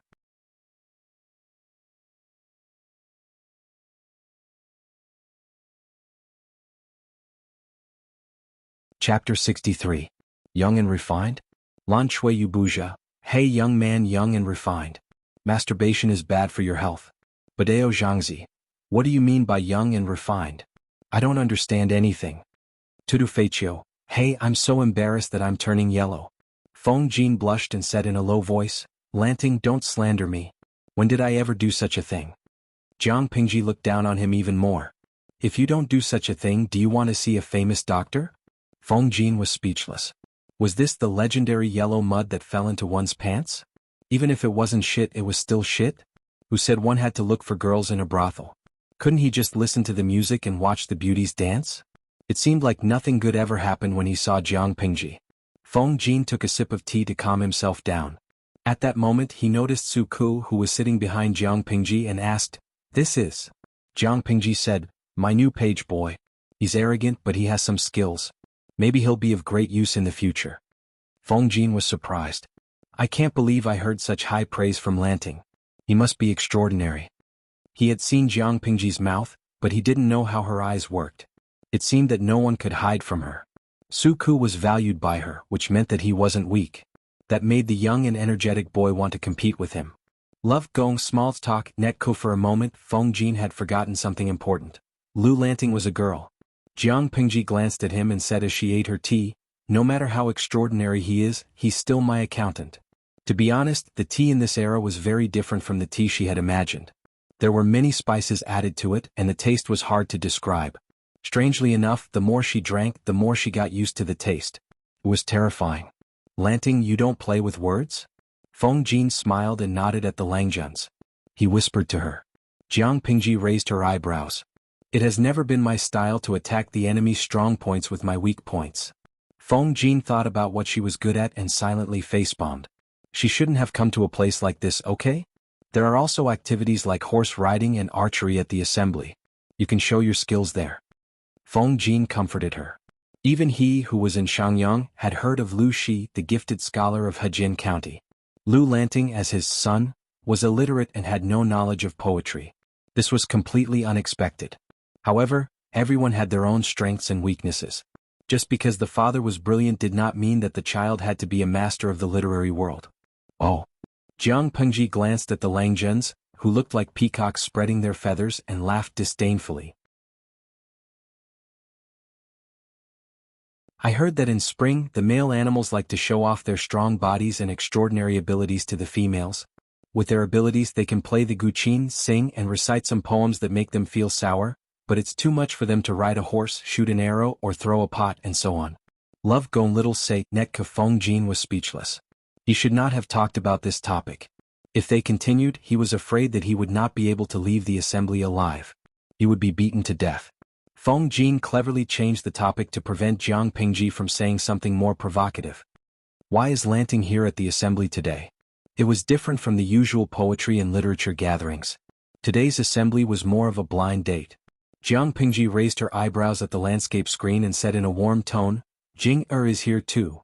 If it had been someone else, they would have thought that Jiang Pingji missed her fiancé and took the opportunity to come to the assembly to relieve the pain of longing. However, Feng Jin was not an ordinary person. He and Jiang Pingji had not known each other for long, but the few times they had interacted, they were as familiar as old friends. Feng Jin frowned and asked in a voice that only the two of them could hear, Does the Weiss want to break off the engagement? Why have you forgotten? Jiang Pingji raised her eyebrows and her eyes were filled with ridicule. This marriage is not going to last. Jing is at the age to discuss marriage and should get married after the wedding ceremony. There are not many Langjuns of the right age in Hejin County. Shouldn't we make plans early? In ancient times, marriages were all set early. They waited until they were of a certain age to find someone they liked. When Feng Jin asked this, his expression changed. He seemed to have been tricked by himself. You don't feel unhappy at all? Jiang Pingji responded by rolling her eyes in annoyance. Feng Jin was speechless. Oh, the person in front of him was a girl, but he could not help but think of her as a brother. Since you already know the purpose of this gathering, Lanting should not have come. Even if she was only a fake husband on the surface, the Wei residents' actions were still giving her a green hat, okay? Jiang Pingji said, Do you think I can ignore the sun outside just because I covered myself with the blanket and slept in? Moreover, I really like Jing. A good girl like her should have a good husband. I came to see what kind of a Langjun the Weiss are interested in and help Jing judge him. No matter what the Weiss were like, Wei Jingxian was indeed innocent. Under the circumstances where there was no conflict, love for beautiful women was above everything else. Then what did you see? Feng Jin did not like to gossip behind people's backs, but he was saying it in front of them. Jiang Pingji was not Feng Jin. She had no qualms. While she was drinking tea, she looked at one person. A real idiot. The fragrant powder on him came from different maids. There are probably 3 of them. One of the maids is pregnant. She's around 5 months pregnant. Feng Jin could listen carefully at first, but after a while he felt that his worldview was broken. This one is even worse. He is lusting after his brother's wife. I guess he had many romantic dreams last night. That one likes men and is cold to women. If she marries him, she will probably be a widow. Jiang Pingji gossiped with Feng Jin in a low voice. As for the one in pink with flowers on his hairpin, he is addicted to sex and has a tendency to abuse women. Diske, what a beautiful face, but he is filthy on the inside. Whoever marries him will be unlucky. As for the one in green, he is considered loyal, but sometimes he is a little muddle-headed. He is usually too cautious and can only be considered average. His widowed mother is strong. I am afraid that the bride will be tortured if she marries him. He is not a good choice. As he spoke, another youth dressed in a bluestone-colored robe walked in from outside. His grace was not inferior to Feng Jin, who was beside him. Feng Jin suddenly laughed. Landing, look at that one. What does he look like? At first glance he looks all right. Unfortunately, he is not a good man.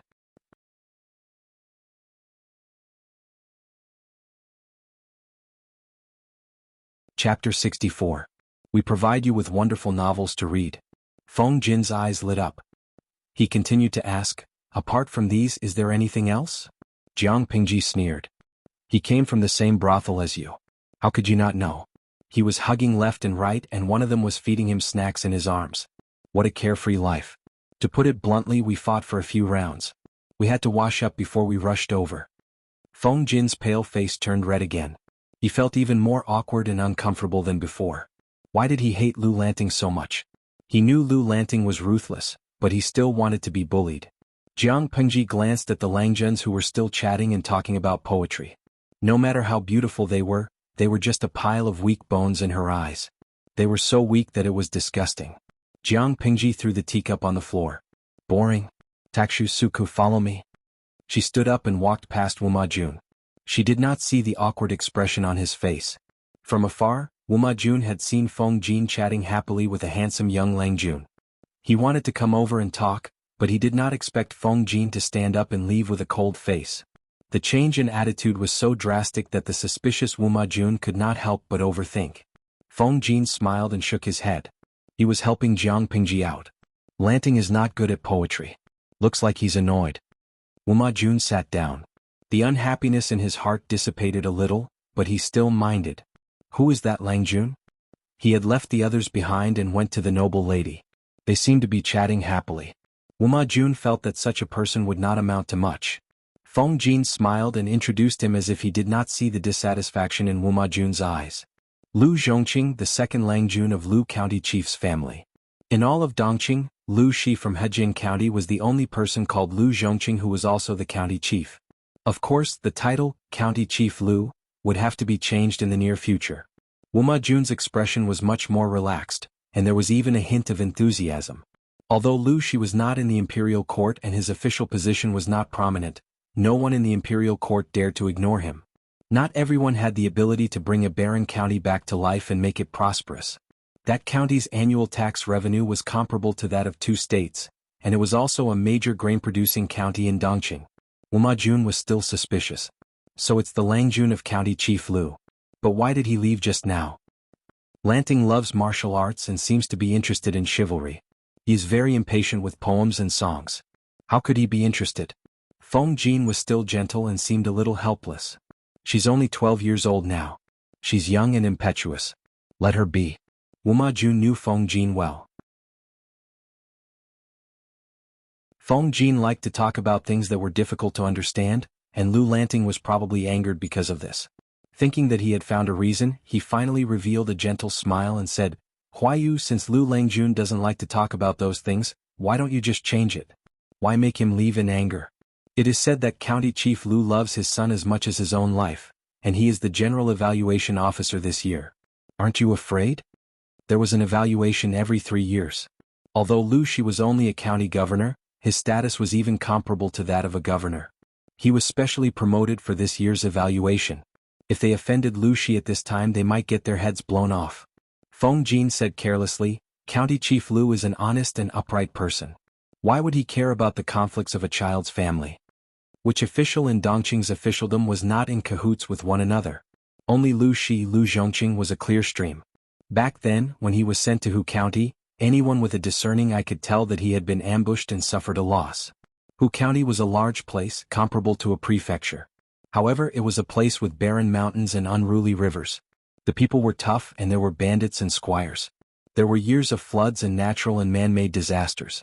Before Lu Shi, 9 county governors had died in such a place. They had thought that Lu Shi would be the 10th unlucky one. Who would have thought that he would have the ability to turn the world upside down? Even though Hu County was still a county, it was as prosperous as the other rich prefectures in Dongqing. The food it produced had alleviated the disasters in the 2 neighboring prefectures and stabilized Dongqing's decline. Who in the court dared to say that they did not know about Lu Shi? Jiang Pingji did not know that her strange father was so cunning. She had another problem on her mind. Could anyone come here and pull Shangguan away from this sticky candy? She kept saying that Brother Lanting did not care about Wan'er, and she kept saying that Brother Lanting did not love Wan'er. She made it sound as if she had committed a heinous crime. Then what do you want? Jiang Pingji felt that she was stupid. Why did she come here? She might as well choke Feng Jin to death. Teach Wan'er how to ride a horse. I want a big horse, not a pony. Wan'er pouted as she begged. Her braids swayed back and forth. You're so hard to please.